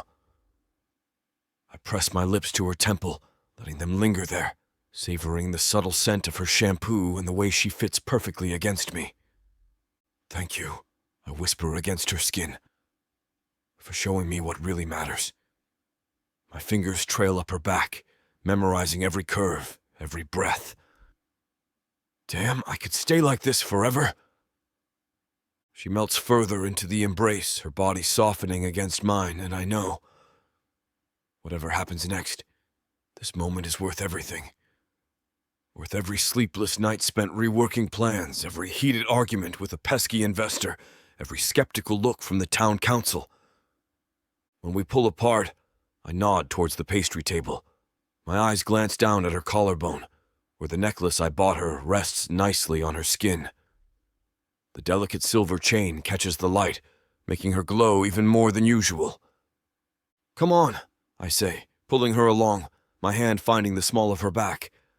"I've been eyeing those jelly donuts since I walked in. And knowing you haven't eaten anything all day except coffee." Chapter 25. Jasmine. Snowflakes drift through the crisp February air as Ryan and I make our way down Anderson Street. His arm wraps around my waist, pulling me close against the winter chill. The empty lot stretches before us, a blank canvas of white dusted ground. Right there. I point to the center. That's where the playground will be. And over there, the daycare center with big windows so the kids can watch the snow fall. I see it. Ryan's breath creates little clouds in the cold air. The building plans really don't do it justice when you're standing here. My boots crunch in the fresh powder as I step forward, spreading my arms. It's all going to be here, Ryan, right here. Affordable apartments, families finally having a place to call home. No more struggling young parents having to commute from 3 towns over because they can't afford Millbrook prices. Red and pink hearts dangle from the lampposts lining Main Street just ahead, swaying in the gentle breeze. Through the swirling snow, I spot Mrs. Keller putting up Valentine's Day decorations in her boutique window. You've really thought of everything. Ryan's fingers intertwine with mine, warming my hand. His touch sends a familiar tingle up my arm, one I'm trying hard to ignore. The way you fight for this community, Jazz. It's incredible. Someone has to. I lean into him, watching the snowflakes catch in his blonde hair. The white flakes make his blue eyes seem even brighter, more intense. These families deserve a chance to be part of Millbrook. A group of kids races past us, squealing as they chuck snowballs at each other. Their laughter echoes off the old brick buildings, pure joy in their voices. One little girl in a purple parka stops to wave at us before darting after her friends. That'll be the view from those windows. I nod toward where the daycare will stand, already picturing the bright sunlit rooms filled with toys and tiny tables. Kids playing, making memories. A real neighborhood.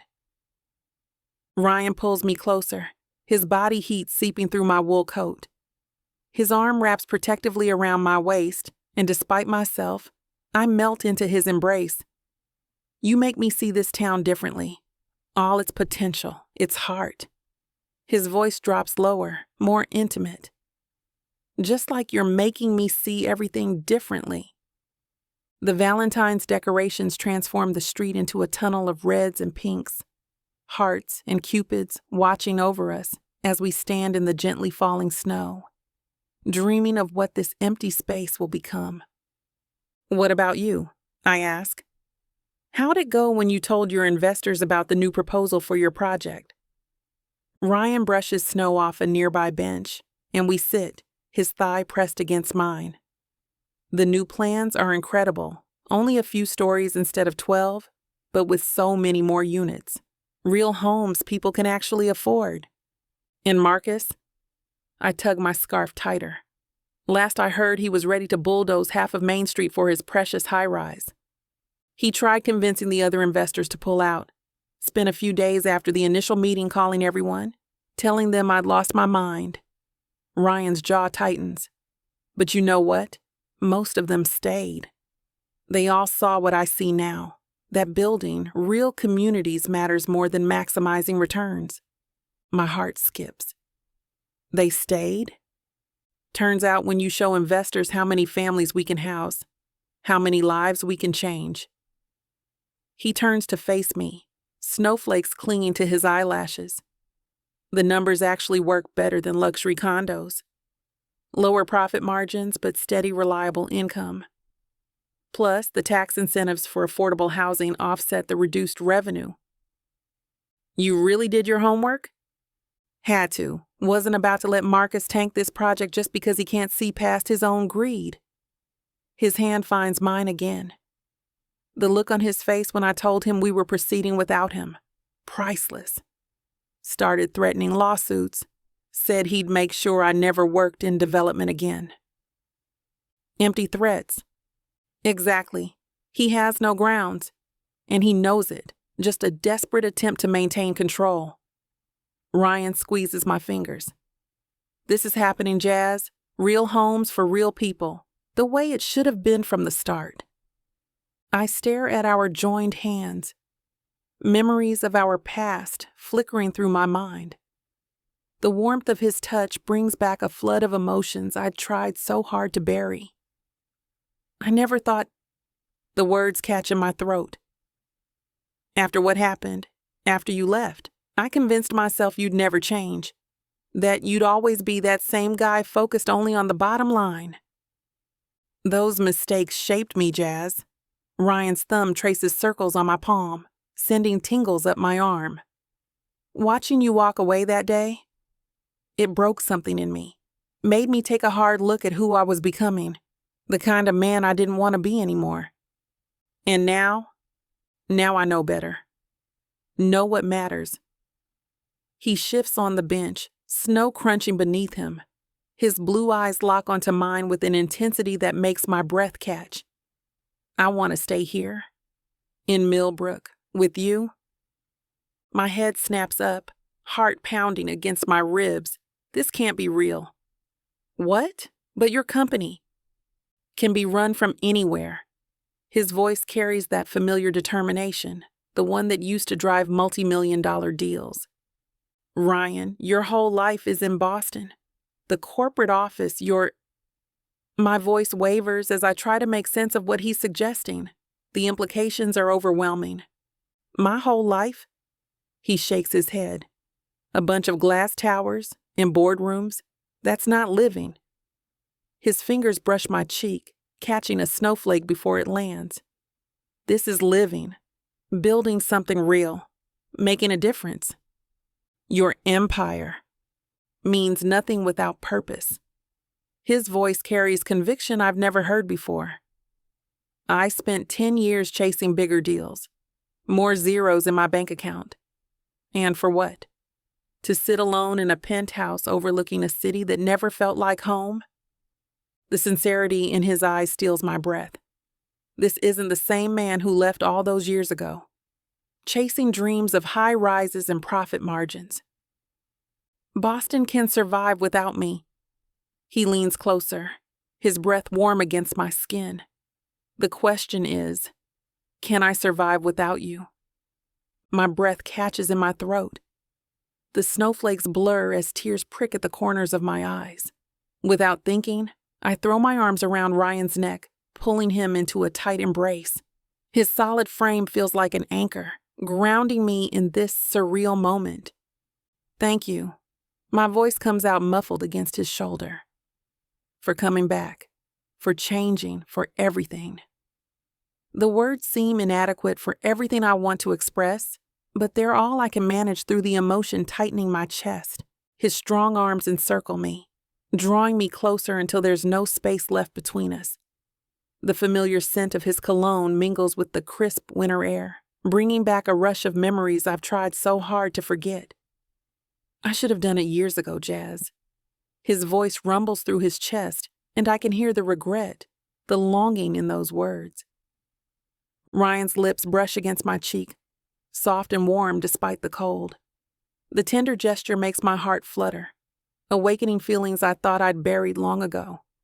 His fingers trail up my spine, leaving sparks of electricity in their wake, and I know with absolute certainty that I never really got over him. I never even came close. Oh, would you look at that?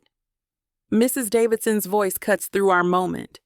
The elderly bookshop owner beams at us, clutching her shopping bags. The whole town's been buzzing about you two dating again. It warms my heart to see young love rekindled. Heat spreads across my whole body as Ryan and I pull apart slightly. Though his arm stays firmly around my waist, Mrs. Davidson has always been Millbrook's most enthusiastic matchmaker.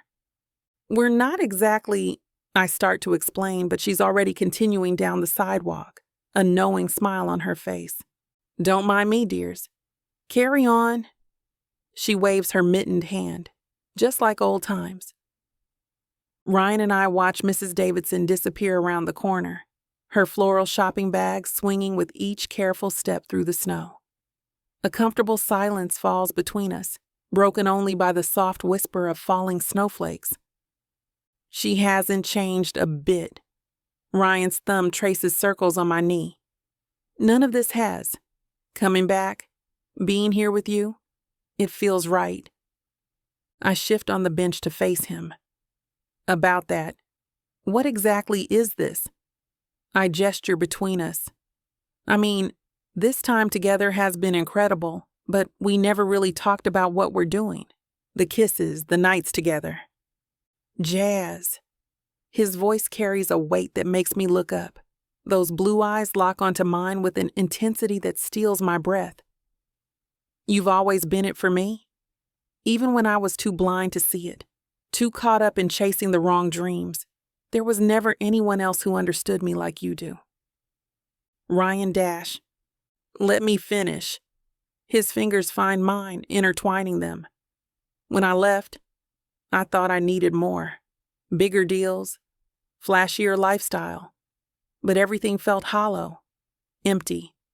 Then I'd see your name in development journals, read about the amazing work you were doing here, and this ache would hit me right in the chest. Snow continues to drift around us as my heart pounds against my ribs. You were never just another relationship, Jazz. You were home. Still are. His free hand cups my cheek. I know I have a lot to make up for, but I'm not going anywhere this time. Not unless you tell me to. And if I don't, the words come out barely above a whisper. Then you're stuck with me. A smile tugs at his lips. Because you're it for me, Jasmine Owens. Always have been. Chapter 26. Ryan.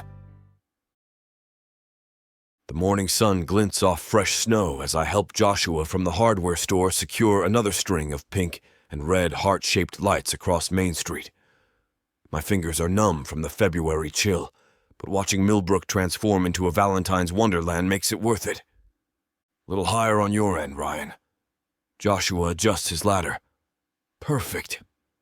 The small box in my pocket feels heavier with each passing hour. I've checked it at least 20 times since picking up the custom ring from old Mrs. Donaldson's jewelry shop yesterday. The rose gold band with the delicate flower design is exactly what Jazz would love. Elegant, but understated, just like her. Hey, billionaire boy, stop daydreaming and help me with these tables! Carol from the diner waves me over to the vendor area we're setting up in the town square. I jog over, grabbing the other end of a folding table.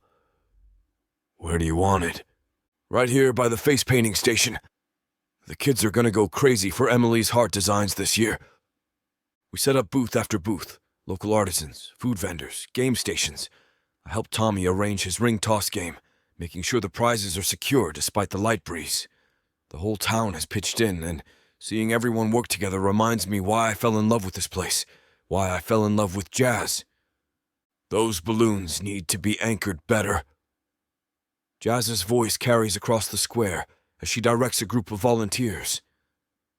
She hasn't noticed me yet, too focused on her clipboard and making sure everything is perfect. The way she takes charge, how she knows exactly what needs to be done. It's one of the countless things I love about her. I grab more sandbags and start securing loose decorations, keeping myself busy while stealing glances at her. She's wearing that blue winter coat I love, her curls peeking out from under a knit beanie. The ring feels like it's burning a hole in my pocket, but I've got it all planned out. Tonight, when the festival lights up and the town gathers for the evening celebration, I'll take her to our spot by the gazebo and... Ryan, can you help with the banner? Jazz calls out, finally spotting me. Coming! I weave through the crowd, my heart racing just from the sight of her smile. Once I reach her, I grab the banner's fabric. Here, I've got this end. I stretch up, catching the corner of the red silk banner while Jazz works on securing her side. Even on her tiptoes, she's struggling to reach. I'm already headed towards the nearest ladder. Need a lift? I can manage. She huffs, determination written across her features as she stretches higher, her curls bouncing with the effort. Sure you can, Shorty. I wink, earning an eye roll as I present her with the ladder. Damn, even annoyed, she's gorgeous. But I'd never forgive myself if you fell and ruined that pretty face of yours. The banner unfurls between us. Millbrook's Valentine Festival in elegant gold script. Jazz fusses with the placement until it hangs perfectly level, her perfectionist side showing in every minor adjustment. My arms are starting to burn from holding the position, but I'd stand here all day if she asked. Break time? I nod toward Carol's stand where steam rises from fresh cups of cocoa. The aroma of chocolate and spices drifts over, making my stomach growl. God, yes! Jazz hops down, brushing her hands on her jeans.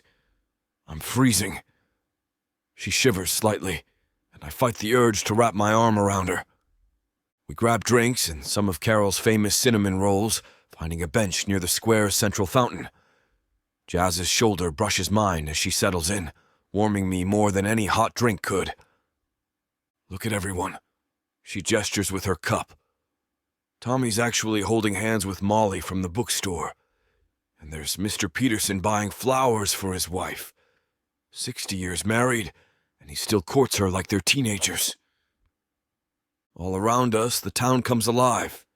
Kids chase each other through the booths while their parents browse local crafts. Couples young and old stroll arm in arm, sharing cotton candy and stolen kisses. The sun catches the icicles hanging from the trees, creating rainbow prisms that dance across the snow. Jazz leans into me slightly, her cocoa forgotten. This is my favorite festival. Everyone just seems happier. It's the love in the air. I brush a stray curl from her cheek, letting my fingers linger. You're such a sap.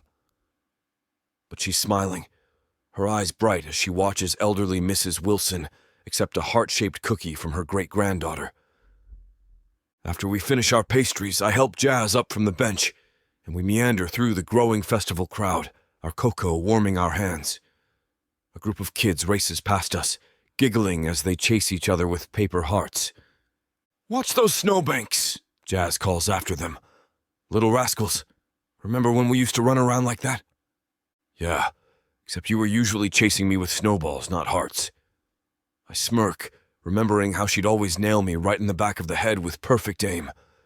She bumps my shoulder. You deserved every single one of those snowballs. Her laugh is infectious, warming me more than the cocoa, especially that time you put snow down my jacket. We pause at Amy's craft booth, where Jazz admires hand-painted wooden signs with phrases like "Home Sweet Home" and "Love Lives Here." Her fingers trace the intricate lettering, and I find myself watching her hands move across the wood, mesmerized by her gentle touch. These would look perfect in the community center we're renovating, she says. I'm thinking of adding a coffee corner, make it more inviting, give people a reason to linger and connect. Her eyes light up with that familiar spark she gets when talking about her projects. Maybe some comfy chairs, local artwork on the walls. Make it feel like everyone's living room. That's what makes you amazing at what you do. You don't just see buildings, you see possibilities. Speaking of possibilities. Jazz's eyes light up as we pass the old Mason building. I've been working on plans to convert that empty space into a weekend market. Something like this. She gestures at the festival around us. But year-round, local vendors, artisans, maybe even a teaching kitchen for community classes. Keep Millbrook's soul alive while helping it grow? Exactly. She takes a sip of cocoa, her expression thoughtful. These festivals, the way everyone comes together. It's what makes this place special. My job isn't just about development. It's about preserving that magic. I get it now. I think about my own past projects, how different they might have been with this mindset. It's not about changing the town. It's about giving it room to be more of what it already is. Now you're speaking my language, Aldridge. Jazz grins, linking her arm through mine as we dodge a cluster of balloon hearts bobbing in the breeze. Who knew you'd turn into such a community-minded developer? I had a pretty good teacher. My eyes lock onto the snow-covered gazebo, and I realize that this is the perfect opportunity. The ring box weighs heavily in my pocket, reminding me of what I've set out to do. Jazz stops to admire the twinkling lights wrapped around each pillar, and I know this is the moment. Jazz. I take her hand, leading her up the steps. Remember our first kiss? Right here, back in high school. How could I forget? I was so nervous I stepped on your foot. She squeezes my fingers. There's no reason to be nervous around me. I pulled a small velvet box from my pocket. Her eyes widen as I drop to one knee. In this short time I've spent with you again, you've shown me what I knew deep down for 10 years. You're it for me, Jazz. You always have been. Ryan, her voice catches. I know it seems fast, but we've wasted so much time already. I open the box, revealing the rose gold ring. I love how you fight for this town. I love your passion, your strength. I love how you call me out on my crap and push me to be better.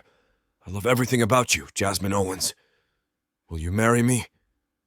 She stares at the ring, tears gathering in her eyes. Her fingers trace the delicate flower design, and my heart pounds so hard I swear she must hear it. Is that a jasmine flower? Yeah. I hold my breath, watching her face for any hint of what she's thinking. My hands are steady despite the winter chill. Mrs. Donaldson helped me design it. The old lady nearly burst with excitement when I told her my plans. It's beautiful. Her voice trembles and a tear slides down her cheek. Damn, she's everything I've ever wanted. You haven't answered my question! My knee is freezing against the wooden planks, but I don't dare move. 10 years of regret could end right here, right now. Jazz pulls me to my feet with surprising strength, her hands framing my face. Those brown eyes I've dreamed about for a decade shine with pure joy. Yes, God, yes. Her thumbs stroke my cheeks, and I know I'm the luckiest bastard alive. I slip the ring onto her finger with shaking hands, then pull her close. Her lips meet mine as festival lights dance around us, and somewhere in the distance I hear cheering, probably half the town watching us. But all I can focus on is Jazz in my arms, her fingers curled into my coat, and the promise of forever stretching out before us.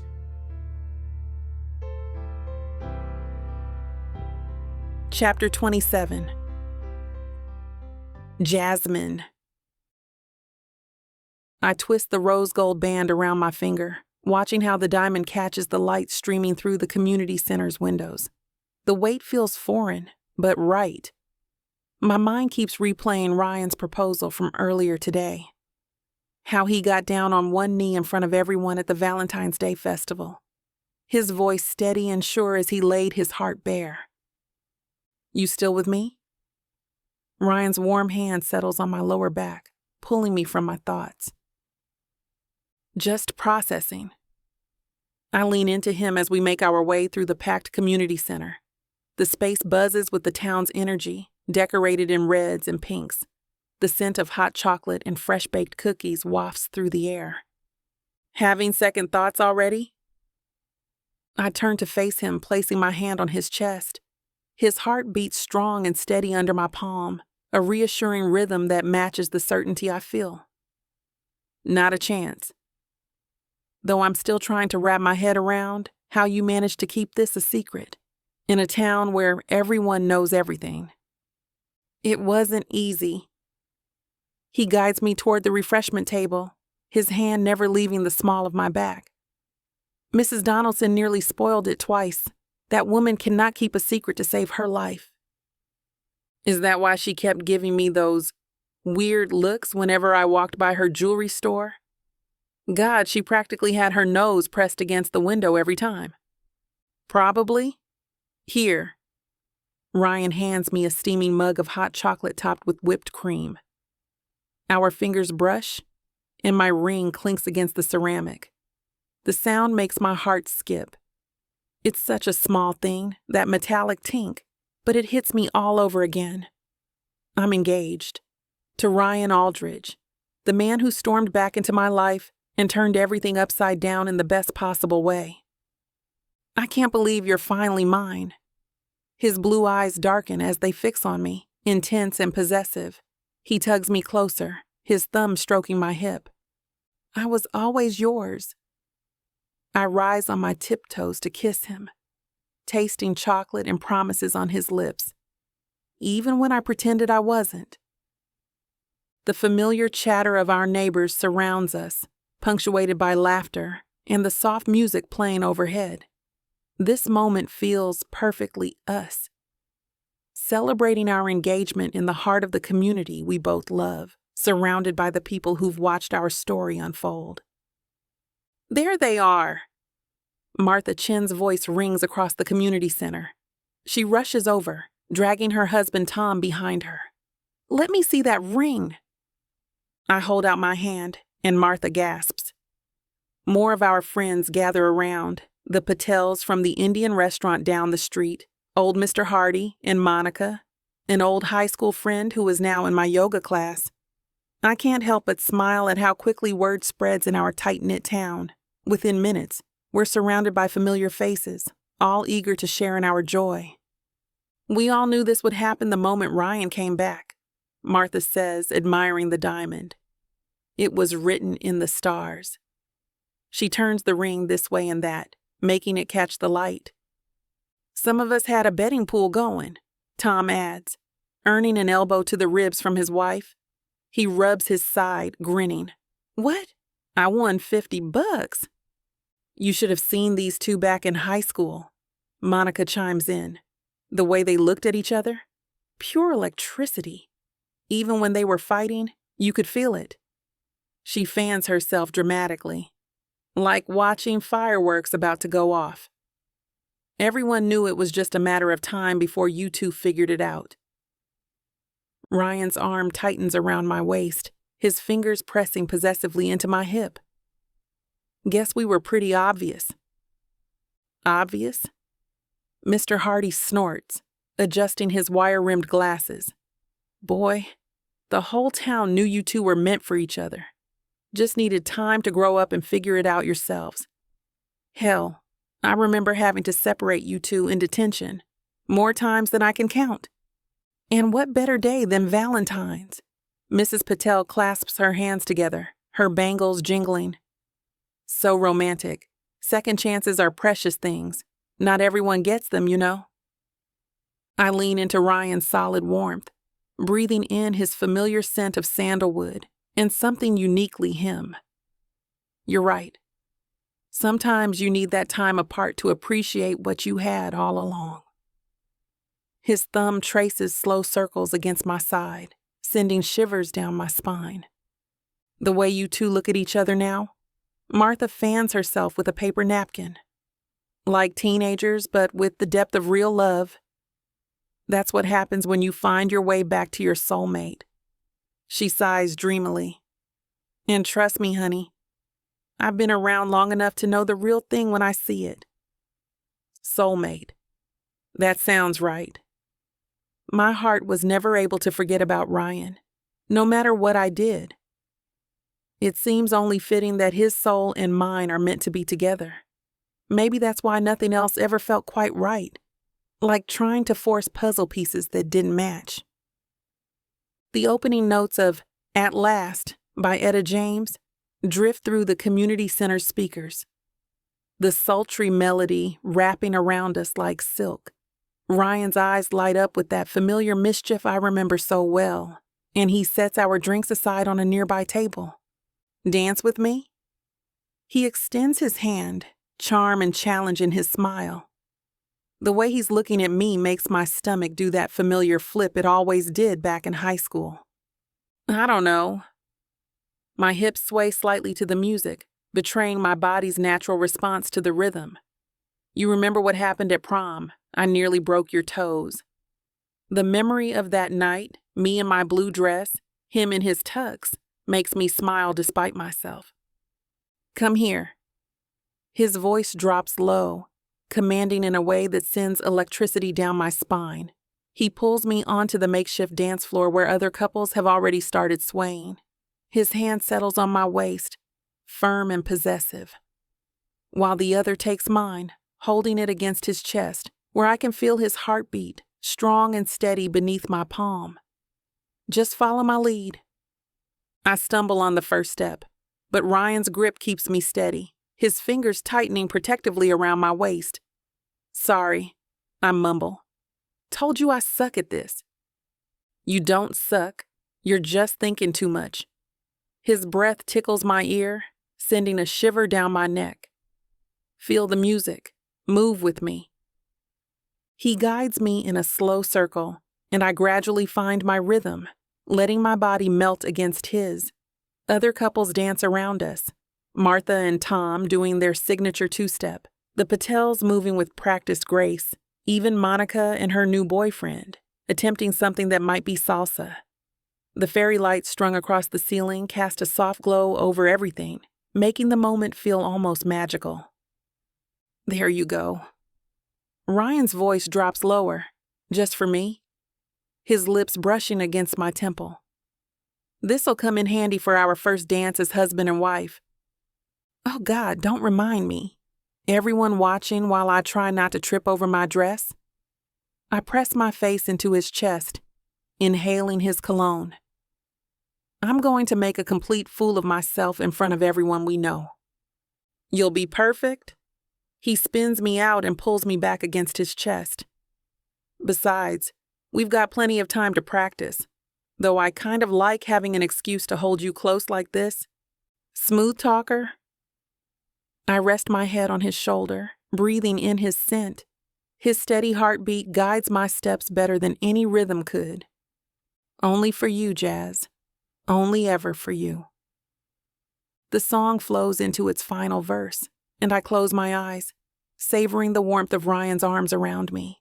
His chest rises and falls against mine, our bodies swaying in perfect sync now.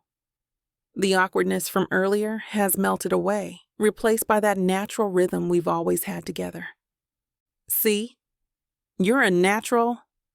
Ryan's fingers trail up my spine, making me shiver. The touch sends warmth spreading through my entire body, and I fight to keep my knees steady.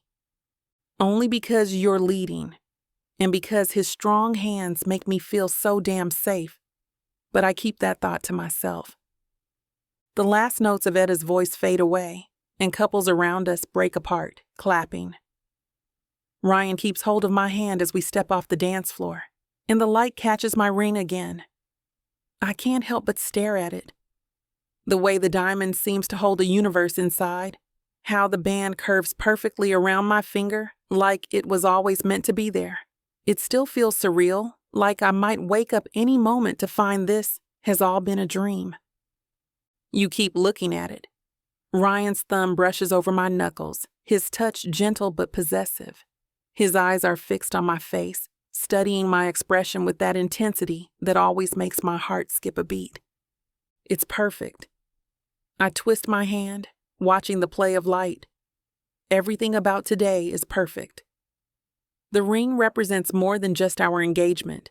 It's all the history between us, the growth, the journey back to each other, every stolen kiss in high school hallways, every heated argument, every moment apart that made us stronger. Ryan pulls me closer, pressing his lips to my temple.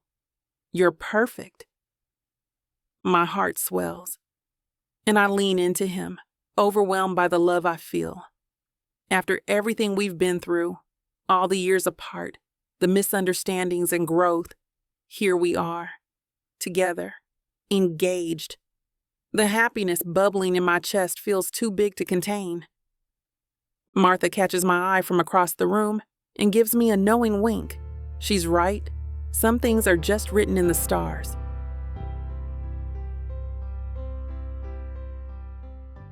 You won't know what hit you, baby. I'm going to take you, break you, and make you mine. And when I'm done, you're... Now hold on just a minute. What? I got something to say. What's the meaning of this? Now you may be some fine-looking white boy, Got that right, baby. It takes hard work. and you might got the money. Fat stacks, baby, to spoil you with. But that doesn't mean I'm going to give it up to you without a fight. A fight? You want some limp wilting flowers? Go to historical romance, baby. But you want sassy and spicy strong black queens that tame their alpha male bad boys? I think our listeners do. Then you go on and look at Miss Tyla's Bougie Brides and Billionaire's audio bundle. 50 hours of me whispering the most romantic things in your ears. Fake marriages, alpha male billionaires, strong black women, steamy scenes that will make your eyes roll back. And everything wrapped up in a happily ever after that will put you in an afterglow. Use code SAVE40 to get 40% off this bundle and any other digital product in Miss Tyla's store. Unabridged and uncut. Just like you, You're gonna have to find out. Tyla Walker Romances. Escape your life with sassy romance. Chapter 28. Ryan. I lean back in my leather office chair, spreading the Anderson Street blueprints across my mahogany desk. Jazz stands beside me, her finger tracing the outline of the daycare center's playground. Her perfume drifts down as she leans over the plans, making it damn hard to concentrate. The solar panels on the south-facing roof will cut utility costs by 40%. She taps the detailed schematics. That means more affordable rent for young families. And the playground equipment. I point to the empty space she's examining. My hand brushes against hers for a brief moment, sending an electric current through my arm. I found a supplier who'll donate it. They want the tax write-off. A satisfied smile plays across her lips. Plus, they're using recycled materials. I can't help but admire how she's thought of everything, how she's managed to make this project both eco-friendly and economically viable. It's exactly the kind of innovative thinking that had drawn me to her years ago, and now it's making me fall for her all over again. The door creaks open, and Mrs. Vasquez enters carrying a tray loaded with steaming bowls of her famous pozole. The rich aroma of hominy, chili, and tender pork fills my office, making my stomach growl in anticipation. You two haven't eaten since breakfast. She sets the tray down, clearing a space between the blueprints with the efficiency of someone who's managed my chaos for years. The community center can wait until after dinner. Mrs. V, you're spoiling us. Jazz's eyes light up at the sight of the traditional Mexican soup. She inhales deeply, and I catch myself staring at the way she closes her eyes in appreciation. Somebody has to. Mrs. Vasquez winks at me, that knowing look in her eyes that always makes me feel like she can read my thoughts. This one would work through every meal if I let him. I grab 2 spoons from the tray, handing one to Jazz. She's not wrong. My fingers brush against hers during the exchange, and I have to force myself to focus on the food instead of how soft her skin feels against mine.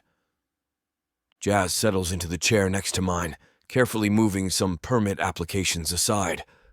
February's flying by. Can't believe we break ground in just a few months. The contractors are already lined up. I blow on a spoonful of the fragrant broth, watching the steam curl up between us. Everything's falling into place. And it is. Faster than I'd expected, thanks to her determination and my connections. The blueprints sprawl before us as we eat, covered in Jazz's precise notes and my scrawled additions. Every detail meticulously planned, from the energy-efficient windows to the community spaces. The Anderson Street project represents everything we've fought for. Affordable housing that doesn't sacrifice quality. A safe place for kids to grow up. A true community hub. It's the kind of project I wish I'd had the vision to tackle years ago. I set my spoon down, memories of my own childhood in Millbrook flooding back. You know, growing up here, there wasn't much for kids to do except hang out at the mall or the movie theater. Jazz nods, swallowing a bite of pozole. Tell me about it. I used to walk 3 miles just to meet friends at the ice cream shop. That's what I've been thinking about lately. I lean forward, energy coursing through me. The ideas that have been brewing since I returned to Millbrook pour out. The Anderson Street project is just the beginning. This town needs more youth spaces, skate parks, recreation centers, Maybe even a tech hub where teens can learn coding. Places I wish I'd had growing up, even with all my family's money. Those would create jobs too. Jazz's eyes spark with interest. And damn if that look doesn't make me want to promise her the moon. Local kids could work there after school, gain experience. Exactly, and not just minimum wage positions. I grab a napkin, sketching out rough ideas, my hand moving fast across the paper. Mrs. Vasquez's delicious lunch forgotten. We could partner with trade schools, set up apprenticeships, give them real skills, real futures. The kind of opportunities that could keep talent right here in Millbrook instead of watching them all leave for the cities. The old warehouse district would be perfect for something like that. Jazz scoots her chair closer, pointing to my impromptu drawing. Those buildings are just sitting empty. What do you say?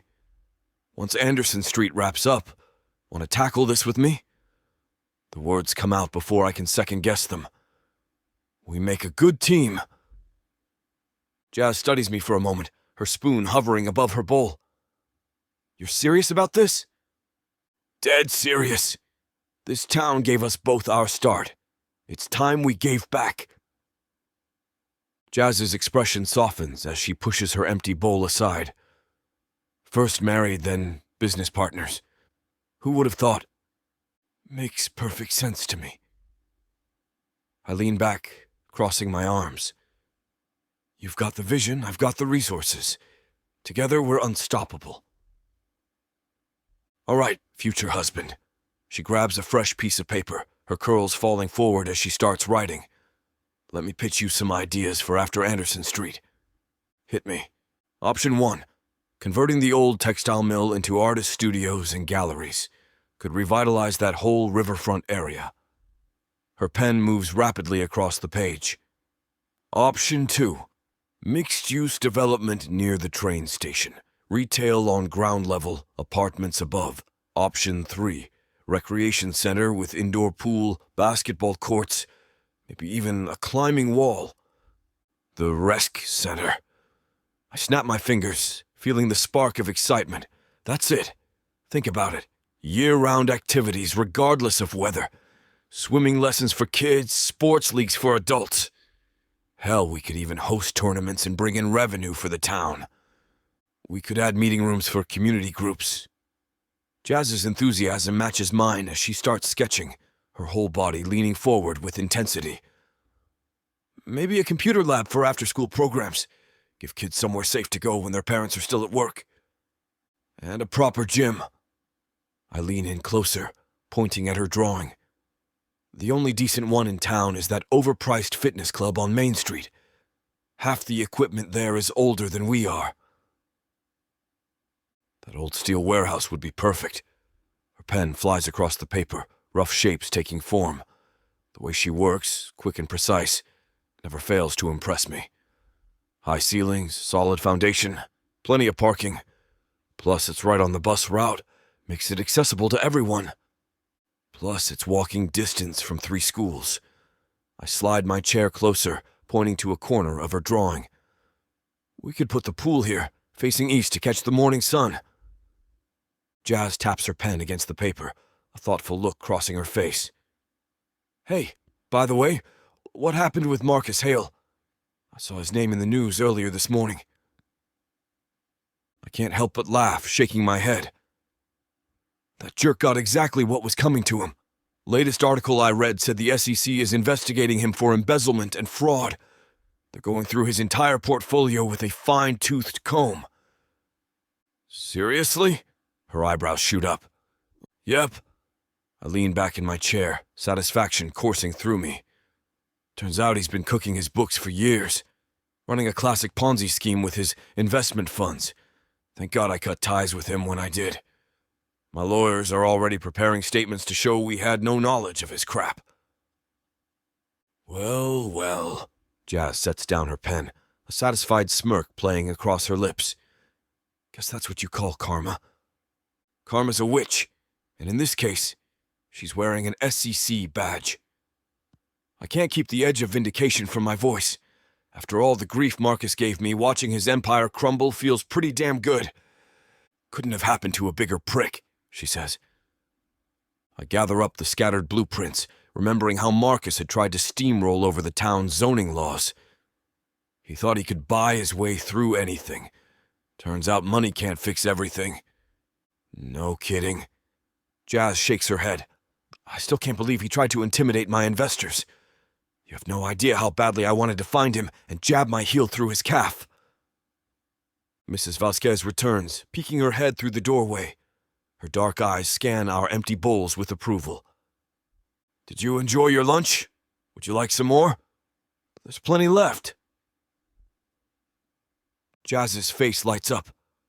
God, yes. That pozole was incredible, Mrs. V. Coming right up, mi amor. Mrs. Vasquez sweeps in to collect our bowls, stacking them on her tray with practiced efficiency. You spoil us rotten. I lean back in my chair, patting my stomach. Best housekeeper and cook I could ask for. Mrs. Vasquez pauses, placing a hand on her hip. Aye, please. You two are like my children now. Her voice softens with affection. Someone needs to make sure you eat properly and take care of yourselves. Both of you work too hard. Grown children? Jazz laughs. Does that mean we're siblings? Because that could make the wedding a bit awkward. Mrs. Vasquez waves her free hand dismissively. No, more like the son I help around the house. She points at me, then turns to Jazz. And the daughter I always wanted. And I plan to keep taking care of you both, whether you like it or not. The warmth in her words fills my chest. Mrs. Vasquez has been more family to me than most of my actual relatives, especially since my parents have up and left Millbrook for good. We wouldn't have it any other way. I smile at her, catching Jazz's soft expression as she nods in agreement. Chapter 29. Jasmine. I smooth down my blazer and glance at Ryan across the conference room table. His presence radiates confidence, but I catch the slight tension in his jaw as we wait for the potential investors to arrive. Even in this high-stakes moment, I can't help but notice how his tailored suit accentuates his broad shoulders. God, I can't believe he's going to be my husband soon enough. Remember, we need people who understand what this means for Millbrook, I say, arranging the presentation materials one more time. My fingers linger on the community impact report I spent weeks perfecting. This isn't just another development project. It's about preserving the soul of our town. Trust me, Jazz. I vetted them personally. These aren't your typical vulture capitalists. The door opens, and 3 people enter. 2 men and a woman, all dressed in business casual attire that speaks more of local success than Wall Street ambition. Their relaxed demeanor and lack of pretension instantly puts me more at ease. Welcome to Millbrook. Ryan stands, extending his hand. His confident posture and easy smile remind me why he's so good at this part of the business. I'm Ryan Aldridge, and this is Jasmine Owens, my fiancé and our community development expert. The woman steps forward first, her eyes bright with genuine interest. Kayla Morales. I grew up in a small town just like this one. When I heard about your vision for the recreation center, it reminded me of what we never had growing up. I warmed to her immediately, recognizing that spark of someone who truly gets it. Please have a seat. We'd love to hear your thoughts. I gesture to the chairs around the polished conference table, noting how the others seem to take their cues from her. As we settle in, I launch into our presentation, clicking through to the first slide. The familiar images of our town fill the screen, and my passion for this project surges forward. The center isn't just about having a new building. It's about creating a space where kids can stay active year-round, where seniors can join fitness classes, where families can gather regardless of weather. My fingers trace the architectural renderings as I speak, highlighting the features we've carefully planned to serve every member of our community. And the proposed location? One of the men, Simon Peterson according to his business card, leans forward. central to 3 residential neighborhoods. Ryan jumps in, his voice carrying that familiar confidence that brings me comfort almost immediately. Walking distance for most families, we're incorporating green spaces and sustainable design elements. The location was specifically chosen to serve the widest demographic possible. What about profit margins? The third investor asks, his pen tapping against his notepad with clear impatience. I tense, my fingers curling around my presentation notes.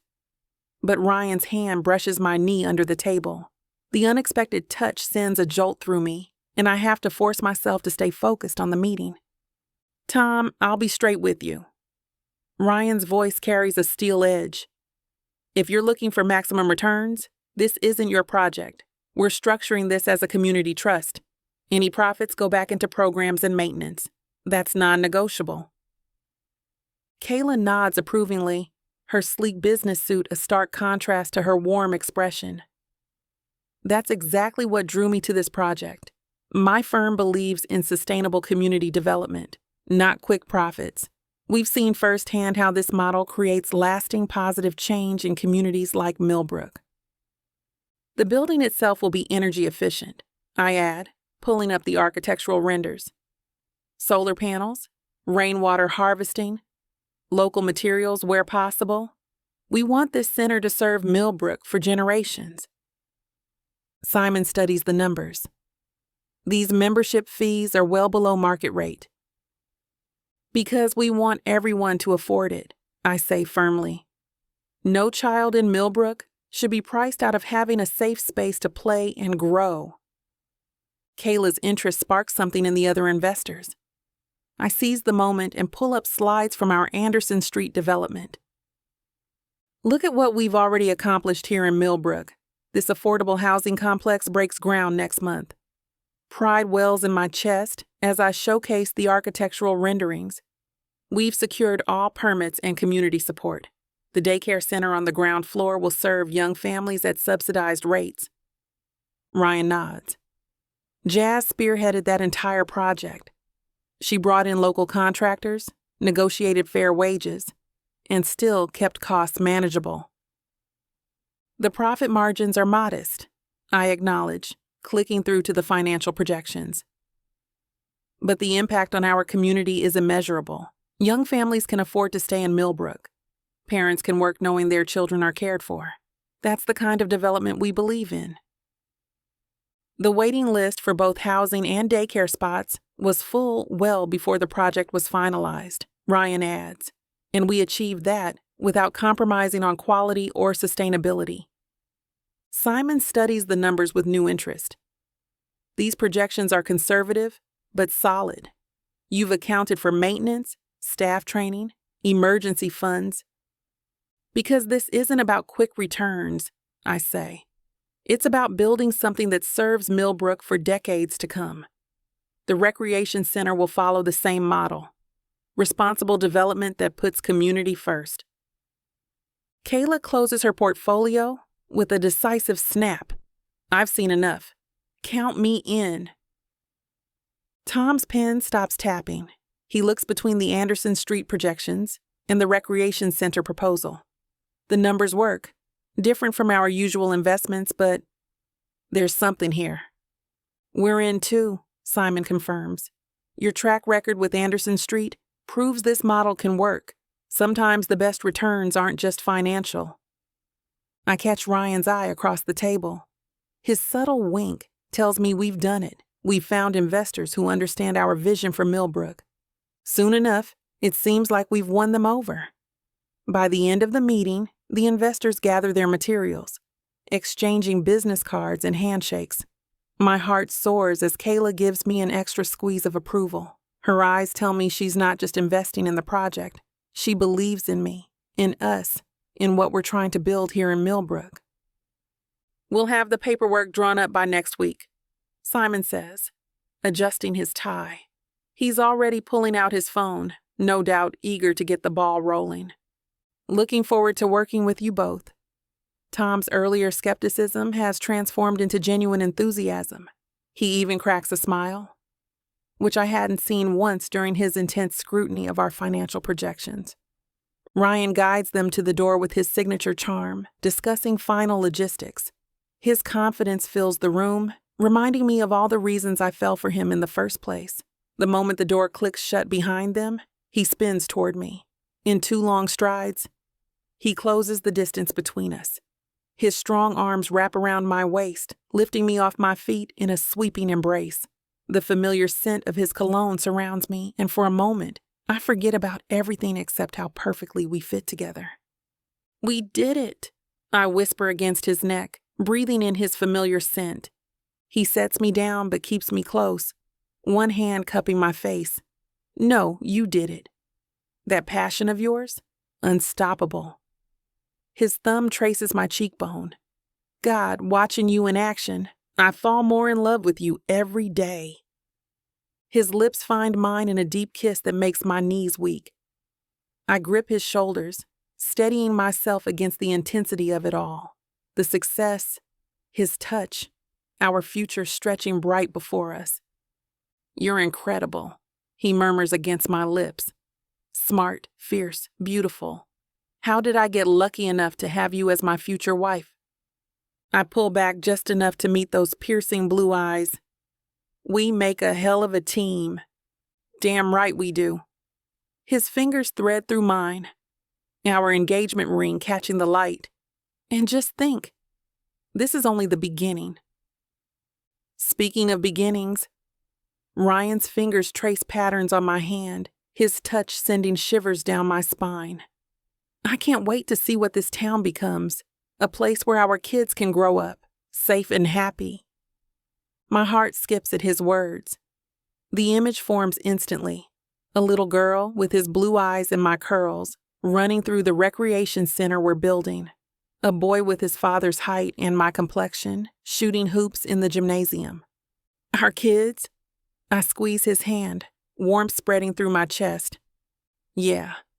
His voice softens. Beautiful, brilliant little ones who'll inherit your fire, and hopefully not my stubborn streak. He pulls me closer. They'll have the best of both worlds, your compassion, my determination, though God help us if they get my morning grumpiness. I laugh, picturing our future family running around Millbrook streets, maybe racing their bikes past the shops downtown, or playing tag in the park we plan to help renovate thanks to Ryan's billion-dollar business empire. They'll be perfect, even with your morning attitude. My fingers play with the collar of his shirt, smoothing the fabric beneath my touch. And they'll grow up in a town that cares about them, surrounded by all these amazing spaces we're creating. They'll have your heart. His palm rests against my cheek, his thumb tracing a gentle arc across my skin. That's what matters most. I lean into his touch, overcome by the tenderness in his voice. Our hypothetical children dance through my mind, strong, confident, and loved. They'd have Ryan's charm, my drive, and a community that would help shape them into incredible people. I can already imagine them leading fundraisers at the community center or organizing neighborhood cleanups, carrying on the legacy we're building together. The thought makes my heart feel full enough to burst. Chapter 30. Ryan. Jasmine stands by the window, the late afternoon sun casting a warm glow on her face. She's admiring the ring on her finger, tilting it so the light catches the stone just right. A soft smile plays on her lips, and I can't help but feel a sense of pride and possessiveness. She's mine, and that ring is a testament to that. I was thinking we could have the wedding at the Botanical Gardens, she muses, more to herself than to me. It's beautiful there, and it would mean a lot to the community to see it used for something so special. I step closer, her words fading into the background as my gaze locked onto her. The way her curls frame her face, the curve of her neck, the soft rise and fall of her chest. It's all driving me crazy. I'm a patient man, but right now all I want is her. "Ryan, what do you think?" she asks, turning to face me. Her eyes meet mine, and there's a spark there, something that tells me she's not entirely focused on wedding venues either. I don't answer with words. Instead, I close the distance between us, one hand cupping her cheek, the other wrapping around her waist. I pull her against me, feeling her body melt into mine. Her eyes widen slightly, but there's no resistance. She knows what's coming. My lips crash onto hers. A fierce and hungry kiss that's been building all day. She tastes sweet, like the tea she was drinking earlier. I can't get enough. Her hands grip my shirt, pulling me closer, and I know she feels it too. This insatiable need. I back her up towards the bed, our lips never breaking contact. Her legs hit the mattress and she falls back, looking up at me with those warm brown eyes. I pause for a moment, taking in the sight of her. Hair splayed out on the bed, lips swollen from our kiss, and that ring shining on her finger. Mine. I lean down, capturing her lips again as I pin her against the bed. Her body arches against mine, and I know she wants this as much as I do.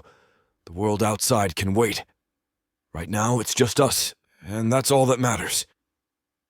I trace the curve of Jasmine's jaw, my fingers lingering on her soft skin. "You're beautiful," I murmur, my voice thick with desire. Her eyes meet mine, and there's a heat there that mirrors my own. I want her, all of her. And that's where we're going to put a pause on pleasure. It looks like the rest of this chapter is just too naughty to put on the air. As much as we'd love to share every little detail, we've got to stick to this platform's guidelines to keep these free audiobooks coming. They've got some rules about what we can show, and we wouldn't want to risk losing the chance to bring you more content. As frustrating as it is to build the tension only to be interrupted, Miss Tyla always knows how to make it up to you. You can find the full, uncut scene over at TylaWalker.com. With an entire library of unabridged audiobooks and ebooks, Miss Tyla's collection is waiting for you. And if you use code SAVE40, you'll get 40% off any digital product, even on bundles that are already discounted. So don't let the fun stop here. Head over to TylaWalker.com and treat yourself with Miss Tyla. We lay there, our breath slowing, our hearts returning to a steady rhythm. Her head rests on my chest, her curls tickling my chin. I stroke her back, my fingers tracing patterns on her smooth skin. This feels right, feels good, feels like everything I've ever wanted. That was... She starts, her voice soft, almost shy. So damn incredible, I finish, a grin spreading across my face. She laughs, a soft sound that vibrates through me. I can feel her smile against my chest, and it's a feeling I want to hold on to, want to keep. This, right here, is what happiness feels like, and it's all because of her, and her ability to forgive, to give me a second chance at love.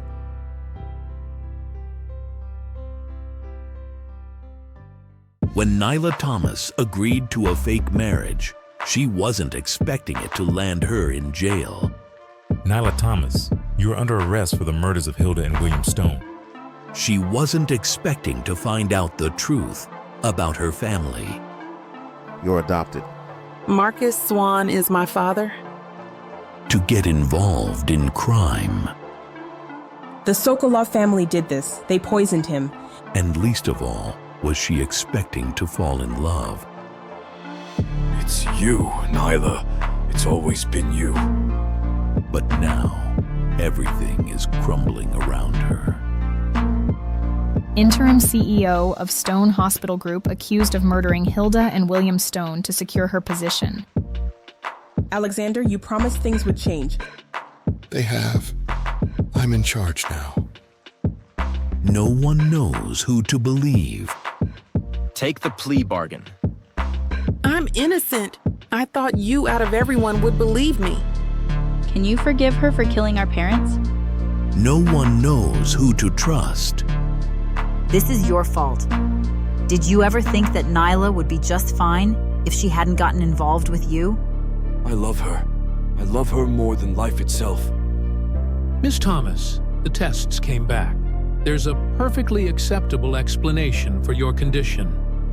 And things are about to get a lot more complicated.